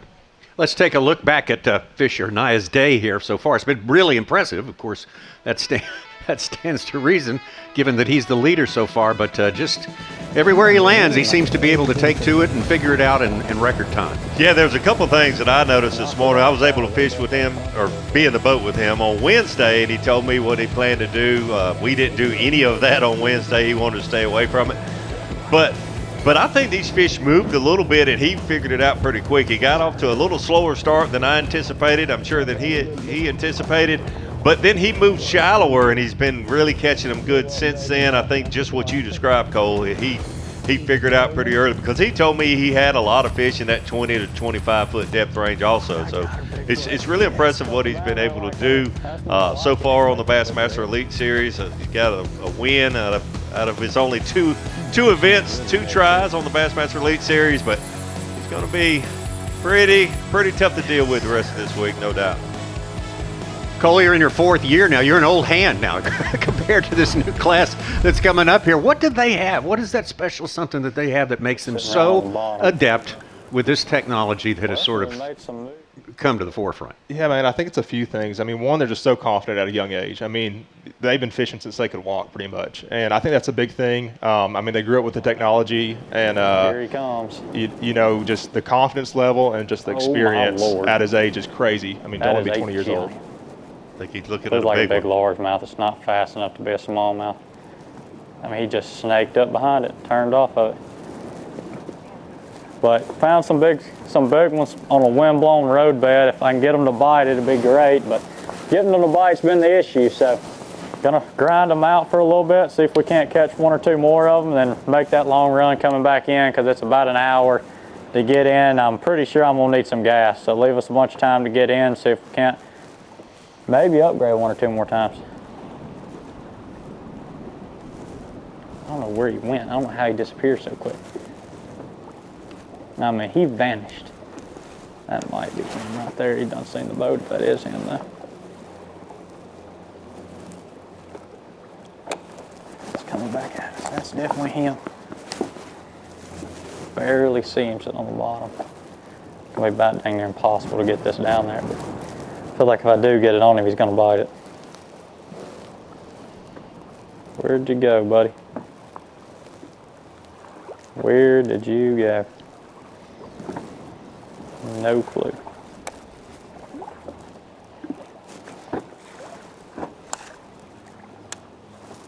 How the heck he disappeared so quick?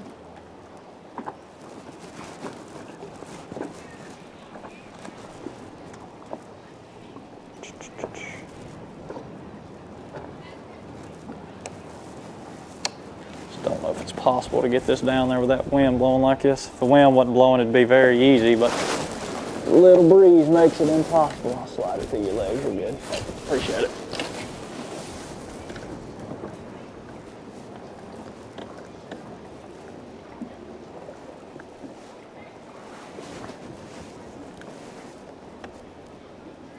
This water very well could just be muddy on the surface and not muddy down there on like the bottom. Big one. It looked big, but I don't know. Nope.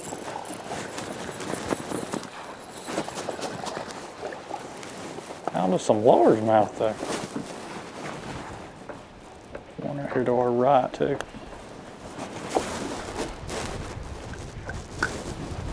He looked massive. He indeed was not massive.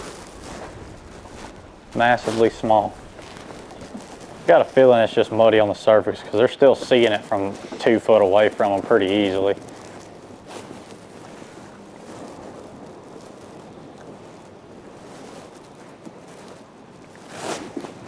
Barely missed that fish.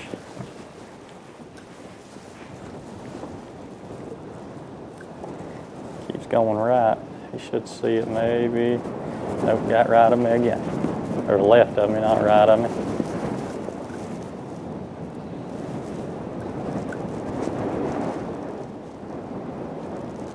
All right, Wayne, let's chill out for a little bit. He ain't even looking at it.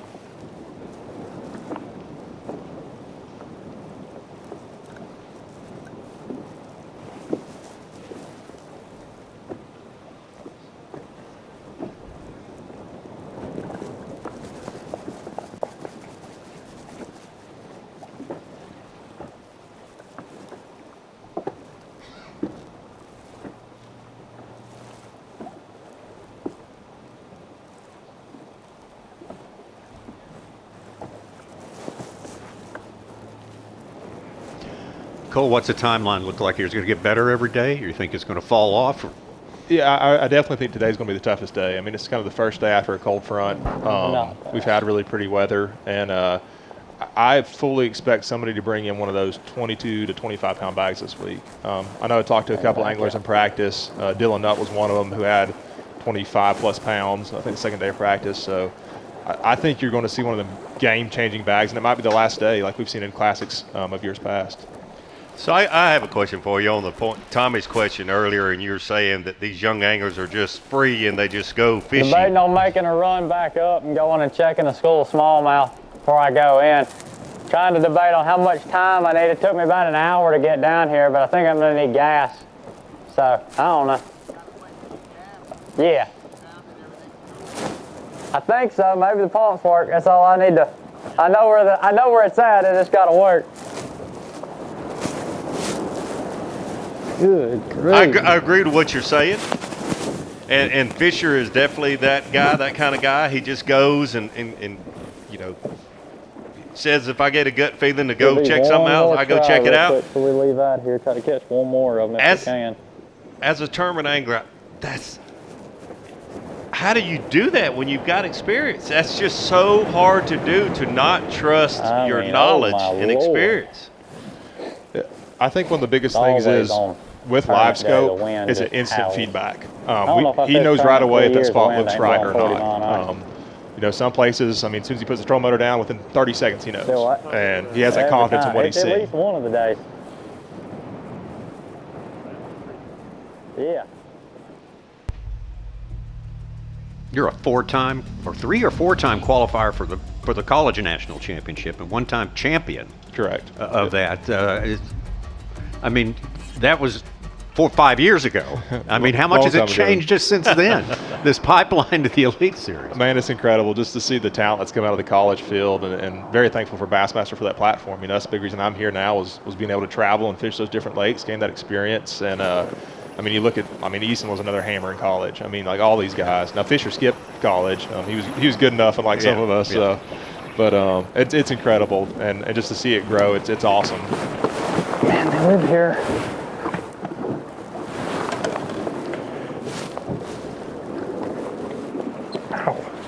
Strong jaws. Come on, man.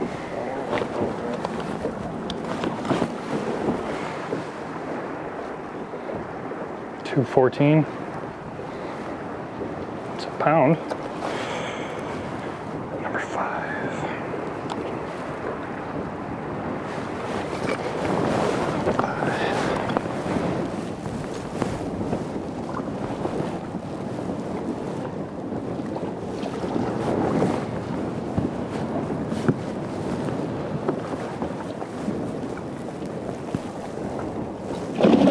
Whoa.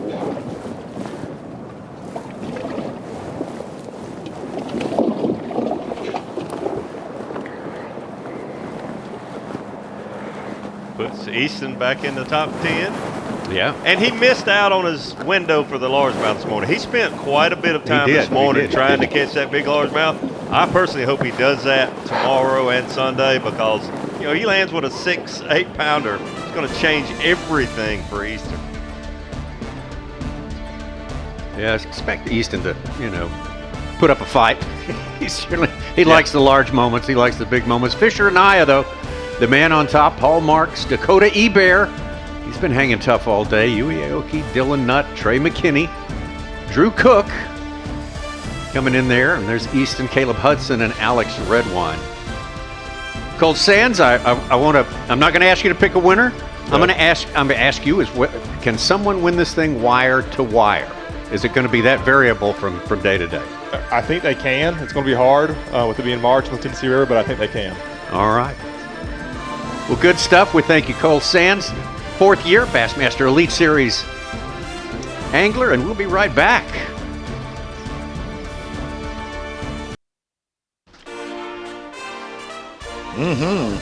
Bassmaster Classic time here in Knoxville, but we're going to take a look right now. 2 tournaments in.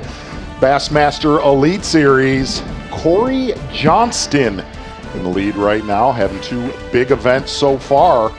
Davey Height, you pretty much covered Corey the first 2 tournaments. Very consistent, like his brother Chris. Very consistent. I know Corey Johnson wants to hold one of those Angler of the Year trophies over his head like no tomorrow. Now that his brother has done it back-to-back years, Corey Johnson out to his best starts yet in the points race for Bassmaster Angler of the Year. Last time we were, actually this is Fort Worth from last year with Chris Johnston. Top 10 finish there, 55 pounds and 15 ounces.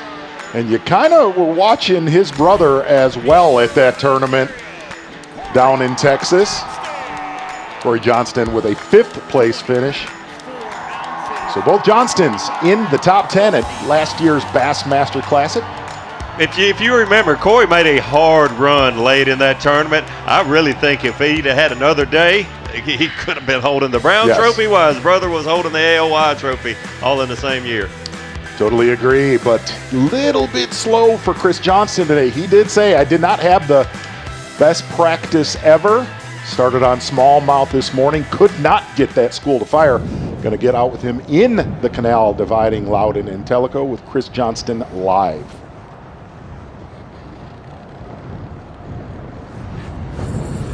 Got him.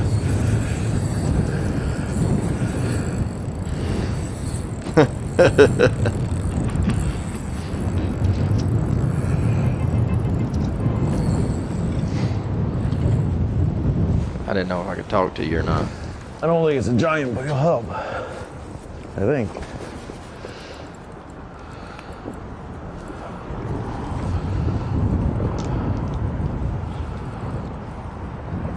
Yeah, he's not a giant. He'll help though. Biggest one of the day. He followed that for probably 200 feet, and my minnow was about 4 feet below the surface there for 100 yards, and he just kept following it. Pretty cool, actually.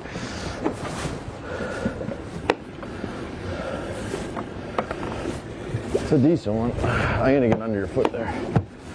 It's all right.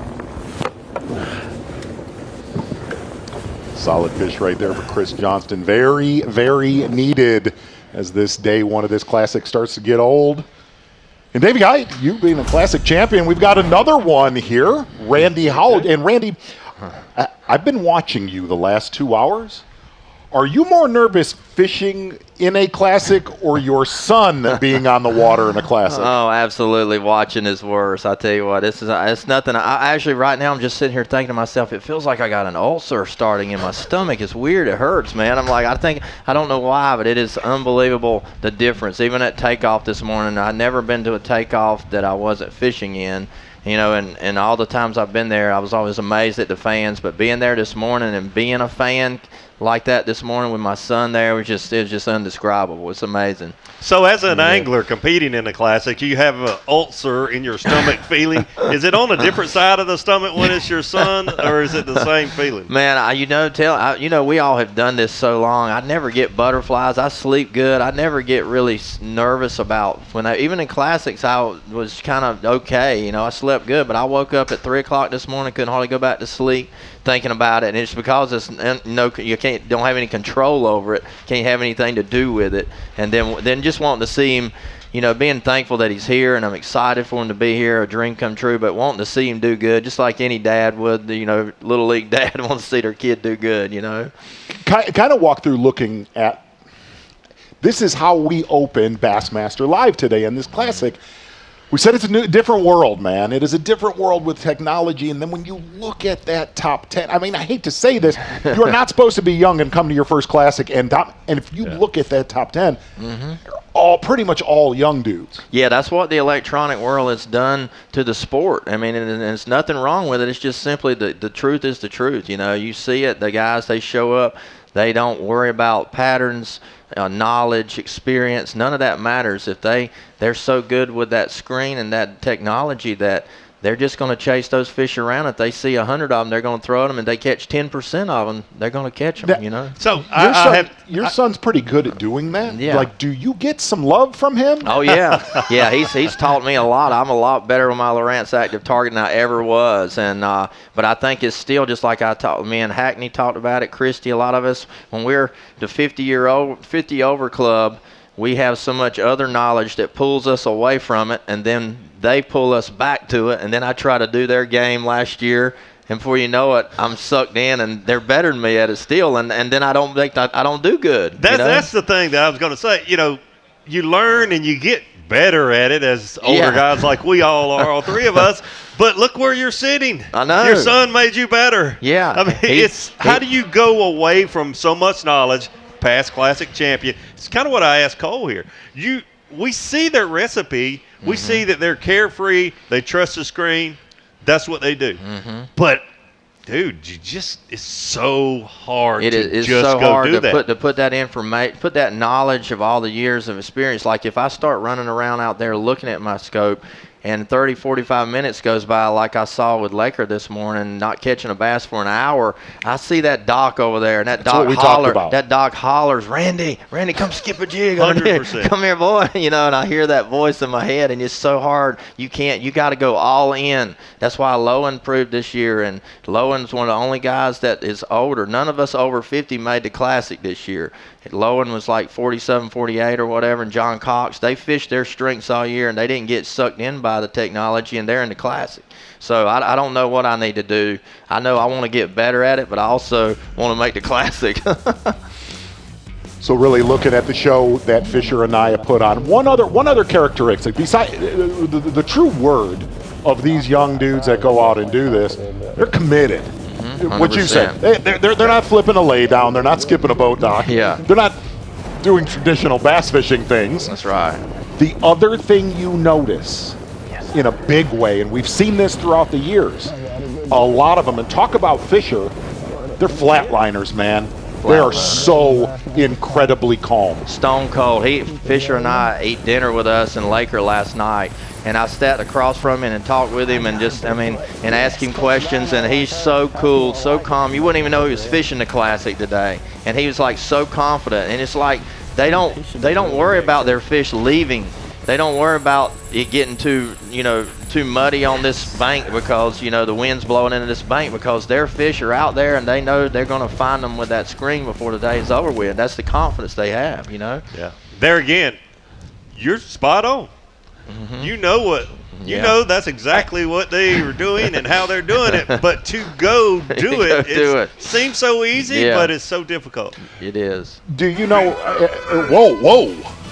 Such, where are you? We got a BFA from JT Tompkins, a 5-pound, 2-ounce, beats the 2 5-pounders from Skeeter Boats, a BFA. How about that? I think he's got up to 6th place with 16 pounds. I want to stay on that topipic. You know what a man-child is. It's an older gentleman like yourself. You're like 63 years old. But yet you look like one of the young. You look like you're about 19 or 20. No. Do they accept you, that group? I feel like they do, I feel in my head they are. In my head we're just buddies, all of us, and I feel like I'm one of them, and I get excited when I'm around them talking and I'm asking them questions. Like last night I'm asking Fisher stuff, and he's just looking at me like, don't you know this already?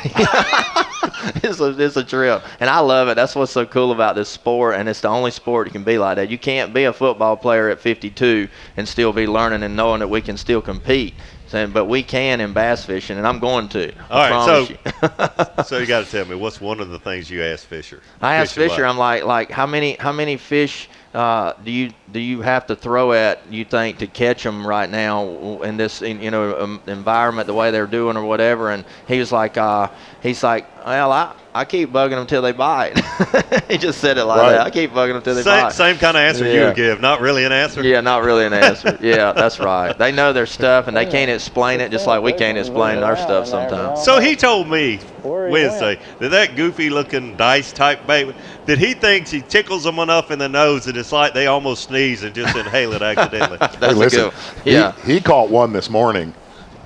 And what's interesting is a lot of times you'll see them. It's almost like they fish it like a jerk bait. It's not very subtle. Like they're popping it, yeah. And he was able to keep it in a strike. And he started voicing. He said he's starting to move faster, and it was about 4 more pops, and that fish ignited. He totally knew exactly how to irritate that fish. Yeah, exactly right. I watched Laker at Rayburn in the open on his own live camera in the boat, and me and Oakley were actually just watching him, and he's like, oh my gosh, that's a bass. He come up out of the brush pile and he starts popping it. He's coming. So he cracks. He catch an 8-10 on live while we were watching it, and it's like unbelievable. It's, to me, you're a good sight fisherman, old school, with your eyes and polarized sunglasses. Yeah. You had skills. You had knacks. You could read the fish. These guys do that with that screen. Same thing. Zona, you 100%. Great sight fisherman too. With your eyes with glasses. It's just the same, but using different tools. Laker's actually explained it like that to me too. He said, Dad, if you can visualize how they are responding to your bait, and when you see their head turn up and you see them look and you see them turn and come back, he says, it's just like a bedfish. Don't you see it? And I'm like, yeah, I can see it, but I couldn't really see it that good yet. But I got to see it. I will, Hey, we got a pretty good bite window going on after JT Tompkins 5.2, Chris Johnson 3.12, Kyle Norsetter a 4.0. Fortunately, it's his first fish. Trip Berlinski got back in the top 10 with a 3.13, and Dylan Nutt got a 3.4. So there's some movement going on right now. Okay. So what we've seen go down, we're on the bottom for the most part in Tellico. Winds crank. This is about as heavy as the wind we're going to have the next 2 days that's out there right now. It's like it's going to get better because we're going to have all day long perfect conditions for them tomorrow and in the Sunday. It is. I said, just after talking to Laker, listening to him about his practice, and then talking to some of the other guys, I feel like the guys like Lowen and some of the guys that are fishing traditional will start coming on stronger in the latter part of the day, probably through the tournament, but I don't know if anybody will beat the scope. I think the scope will dominate here. So, Laker, how much experience does he have here? Has he fished tournaments here before, or just a pre-fish for this? Yeah, just pre-fished here in December, and that's the only time he's been here. He did pretty good. He didn't fish a lot. He said he just marked the stuff, and he was already committed to running as far as you could go down Tellico, and he caught enough smallmouth and learned that was where he thought you could catch a big bag. So, and then it's obviously, this morning I heard him say on live that Fisher was on the juice. When he was running, he was trying to get to apparently the same areas that Fisher and Tucker were both in this morning, and I heard him telling his marshal that. So, I don't know how close all that stuff is together, But apparently something, I don't know, he don't seem like he's rebounded too well yet and what his backup plan is, but we'll see. JT Tompkins, another 5-pounder. He's taken over the lead with 18-10. Wow. Another 5-pounder. 10 pounds in the last 11 minutes. Wow. Wow. Some major shifts, and we had a pretty good vibe that was going to happen in the afternoon here on Knoxville, and we're Loudoun and Tellico, and we got a good one. And here's been the great thing today: lots of fish catches. You won a classic on the Tennessee River. Got knowledge of the Tennessee River. What's the winning weight going to be here? Over or under 60 pounds Sunday afternoon? I still think it's going to be under 60. I'm going to say like a high 58. Stuff right there. More to come. Bassmaster Classic live. Oh, yes. We're going to stay on that right now, Bassmaster. Pick'em Challenge from TH Marine. Randy, how's your team doing so far for the TH Marine Pick'em Challenge? Yeah? Mine is doing pretty good right now. Laker's the only one that hadn't quite caught up yet, but hopefully he's got some time left. Is Daddy going to have a talking with him this afternoon if your Pick'em Challenge numbers are down? Yeah, we are, for sure. I ain't buying his dinner again, that's for sure. He eats too much. Good stuff right there. So, Randy, real quick, you kind of lock us in what you're looking for the next 2 days out there on the water. Man, I tell you, from what I'm seeing already, just from what I was thinking and hearing about, they're doing exactly what I was expecting. The smallmouth down there in Tellico, and I think the weather's going to keep improving for that. I think the smallmouth are trying to spawn and come up on those bars, so I feel like they'll continue to catch them. I feel like the largemouth fishermen will as well, but I feel like the smallmouth might outdo it. If you focused on largemouth today in certain areas of Loudoun, played. That Concord area, that's been probably the most consistent. But say you concentrated on the Little River, it's a little blown out. Some of the anglers that did really good in there last year not happening today. What do you do tomorrow? Yeah, that's the question, that water blowing stuff out. But still, there's so many bass and so much warm weather we've had. We only had this one little blip of cold, and I think it's going to improve with the sun the rest of the day. We just fished the Pro-Am in Douglas yesterday, and we caught them really good on Douglas yesterday. Largemouth, the water was 65 degrees, and these fish we caught yesterday had already spawned. I caught them schooled up cranking yesterday, and I feel like those fish are out there for the largemouth on Loudoun. I think when somebody adjusts and they get back adjusted to that dirt, because it's a dirty Tennessee River, they're used to it.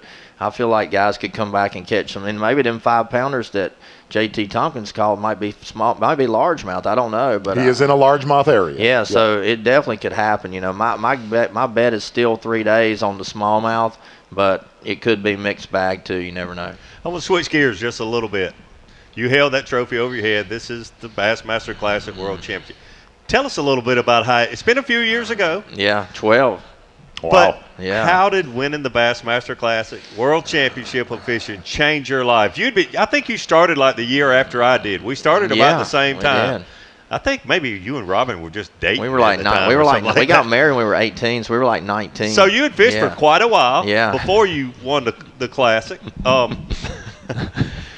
How did it change your life? Man, I tell you, I fished 20 years professionally. I had great sponsors, made a good living, but I never could go beyond where I was at that point until I won that title, and then it changed everything. It's like I went from a rookie to a pro overnight in one day by holding up that Classic trophy. And that's the power of the Bassmaster Classic. It changes everything, opens every door, and it just does everything you ever want in bass fish. Another thing, your style fishing, okay?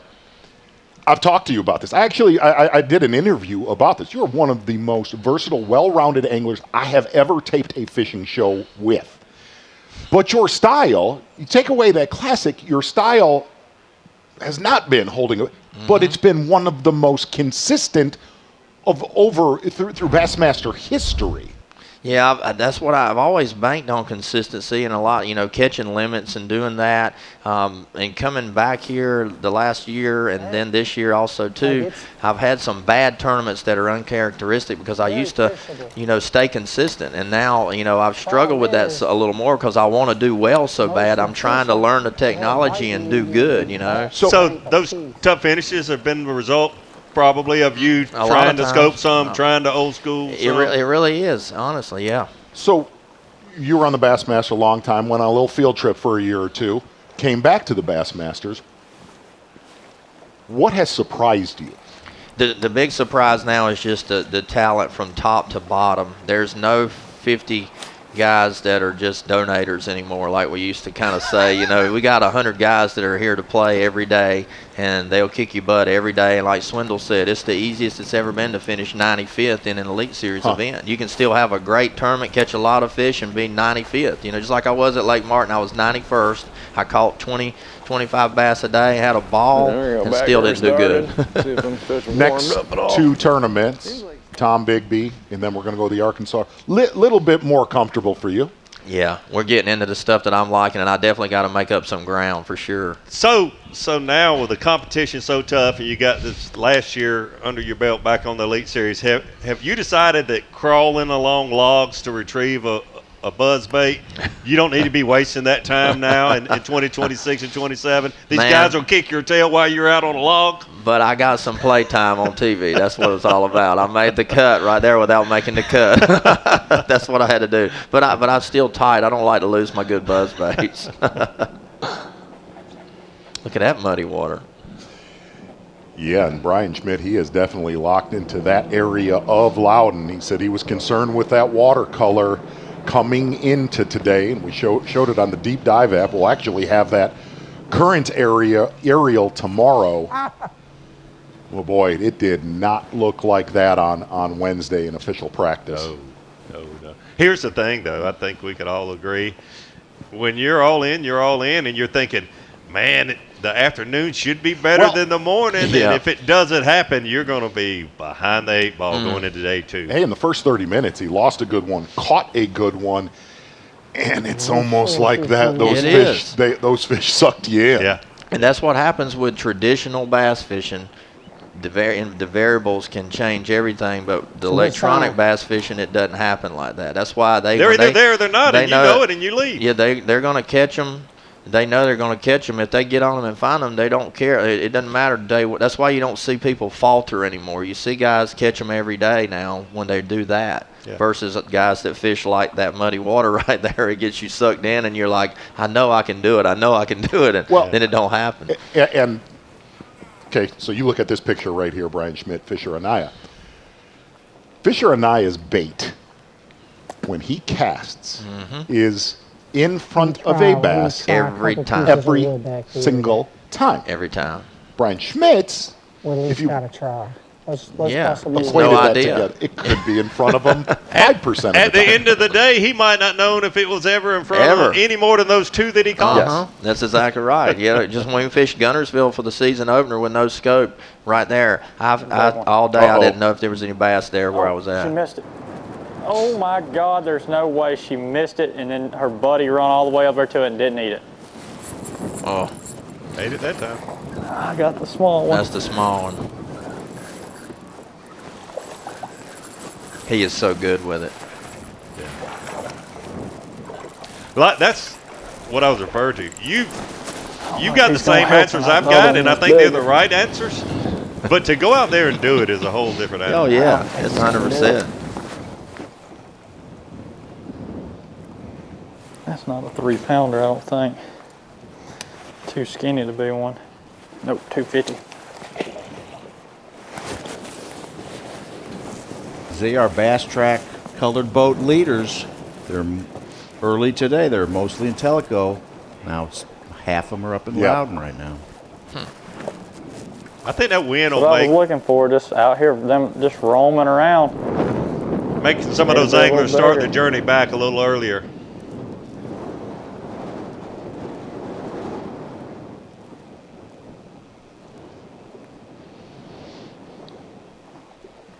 Another thing watching Fisher, he's caught a lot of them close to the boat today. Yeah. Very close to the boat. And like you said earlier, that is a major difference. If you throw at 100 bass, they know they're going to throw at 100 bass. Law of average. 10%, they had an awesome day. Just trying to catch roamers, basically. They're just kind of roaming around on these river bars and stuff. They're not holding on nothing. I tried to do it earlier today, and Never did catch one. I don't even think I seen one, and I just finally pulled up to another bar, and there's a couple swimming around on this one. I caught one just shy of 3 pounds just a second ago, so gonna keep looking for this because I do know this is the way to catch a 5-pound brown if I'm gonna do it. So trying to figure out, put the pieces to the puzzle together on which bars they're sitting on and which ones they're not.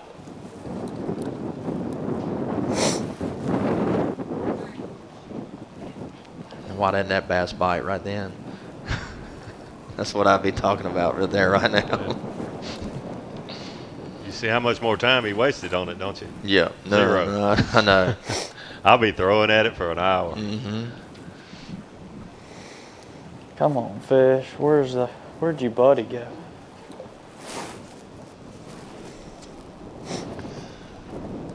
What is that timber? Timber, yeah. Huh.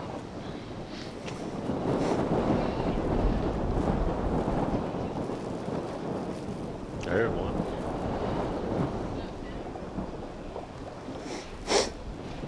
I think that might be the one he threw at a minute ago. And another thing, if we're really kind of looking at Tellico as a whole today, he has fished way shallower than everybody else we've had a camera with. I could be wrong, but he told me his better fish were deeper than that. But he got off to a slower start today than I expected, than he expected. That I think he figured out, and it didn't take him long. There again, it could be just like, whoop, whoop, they're not here. Mm-hmm. But he moved from his target depth being in the 20s to being in the teens. Yeah. And less. Yeah, that's what it's all about. There's no guessing. There's no doubt when that screen doesn't lie. They're either there or they're not. He kind of come over and looked at it. Acted like he wanted to bite. I've said this before in studio. You probably heard me say. This is just like watching Texas Hold'em on TV. I'm pretty dang good at it when I'm watching it, and I can see everybody's cards. When I'm watching this, I'm good at it. I can call the shots. Then you go out there and do it. It's a little more to it. And he swerved it. Heck yeah. He swerved it. I love that. Oh, yeah. These fish must have got their brains beat in or something this morning because they're way too smart. They wasn't this smart in practice.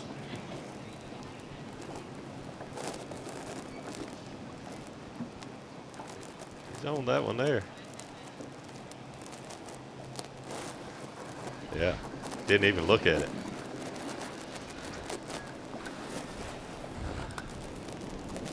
Well, that's the first time we've seen timber in Tellico, though, today. Yeah. That's what I thought, too. You have come a long way, Brady. You recognize timber when you see it. I told you I'm getting better with that screen, boy. Brutal. You give me another year, I'm going to be good. Old Lakers really teaching you a lot there, old man. I was thinking for a minute it looked like grass in Guntersville because grass is tall like that in Guntersville.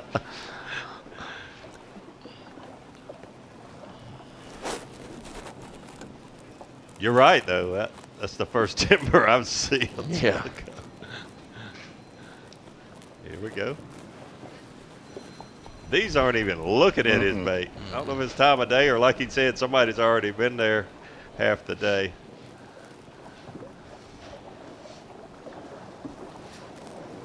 There's got to be something right here in this little saddle on this bar.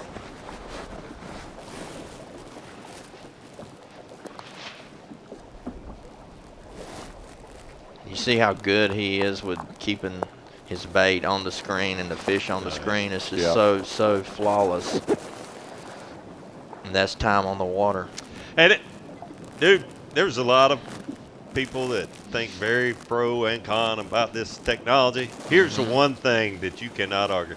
These guys are good at what they're doing. It takes skill, and they have spent a lot of time doing it. Yeah, and that's right. And that's why I say you can't knock them. You gotta say it is what it is, and they're as good as that as we've ever been at skipping docks and sight fishing and throwing a spinnerbait and doing everything we've always done.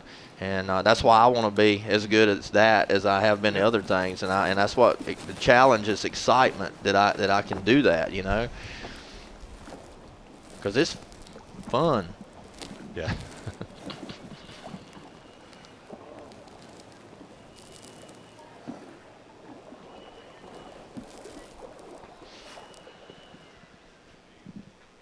Well, Fisher and I have made the comment that, yeah, a grimy day is going to be right around 20 pounds. He has had one of those grimy days. Really He's having one of those grimy years. Taking a look at our Pro Guide batteries.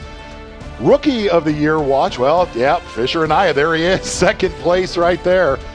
First place, Caleb Hudson having a very solid season on the Bassmaster Elite Series. But looking at that list right there, we're going to a couple different bodies of water here on the Bassmaster Elite Series. Definitely look for a little bit of movement on there. Randy Howell, former Bassmaster Classic champion, thank you so much for joining us today. Thank y'all for having me, man. I can't wait to watch this Bassmaster Classic unfold.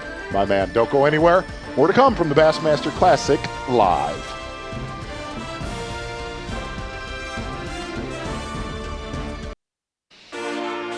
Day one of the Classic, 2026 Bass Pro Shops Bassmaster Classic. We want to thank our local partners. Visit Knox Sports. The Bassmaster Classic brings more than $30 million worth of money into the economy when it comes here, and the locality pays us back with having a great spot to stage this important event in the world of sports. It's the biggest event, single event in the world of fishing, that is for sure.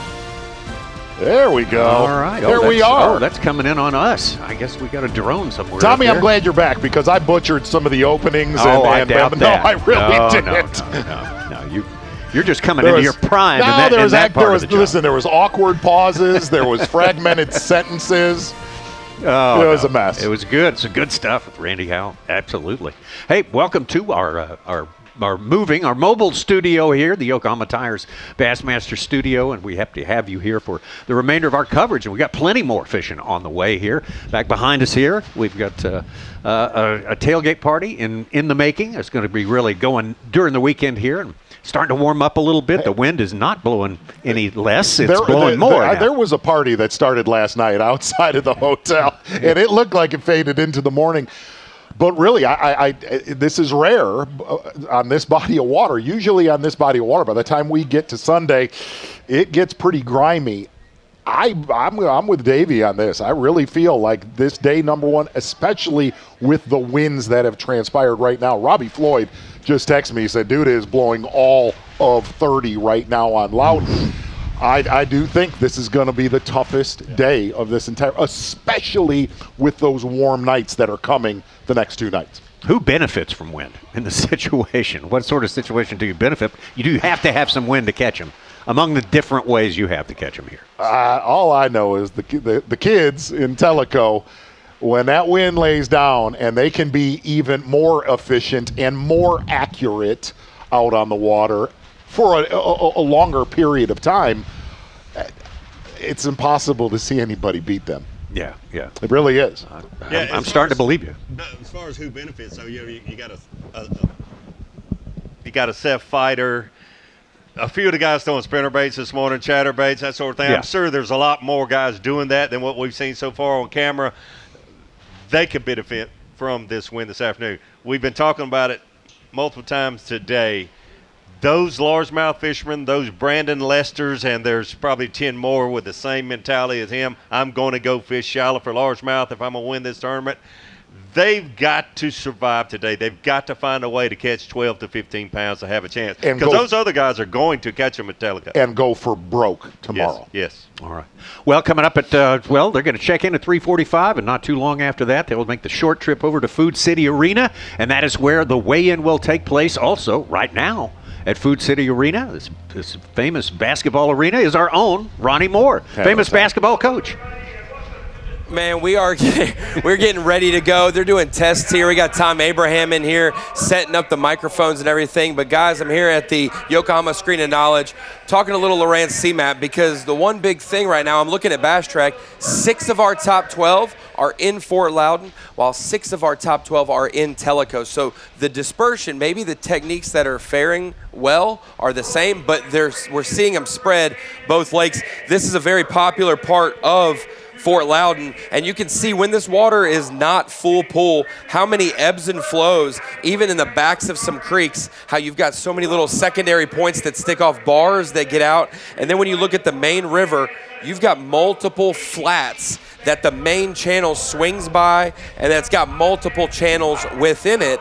And a lot of these smallmouth and largemouth, when they mix, it's when there's good current. And we've seen that in practice. They get on some of these eddies, some of these places downstream of the turns of the river, and that has been key for these anglers. We'll see if there's no current or more current where they shape up. But this is the Turkey Creek, the Concord area of Fort Loudoun, a very prominent place and one that's got a lot of diverse depth changes that you can see through Lowrance Sea Map and some of our other things, the Deep Dive app as well, to get a good view of Fort Loudoun before you ever launch your boat to make a cast. So I've got a question for you, Ronnie. I think the Deep Dive app is great.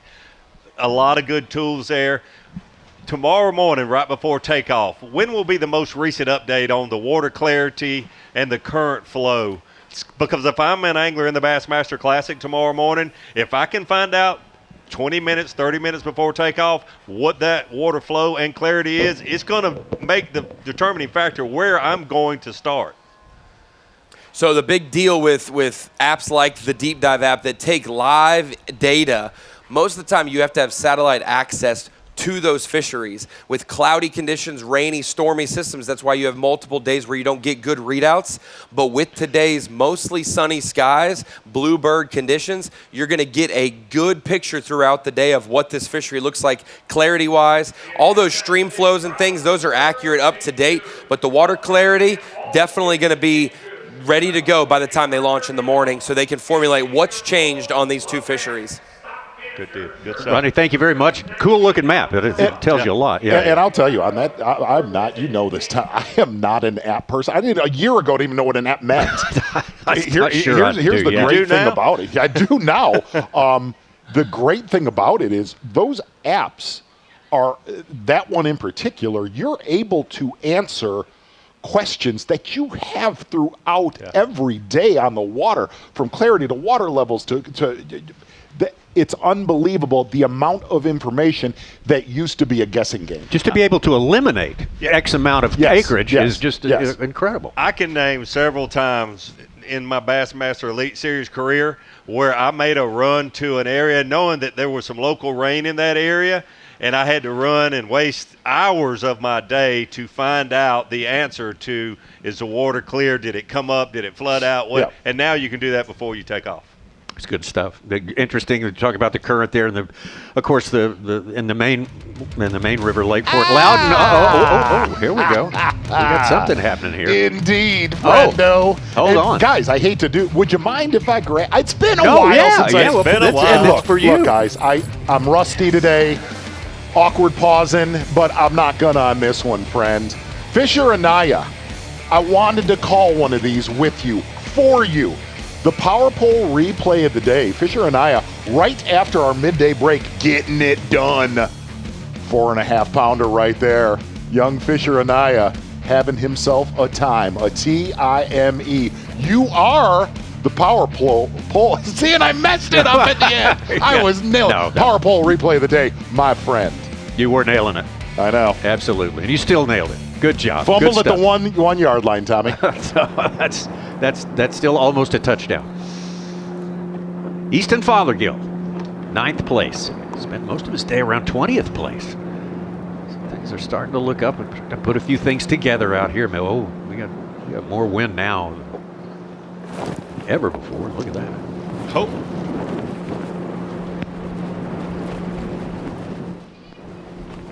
That's a big one.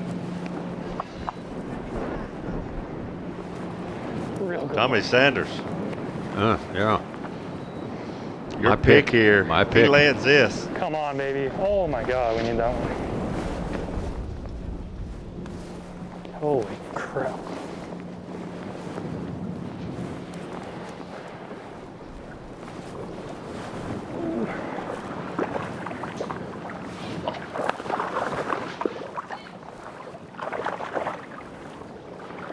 Here, come on.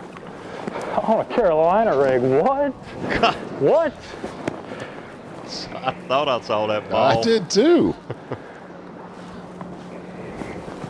Great strategy with the wind.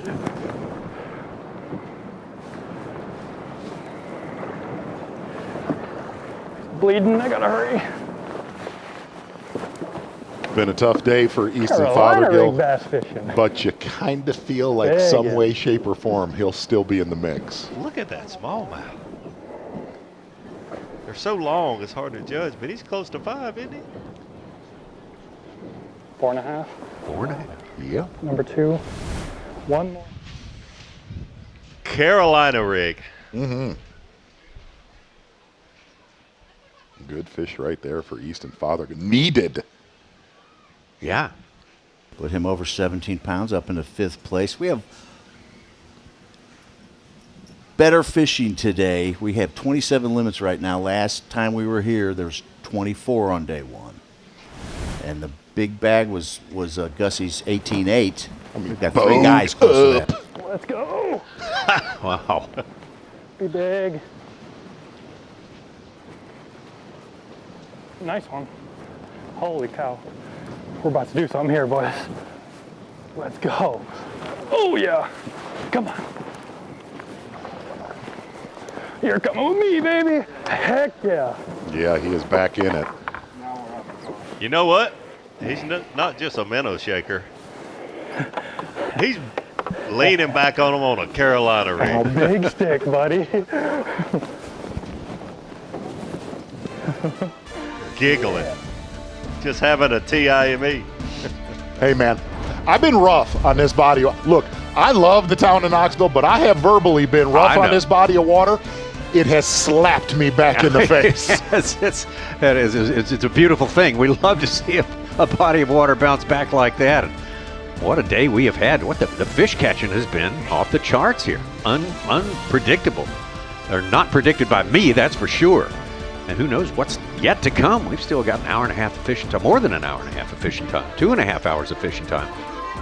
JT Tompkins, the man on top, but not by much, ahead of Fisher Anaya, Yui Aoki. Paul Marks has been up there most of the day. Easton Fothergill now joining the top 5, getting it above 17 pounds.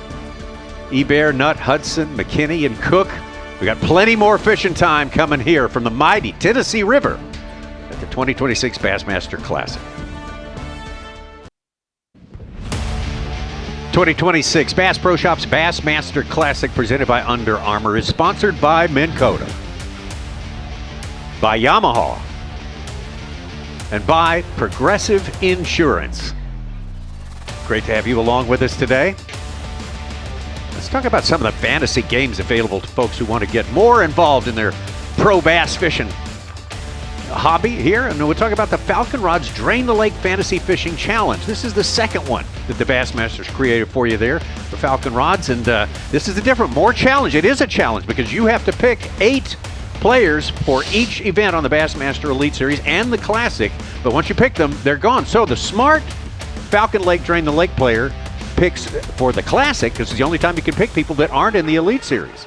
So you preserve all your elite population for the rest of the season. So if you picked a Dylan Nutt, hey, not bad. Well, I appreciate that. Yeah. You dominated in fantasy football all year. Dominant this last year. Not all year. Multi-champion Super Bowl winner.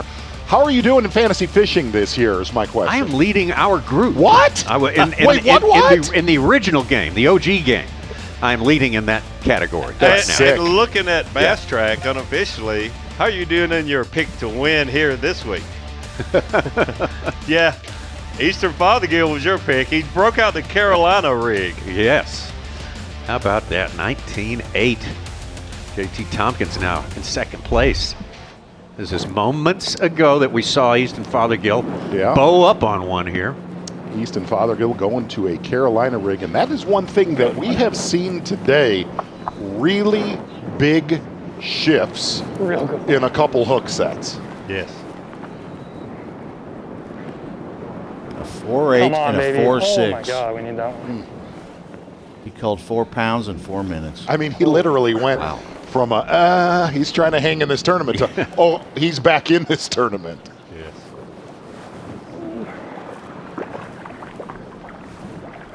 Very smart move. You heard some other anglers saying it's so hard to keep this minnow in front of the fish. The wind's blowing.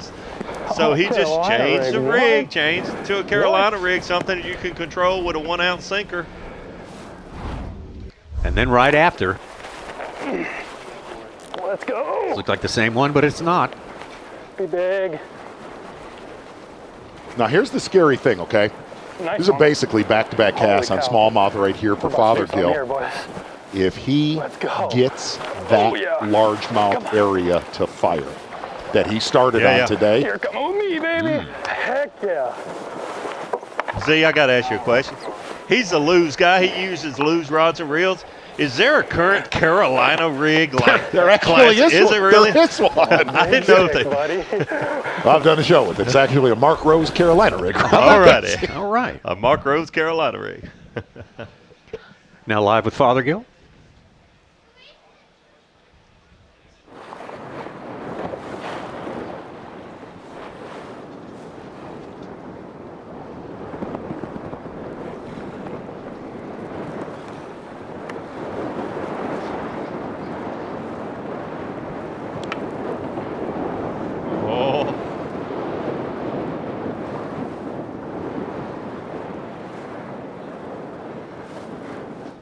Another good one. What is going on? Oh my gosh.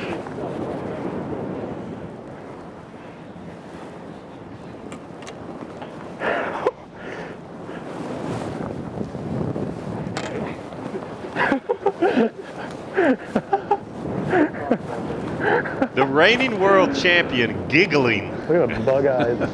Bad news for the rest of the field. Oh, yeah.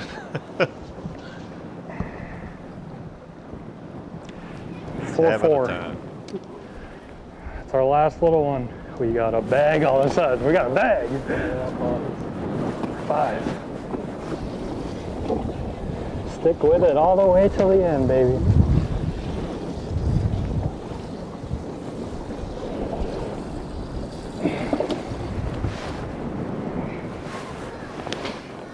And just a heads up, kind of a lay of the land. Maybe a couple 100 yards away from Fisher and Aya. Yes.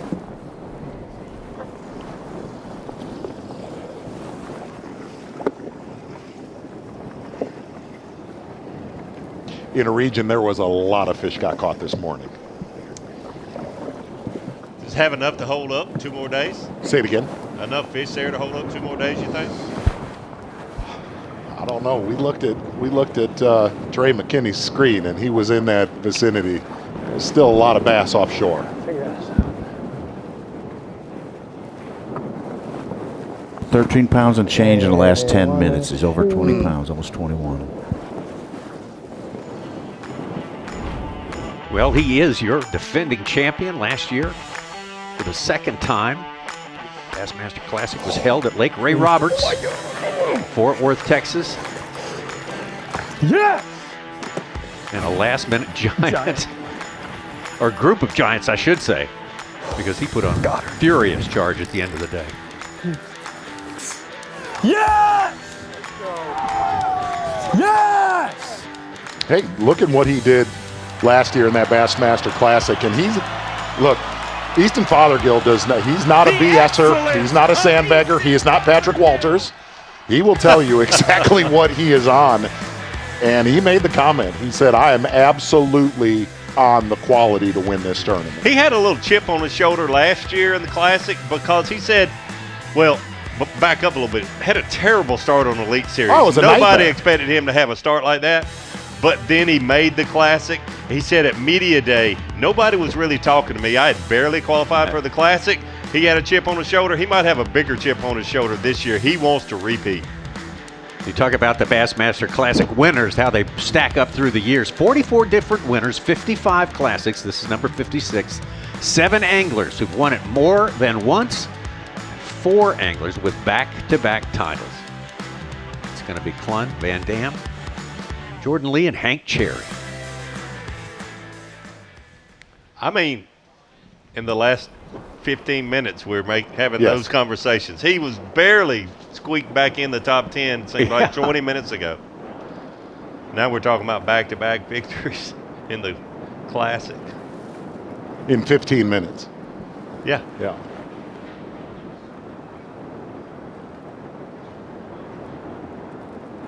On a Carolina rig, no doubt. You think he starts there tomorrow instead of the largemouth?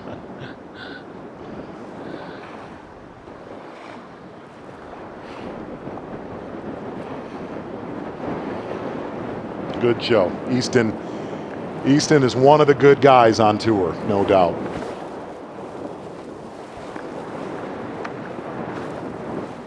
What's that? All right, guys, we just made something happen there in like 10 minutes or so. Just goes to show you can never give up. Not gonna lie, I was mentally kind of down in the dumps there a little bit. Got one clue on just the spot that I was running and went to a couple other spots and tried to duplicate it, and we landed on them. So just, you can't ever give up right until the last minute. So it's crazy how one little clue could completely flip-flop your day.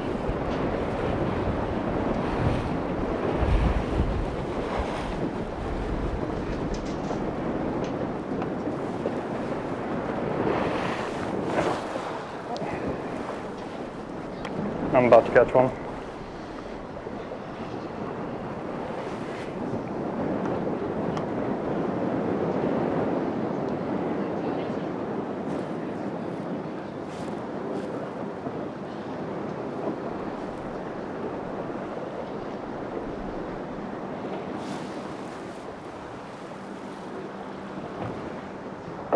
Yep, he dropped it. Lucky's about to. Checking him.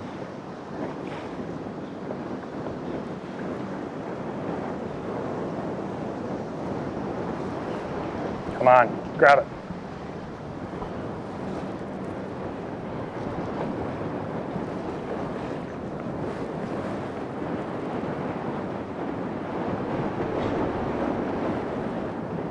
Do it.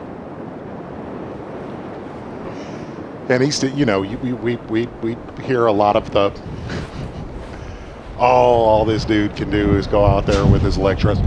Easton can do it all. Oh yeah, he absolutely. is absolutely capable.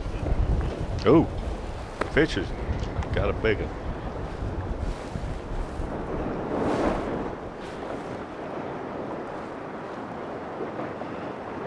Oh yeah.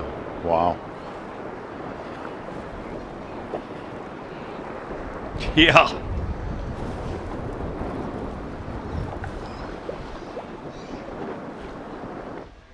Oh, big brown, boys. Come on. There's some giants living right here if we can catch them. Damn toad. I just hate to burn them down today because I don't think nobody's found them. 4.5. It's for the number 2. Got almost 21. Huh. What's the next one to go? A 366.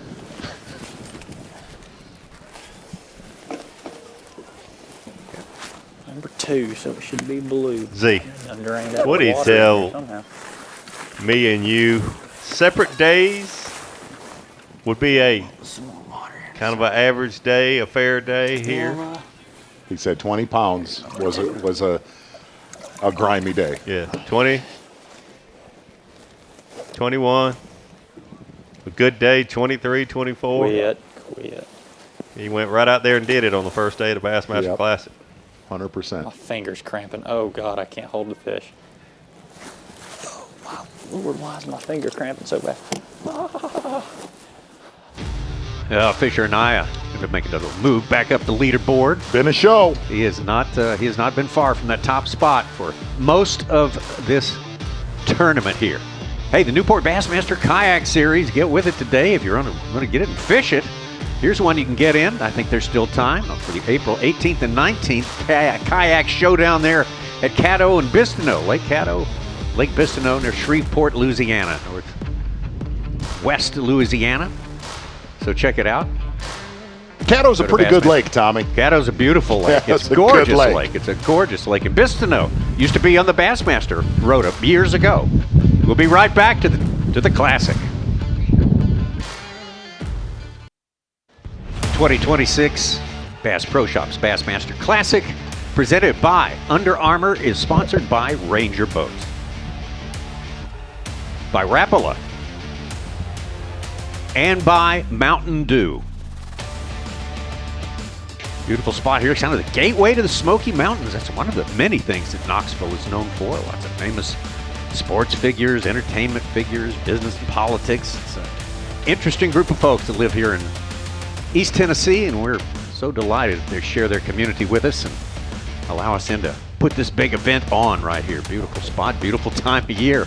Things are starting to get green. I mean greener every day. More leaves coming out. Man, the trees are blossoming already. Oh yeah, man, the tulip trees and all the pears and such are well beyond blossoming now, some of them. And more on the way, that's for sure. Fothergill, Anaya, Tompkins, the top three right there, and right behind them, Aoki, Marks, and E-Bear.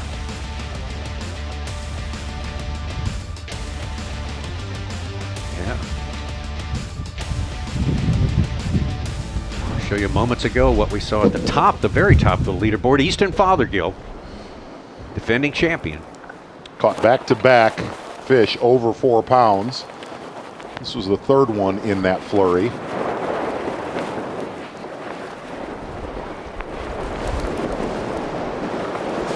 What is going on? Oh my gosh.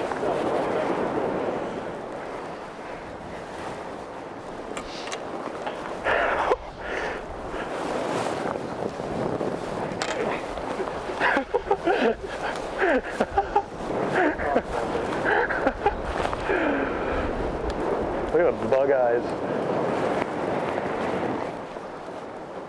There are a lot of people that try to avoid the wind.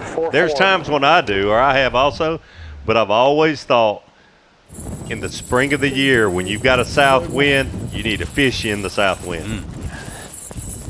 Don't run from it, get in it. And that's exactly what these two guys, they are in it.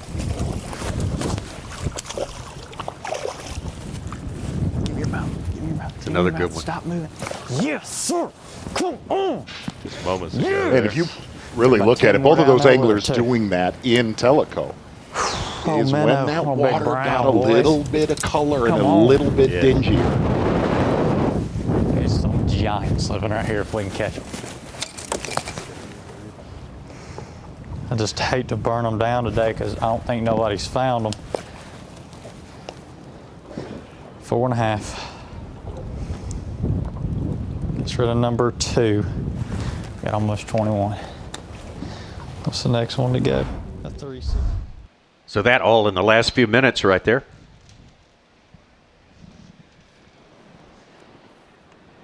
So potential back-to-back on the left, potential youngest on the right.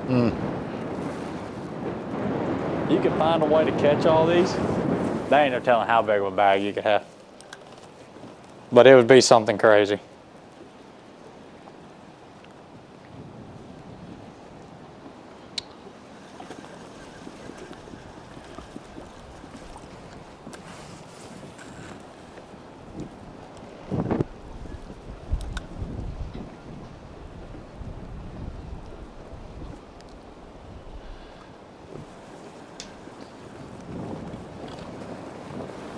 Probably think these anglers will start to think about making that run back. A lot of the anglers that were in Tellico have already made their way back into Loudoun.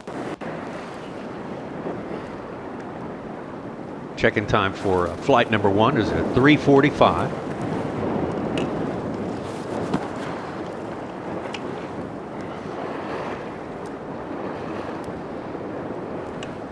Check this other push out behind us too. See if there's any living around it.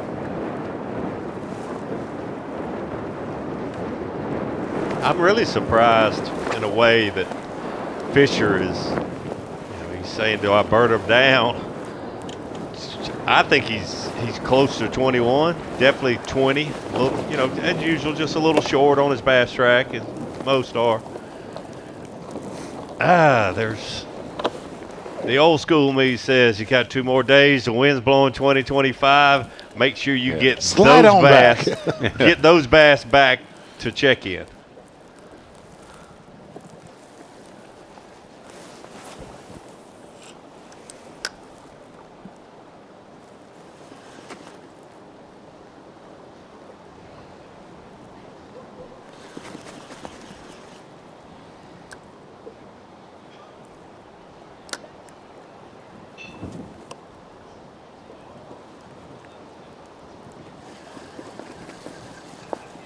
Well, no wonder they didn't look at it. I had a leaf on there.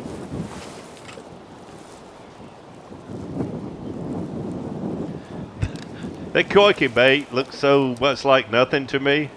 Why does a leaf being on it make it look like nothing? I mean, why does that change the look? That is a good point, Davey. Yeah. That is a good point. He's out here and oh, here we go. This one's set up like they were in practice. Just got to somehow get it to him. A little short. He's going away from me.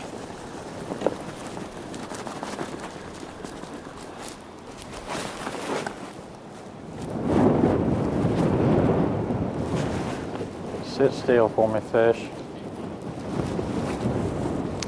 God, it just blows it right to the right every time. Going left too is a problem. Sinking on some different fish. I don't know if they're bass or not. They're kind of a little bit off the edge of the bar, but kind of set up like them. God, this bait's falling down. So looking at his screen, it's something real good. Him saying to the left, to the right, you can tell which way that fish is swimming. So the distance from the boat is going left to right, but that's forward from the boat. And the left to the right is close to and from. So it's really what you are looking at is the opposite of what has actually happened. And these guys can just calculate that in their head so easy that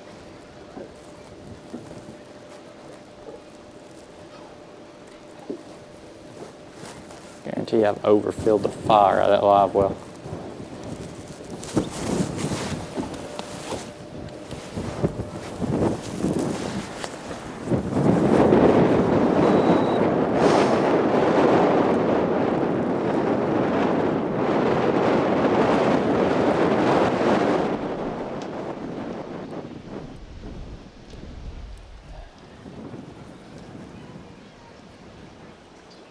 these fish are more around the depth that he caught a lot of his fish and pre-fish, but with this wind and increased current, they're a lot harder to target. Get his bait exactly where it needs to be. See it, fish. Come on. That fish is coming to his bait hard. Oh, there's no way he didn't see that.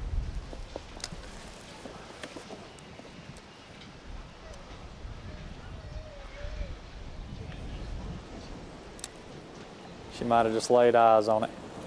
She did. Here she comes. Really big. Oh my God, no. That was stupid. Where'd she go? She's back down on the bottom up there. That's really big.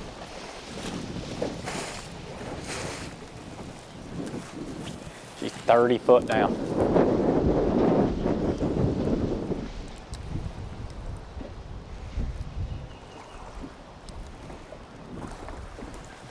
Makes them so hard to get on when they get this deep.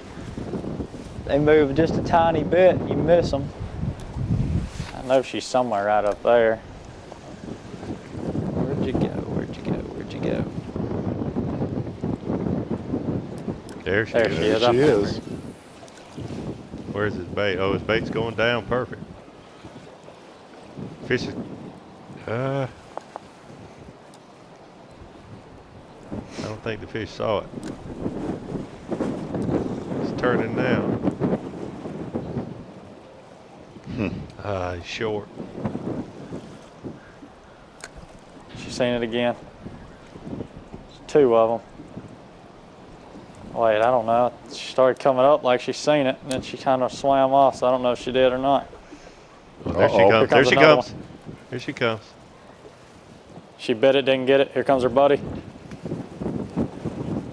Run through it, didn't get it. Jeez, well, there's 25 pounds of browns right here on the slip. Can't even see them. They're just like sitting there.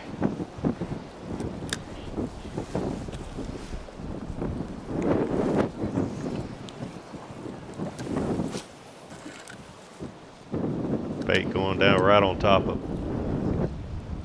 Oh, don't swim up around that bar.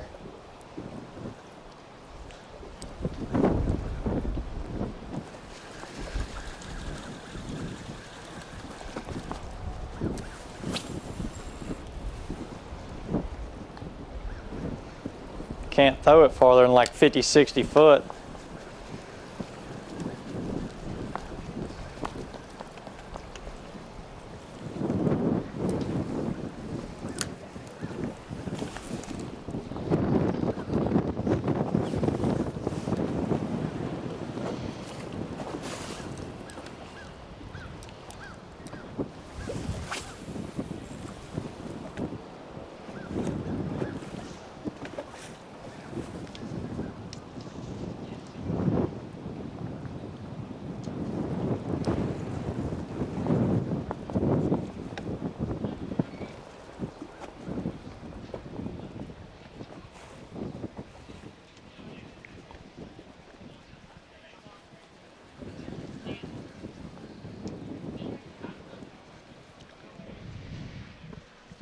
Well, it tells the whole story right there. Man, that's what's happening. No doubt about that. Fisher and I are trying to squeeze a few more out before he has to make a move. At least start the process of getting back to Knoxville. It'll be a little wind aided, I would imagine, for the most part, but as far as pushing power goes, but it's going to also make it a lot more choppy, so that's going to kind of negate it both ways. Easton Fothergill, though, the man on top, trying to defend his championship from last year. 20 pounds and 13 ounces. Anaya, Tompkins, Aoki Marks, Eber, Nutt, Hudson, Trey McKinney, and Drew Cook. And stay tuned because the weigh-in is coming in later today. We'll give you the time when we come back. Welcome back. Day number 1 at the Classic. And yes, one of those main sweet fantasy games that you could pick from. Yes.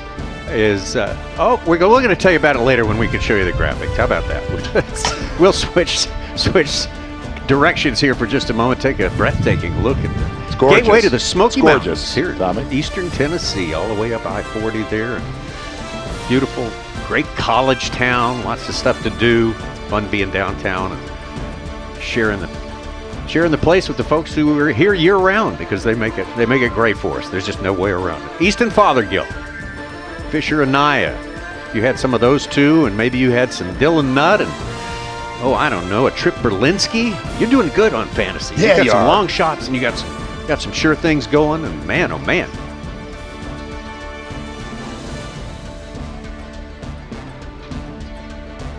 Some anglers probably on the move to where we're going, to where they're going, which is Knoxville, for the weigh-in. Let's take a look at most of the guys we've had on camera today. We'll start with Easton Fothergill. Yeah, here's the best way to put it. He started out in an arm section, lot shallower, largemouth deal on Tellico. Did not happen. And there was at one point, I'm going to say right around 9:30, 10 o'clock, you're like, you're going to be dancing below the cut. Yes. And then it just went.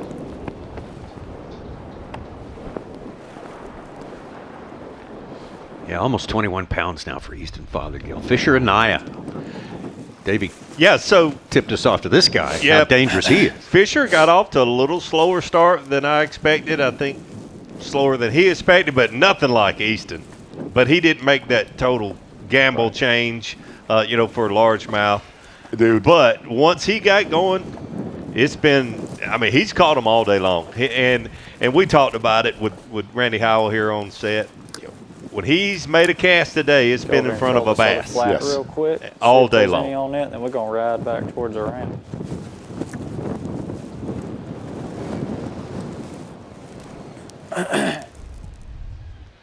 Everybody watching Trey McKinney. Look at that mud lag. Wow, look at that. Oh, man. So Trey got off to the best start this morning because Dakota Eber was at the same starting location. He decided to just take a little left turn there and go to a place close by that might have one or two on it, and he was on fire from the get-go this morning. Things have kind of slowed down for him since the wind picked up. Hasn't caught a keeper in 2.5 hours.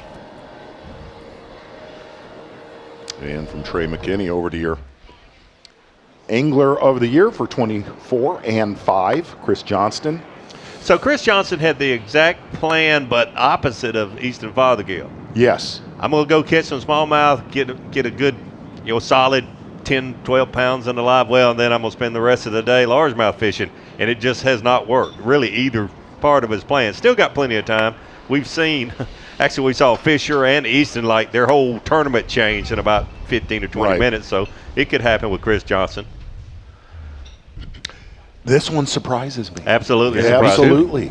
Big time favorite coming into this tournament. Tucker Smith still fighting to catch a limit on officially 40th place. Tucker has had a lot of success at a young age. Very, very good.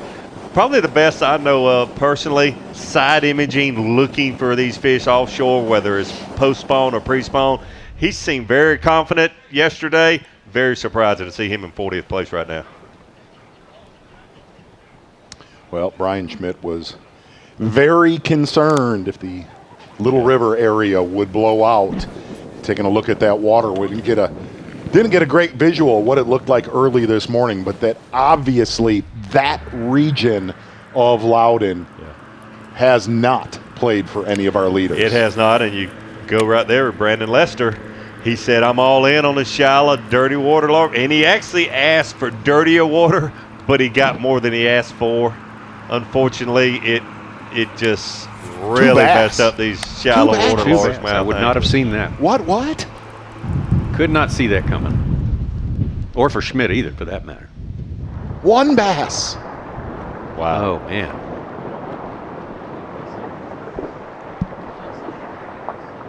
Brandon Polinick said he was going to spend the majority of this day down on the lower end of Loudoun and Tellico. Definitely has not happened for Brandon Polinick. Boy, these last couple have been complete surprises. Absolutely. Yeah. 1, 2, and 3 bass. Well, one more we're going to show you. Seth Fighter averaging 18 to 21 pounds in practice. You talked with him in length. Dude, he was as excited for this first day of competition. He said a bad day in practice, largemouth fishing, was going to be about 14 to 16 pounds. Seth Fighter, one bass. Bassmaster Live.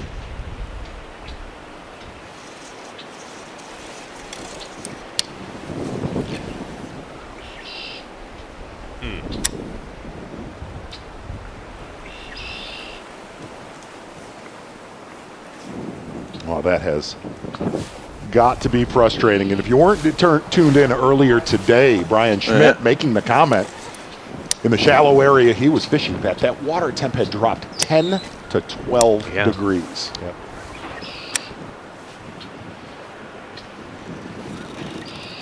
All Fighter, Lester, Schmidt, all caught a fish or two early.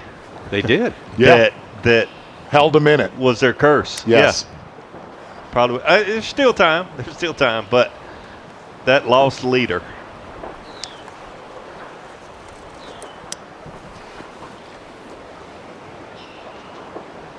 Drew Cook just landed his 5th fish, up to 17-10, 5th place. Sitting on 4 for a couple hours. Yeah. Drew Cook kind of holding down the fort for the non-forward facing bunch. And I don't. He is in a pretty forward-facing area of the lake. Well, he may be doing that is kind of presumptive to me to think that he wouldn't be, but. There's enough time to catch a couple if I make, I can't go both though. If I go up there, that's it. Like.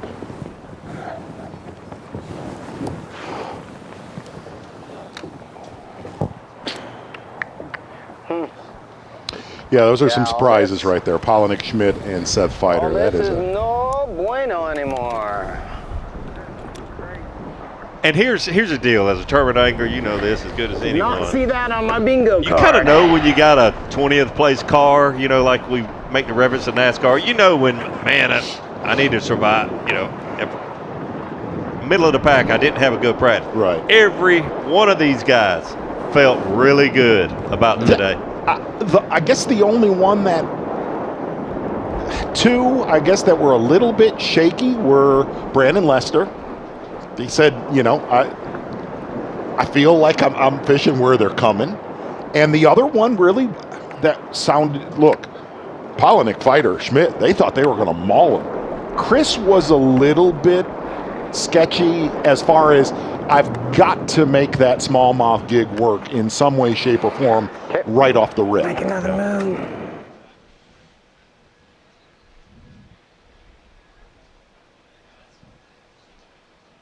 Chris certainly improved his position since mid-morning, early mid-morning.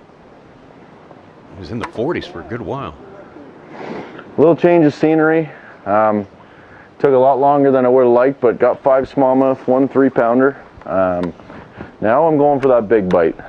This is the only way I could really get the odd big bite in practice, was just fishing with some heavy line. The water actually looks great up here, just off the main, closer to Knoxville, but one small one so far, but any cast, I think you could get a big one up here, so.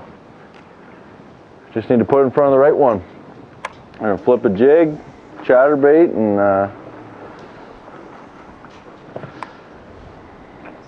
maybe a little spinnerbait.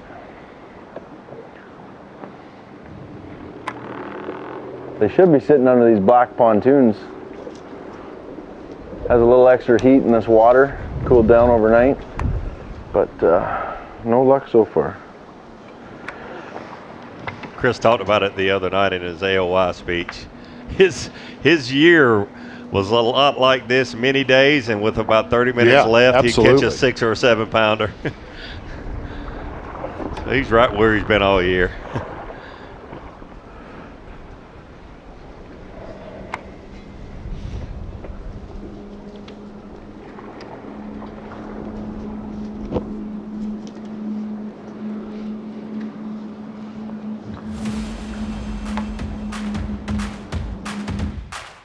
Well, Bassmaster is going to have a presence here at the Classic, that is for sure. Of course, it helps women explore their connection to a sport they're very interested in and help them make a deeper connection with it. And, of course, they do that through this series of workshops, and they got a workshop that's going to be here in Knoxville, 10:30 to 12:30 on the 14th. That is tomorrow, I believe. And that's going to be at the Bass booth inside the Expo, Bassmaster. So check that out. Go to Bassmaster.com and look up Bassmaster. And we'll be right back with more of the Classic.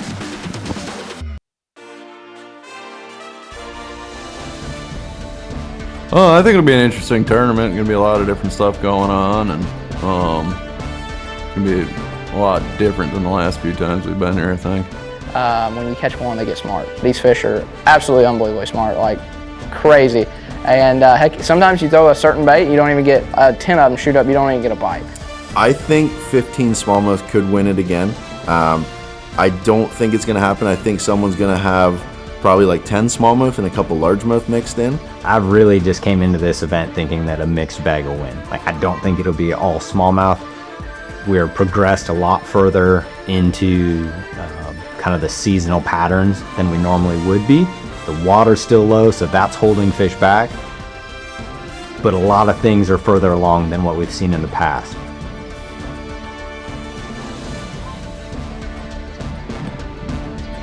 Some of the expectations expressed in advance of today's first round, first day of the 2026 Bass Pro Shops Bassmaster Classic, presented by Under Armour, Easton Fothergill. So the man on top, if you're just checking in with us, he had a bit of a slow start today, but completely turned it around in a very short period of time early this afternoon.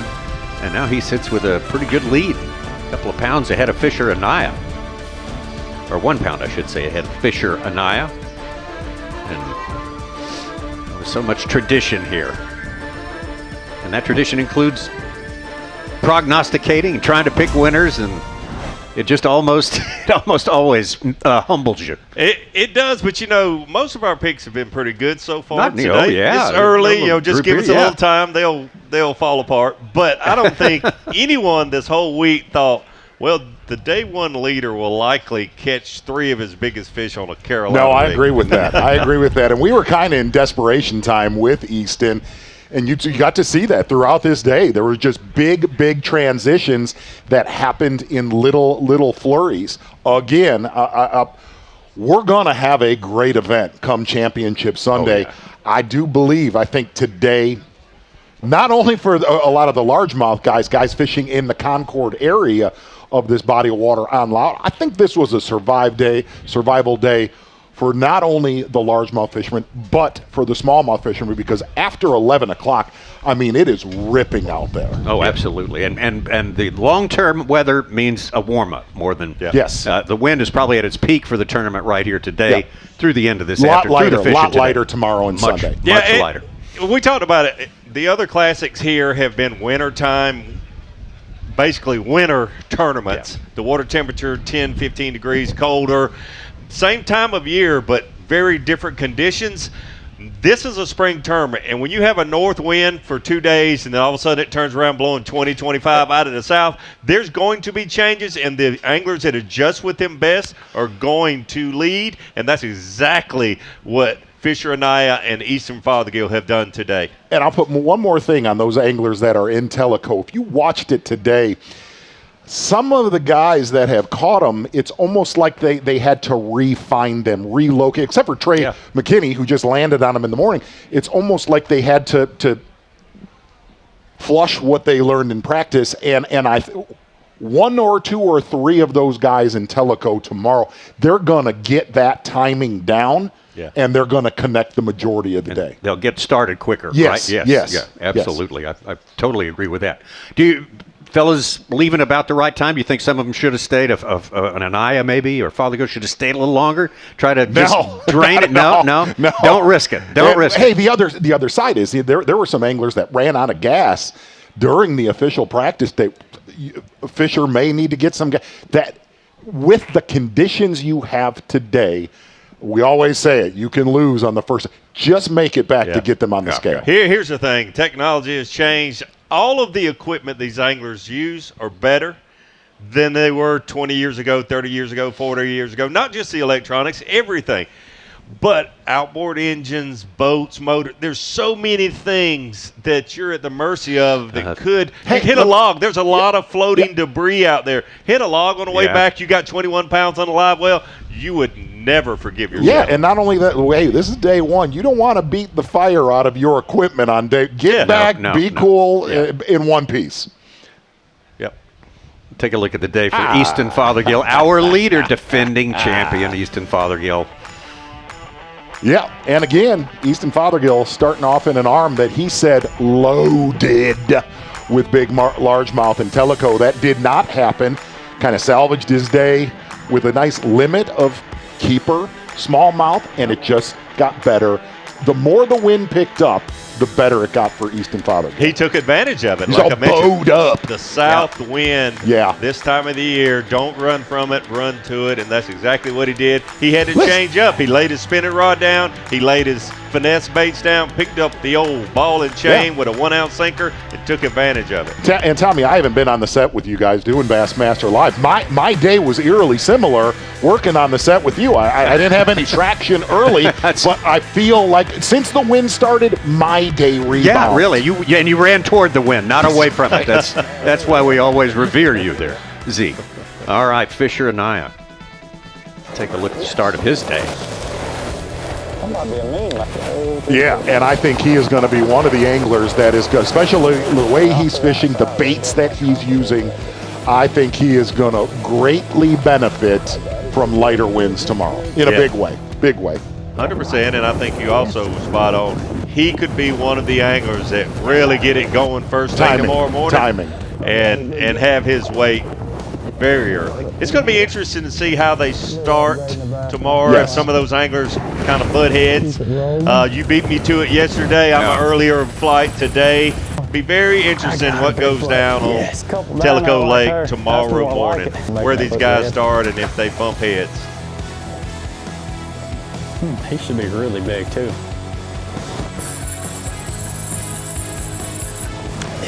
Well, you got to see that in that Elite Series win with Fisher Anaya. It is not. It's not a very hard study. The dude is the real deal. Oh, yeah. Yes. Absolutely. Cool. Yes. There's about 10 more down there where they're took. Pretty much right out of high school to the very top. That's the Fisher and I story. That's how it's supposed to go, Tommy. He was telling me the story about the BFL he almost won when he just turned 16 on Guntersville the other day. 16 years old. Marina there, splash some gas in the boat, and we're about to get close to the ramp here, so.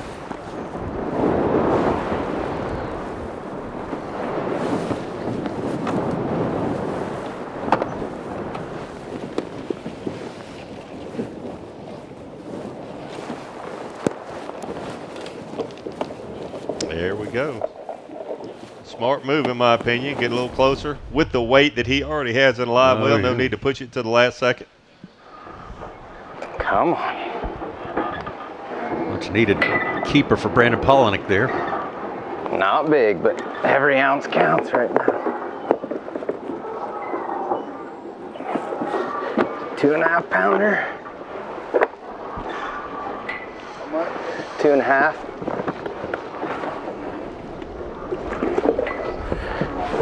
Let's go.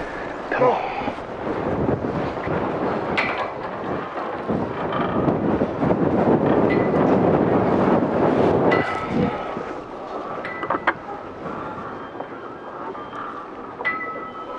Thought it was going to be a giant one because I pulled him sideways and I was like, oh. Just grabbed a hold of it and there's some right there.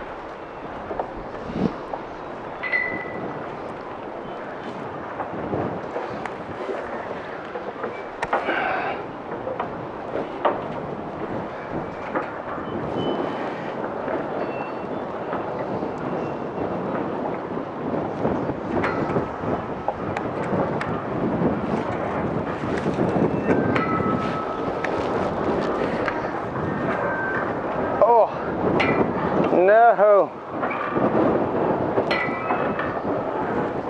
I think I could catch a limit off this thing if I could get the right cast at the right time.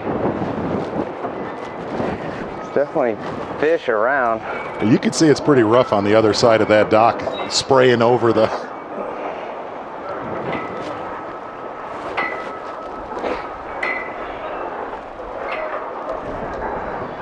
It's a little more like Lake Michigan than Fort Loudon.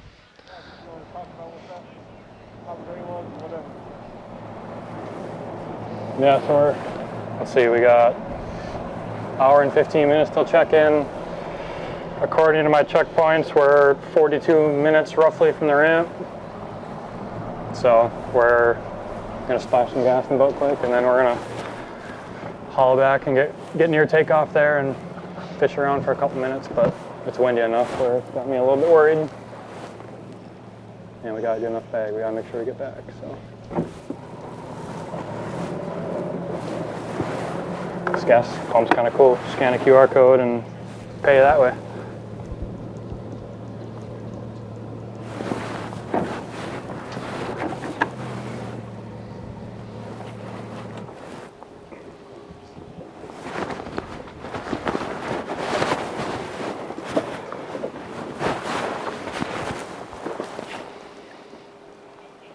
Smart move Yep. here. Get a little gas, play it safe.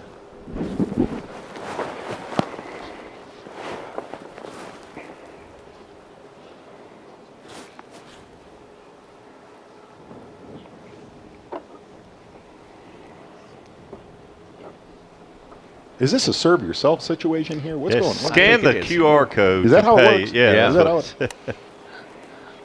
You have that app too, don't you, Mr. App?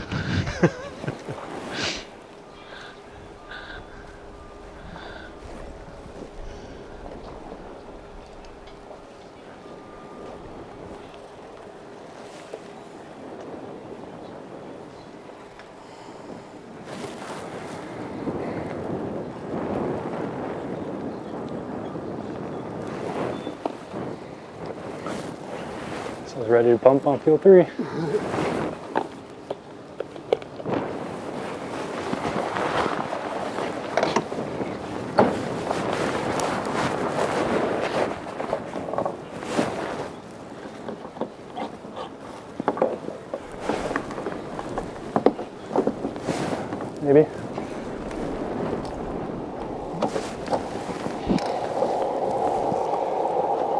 Z, do you remember the old Bassmaster rule that you could not fish within 50 yards of a gas pump?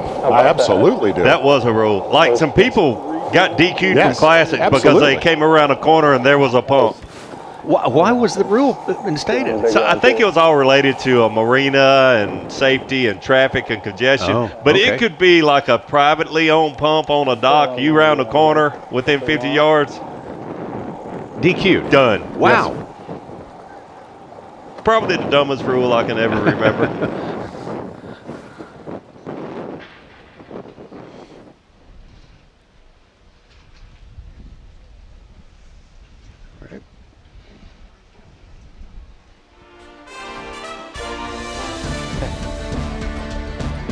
All right.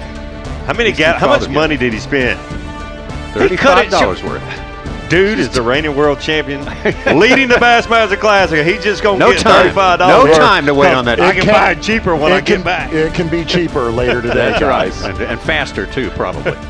All right, Rapala Bassmaster Fantasy Fishing. That's the original game here, and probably the best and definitely the most popular. You pick 5 anglers for each event, for each Elite Series event, plus the Classic. Of course, you're a little late for the Classic. Pick your team and see how you do against your friends, against people from around the country and around the world. Rapala Bassmaster Fantasy Fishing.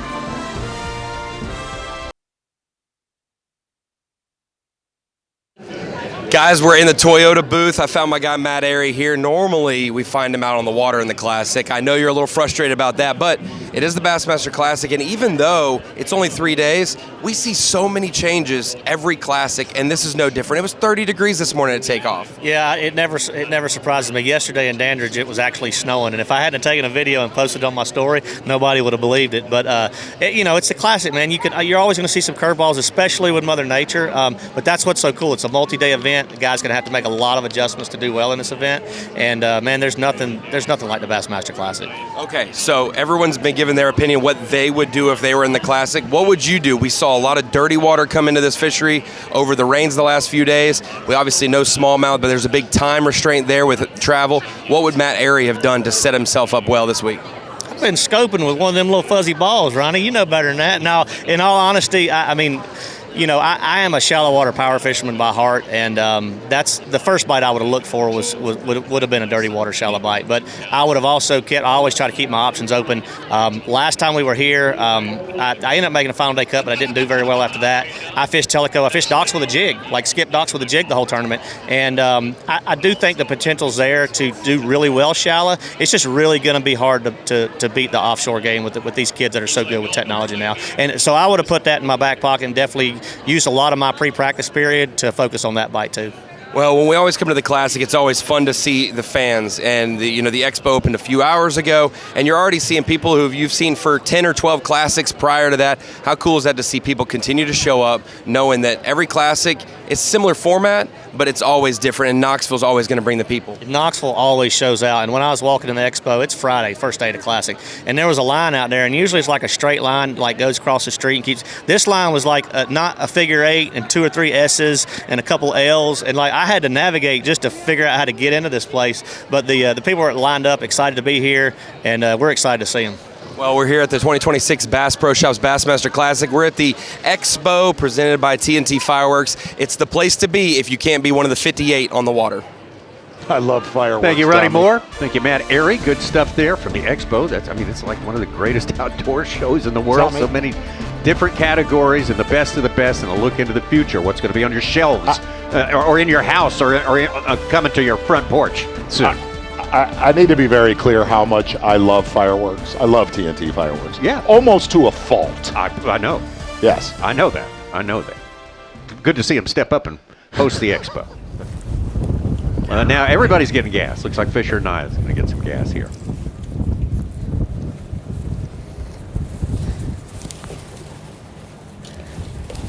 He's in the second flight, so he's got another half hour more than first flight. I got 21:20. Hadn't been easy. This wind's brutal, dude. What we do, just scan this QR code? Yeah. Oh, that would take me like 2 hours to figure that out.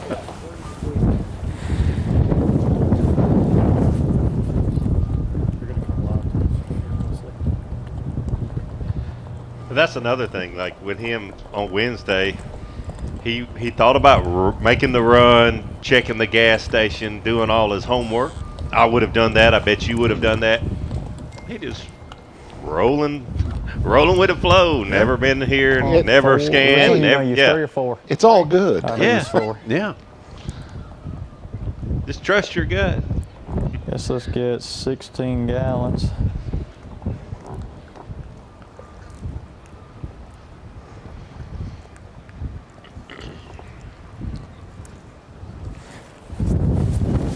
I tell you what's all good. Robert G. brought me one of those Chick-fil-A sandwiches. He did. Such, I ate the pickles and everything. Good for you. I had a little something funny on Anaya when I did a story on him before he went and won the EQ Angler of the Year title. And he went to Okeechobee. He said, no, I don't need to see it. I don't want to research anything like that. But then he also said, his father's a big fisherman and he's kind of under the wing of Gerald Swindle. And he said, they both told me not to jump into these opens too early. It may lose your confidence. But I said, oh, well, what the heck, I'm doing it. Was a good call. Yeah. Was a good call. Wise counsel. Hey, and I hate to say this, but it is a good story with talking to him. I said, so did you, because I really don't know as much as I probably should about him. That's part of the reason I wanted to go with him on Wednesday. It's freaking rough, dude. I said, so did you fish any college at all? He's like, nah, I was ready to go fishing. I didn't want to do the college thing. I'm ready. So he just pops right on out here, makes the elites, and in contention to win his first Bassmaster Classic. Dre McKinney. Yeah. Same deal. Yeah. Same deal. I'm not saying that's the right thing. Get your education first, boys and girls. But he was like, nah, I ain't got time for college. But here's the difference in those two. Okay. Fisher Anaya comes from what I consider the most diverse area of bodies of water in the country. That Guntersville, Alabama lives to bass fish. From there to where he won at Lake Martin, that is bass fishing. Yeah. Dre McKinney don't. Shelbyville. Hey, dude, I know those lakes. I know those lakes. I don't fish those lakes. And then I struggled bad, and then I got lucky and pulled up on one spot and caught 2 big ones back-to-back casts, and that's been it. Whatever.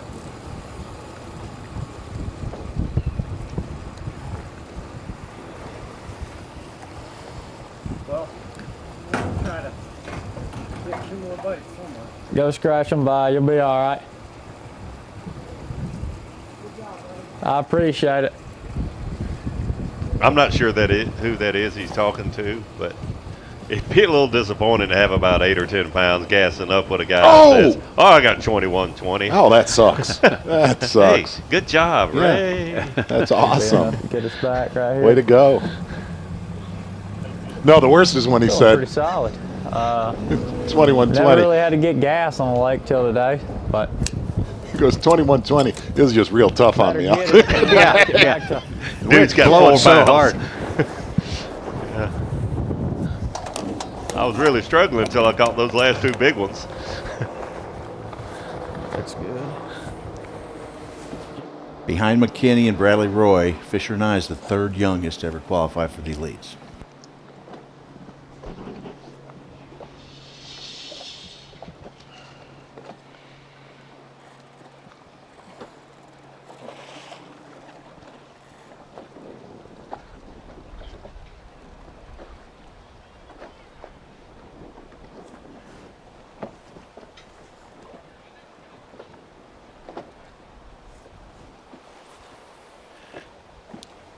Fisher and I has got kind of a Talladega Nights look to him.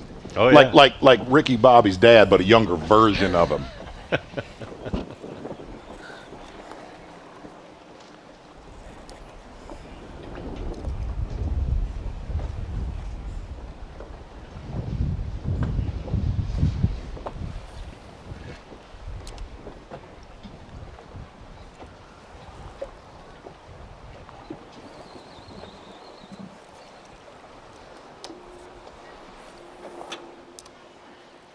Kenny's last keeper was 3 hours ago, more than 3 hours ago. Mm-hmm. The wind has not been his friend. Let's hunt down Chris Johnston again. He had a slow start. Went to Tellico to try to get a couple of smallmouth. Didn't work out too well. He did manage to later put a limit of smallmouth in the boat, and he said, no, I'm just looking for some giants now, just trying to find a place where you get the right one. You got a bag.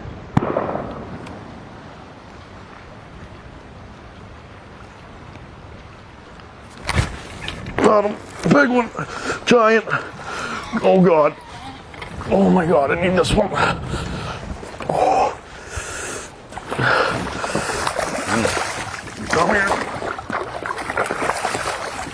Oh, yes. Whew. Look at that thing. A giant. I flipped in that tree 10 times. There we go. Bo and Beckett, that one's for you. The lucky bracelet. That's what we're after. Yes! It's gonna give me a chance at the Bassmaster Classic now. We're not out of it. Just gotta wait on that thing. Oh, I just hammered the jig. I flipped in there 10 times and then all of a sudden he just smoked it. The only reason I fished it so hard is because I shook one off there in practice. That can't be right. It says he's almost 5.5. Holy smokes. Bigger than I thought. 5 3/4. We'll take that all day. The one we were after. That's what we came up in the dirty water for. Nice. Give me some. So look at your clock. That'll work. Look at your phone. Did we not say this was going to happen about an hour ago? Yeah. It has been like that for 2 years for Chris Johnson. When it looks like he's having a bad day. You're free to go.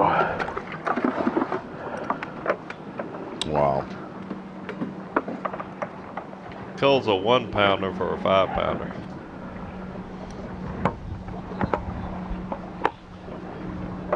Whew. Hey, biggin'. What are the odds it's got a friend in there? It's a great fish Right catch. where I shook it off. The only reason I made 7 or 8 casts. Just over 16 pounds.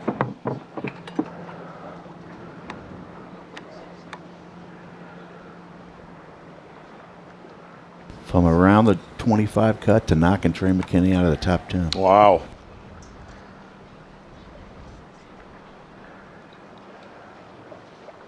From about 30th to 10th at 246. And it's weird, his brother Corey popped up on Bass Record at the same time with a 3-pounder. Kidding me? Well, just got the one I came up here looking for. I was a little worried coming up here without a limit because I didn't know how dirty it was going to be, and I wasn't getting a lot of bites in practice, but a couple okay ones. But that one I just caught was by far the biggest one I caught all week. It's 5 3/4, and I shook one off in this exact spot. And I didn't think it was that big, but I'm not saying it was the same fish either. But it's just the perfect spot for one to live. I'm trying not to get in this tree. I'm hoping there's another one in it and I'll hit it on the way back.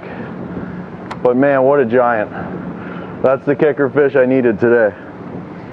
I probably won't be leading anything, but at least I won't be out of it. That's all you can ask for on day one. Mercury Big Bass. Man, that was awesome. Good stuff from Chris Johnson. Gets to be an hour from weigh-in time. Watch out for that guy. Absolutely. You're absolutely right, Dave. Look, the Caleb Williams of this field.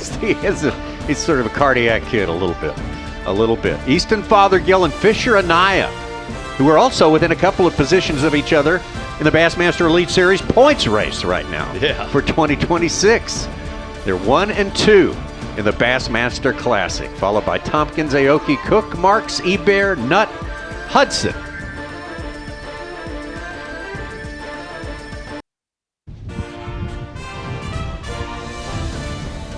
About an hour from check-in time here. Day number 1, 2026 Bass Pro Shops Bassmaster Classic presented by Under Armour. And this catch just moments ago from Chris Johnson. Tough start to his day. Just complete, really futility the first 2 or 3 hours. Finally put a small limit together, smallmouth. Said, I got to go to find a big one. And I think he'll do the same exact thing tomorrow. I think he'll run the basically the same rotation possibly. Dude's living right, man. I guess so. I don't see any reason why both Johnsons aren't in the top 10 when we go into the final day. I would bet against it for sure. 5 3/4 pound largemouth for Chris Johnson. Nice fish catch. Well, let's take a look at our leaderboard. We're going to run it down for you. In total here, 58 anglers, and the defending champion, how about that, on top for now. 20 pounds and 13 ounces. Fisher Anaya, JT Tompkins. Big tournament for him so far. Yui Aoki from Open Ranks. Drew Cook, Paul Marks, Dakota Ebear, Dylan Nutt from the Bass Nation. Caleb Hudson, who won the final EQ event of 2025 down at Lake Okeechobee. And Chris Johnston making his way all the way into the top 10 from way down in the 40s. Trey McKinney was the one who reacted to that by having to drop down to 11th place, but he's still got some fishing time left. Trip Berlinski, Wesley Gore, Corey Johnston, Alex Redwine, Jay Shakura, Will Davis Jr., Casey Scanlon, fishing in his first classic in a long time. Noah Winslow from the Bass Nation, I believe that is. Logan Parks, 20th place. And really looking at those weights, I'll live by this. Those averages that we have seen in that top 10, they're going to keep that pace going the next 2 days. Well, you have to think so. There's the cut line right there. Bill Lowen at 11 pounds, 8 ounces. That cut line's going to be what, do you think, by the end of the weigh-in? Probably 13 pounds? Yes, sir. Yeah. 13 pounds. Yep. So 26 or thereabouts to make the cut. Yeah. On day 3. To your point, Z, I agree. Those weights are going to stay heavy. We'll see some shuffling of that top 10, but you're going to have to catch them this week. There's no doubt. To make the Super 6. Two-time winner Pat Schlopper, 2025 in 31st place. Kyle Norsetter, Patrick Walters. A lot of people kind of putting the finger on him, saying that's a guy who's going to do good here. He might have 20 pounds. Yeah, that's the deal. That's for sure. Kyle Welcher, Bob Downey, Nick Trim, the Bass Nation, Caleb Kufal, Brock Mosley, Kyoya Fujita, Chase Clark. And really, look what these guys had to work through. It has been warm as could be. Wake up, we walk out of the hotel this morning, 30 to 32 degrees, and then 25 to 35 mile per hour wind going into tomorrow, into Sunday. I mean, it's going to get prime. Oh, yeah. They had to deal with a week's worth of weather in one day today. So there will not really be any big surprises in the top 10 to me. Like Right. all of those dudes, no surprise. Here are some surprises for me. Yes. There's a couple people right here in this 48 through 57 I did not think I would see there. Look at it like this. Hold on. Seth Feider has probably flipped 100 laydowns today. Chris Johnston comes back in Loudoun, stops on his third laydown and catches a 6-pounder. Yeah. Some days it's just hard to do it. A little time left in our broadcast here. Let's go down and check on Brandon Polinick.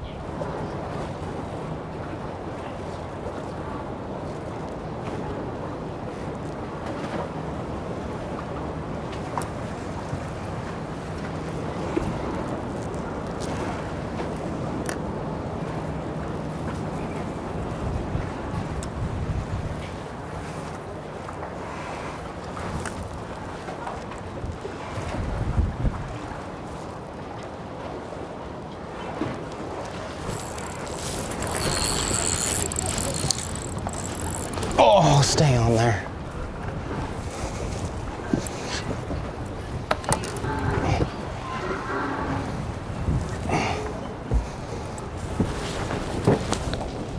Come here. Come here. Yes. Yes. Yes. There's so many here. They're hard to catch. And I'm gonna have to leave soon.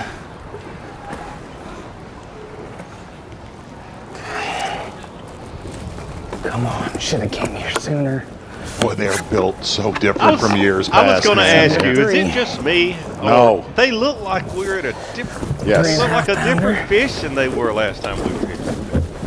There's like 4 more with it too. So Great healthy. day. So Absolutely Yeah. great first day of the Bassmaster Classic. Royally entertained, all that fish catching, all those amazing, amazing performances, decision making, successes.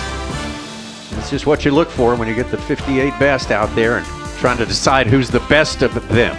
In about an hour's time, the weigh-in going to start right here on Bassmaster.com, 4 p.m. local time, Eastern time. Going to be a lot of fun, going to be a big turnout. We will have that for you.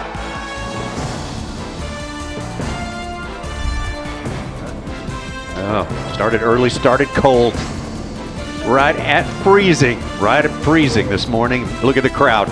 Biggest ever for a Friday, so they say.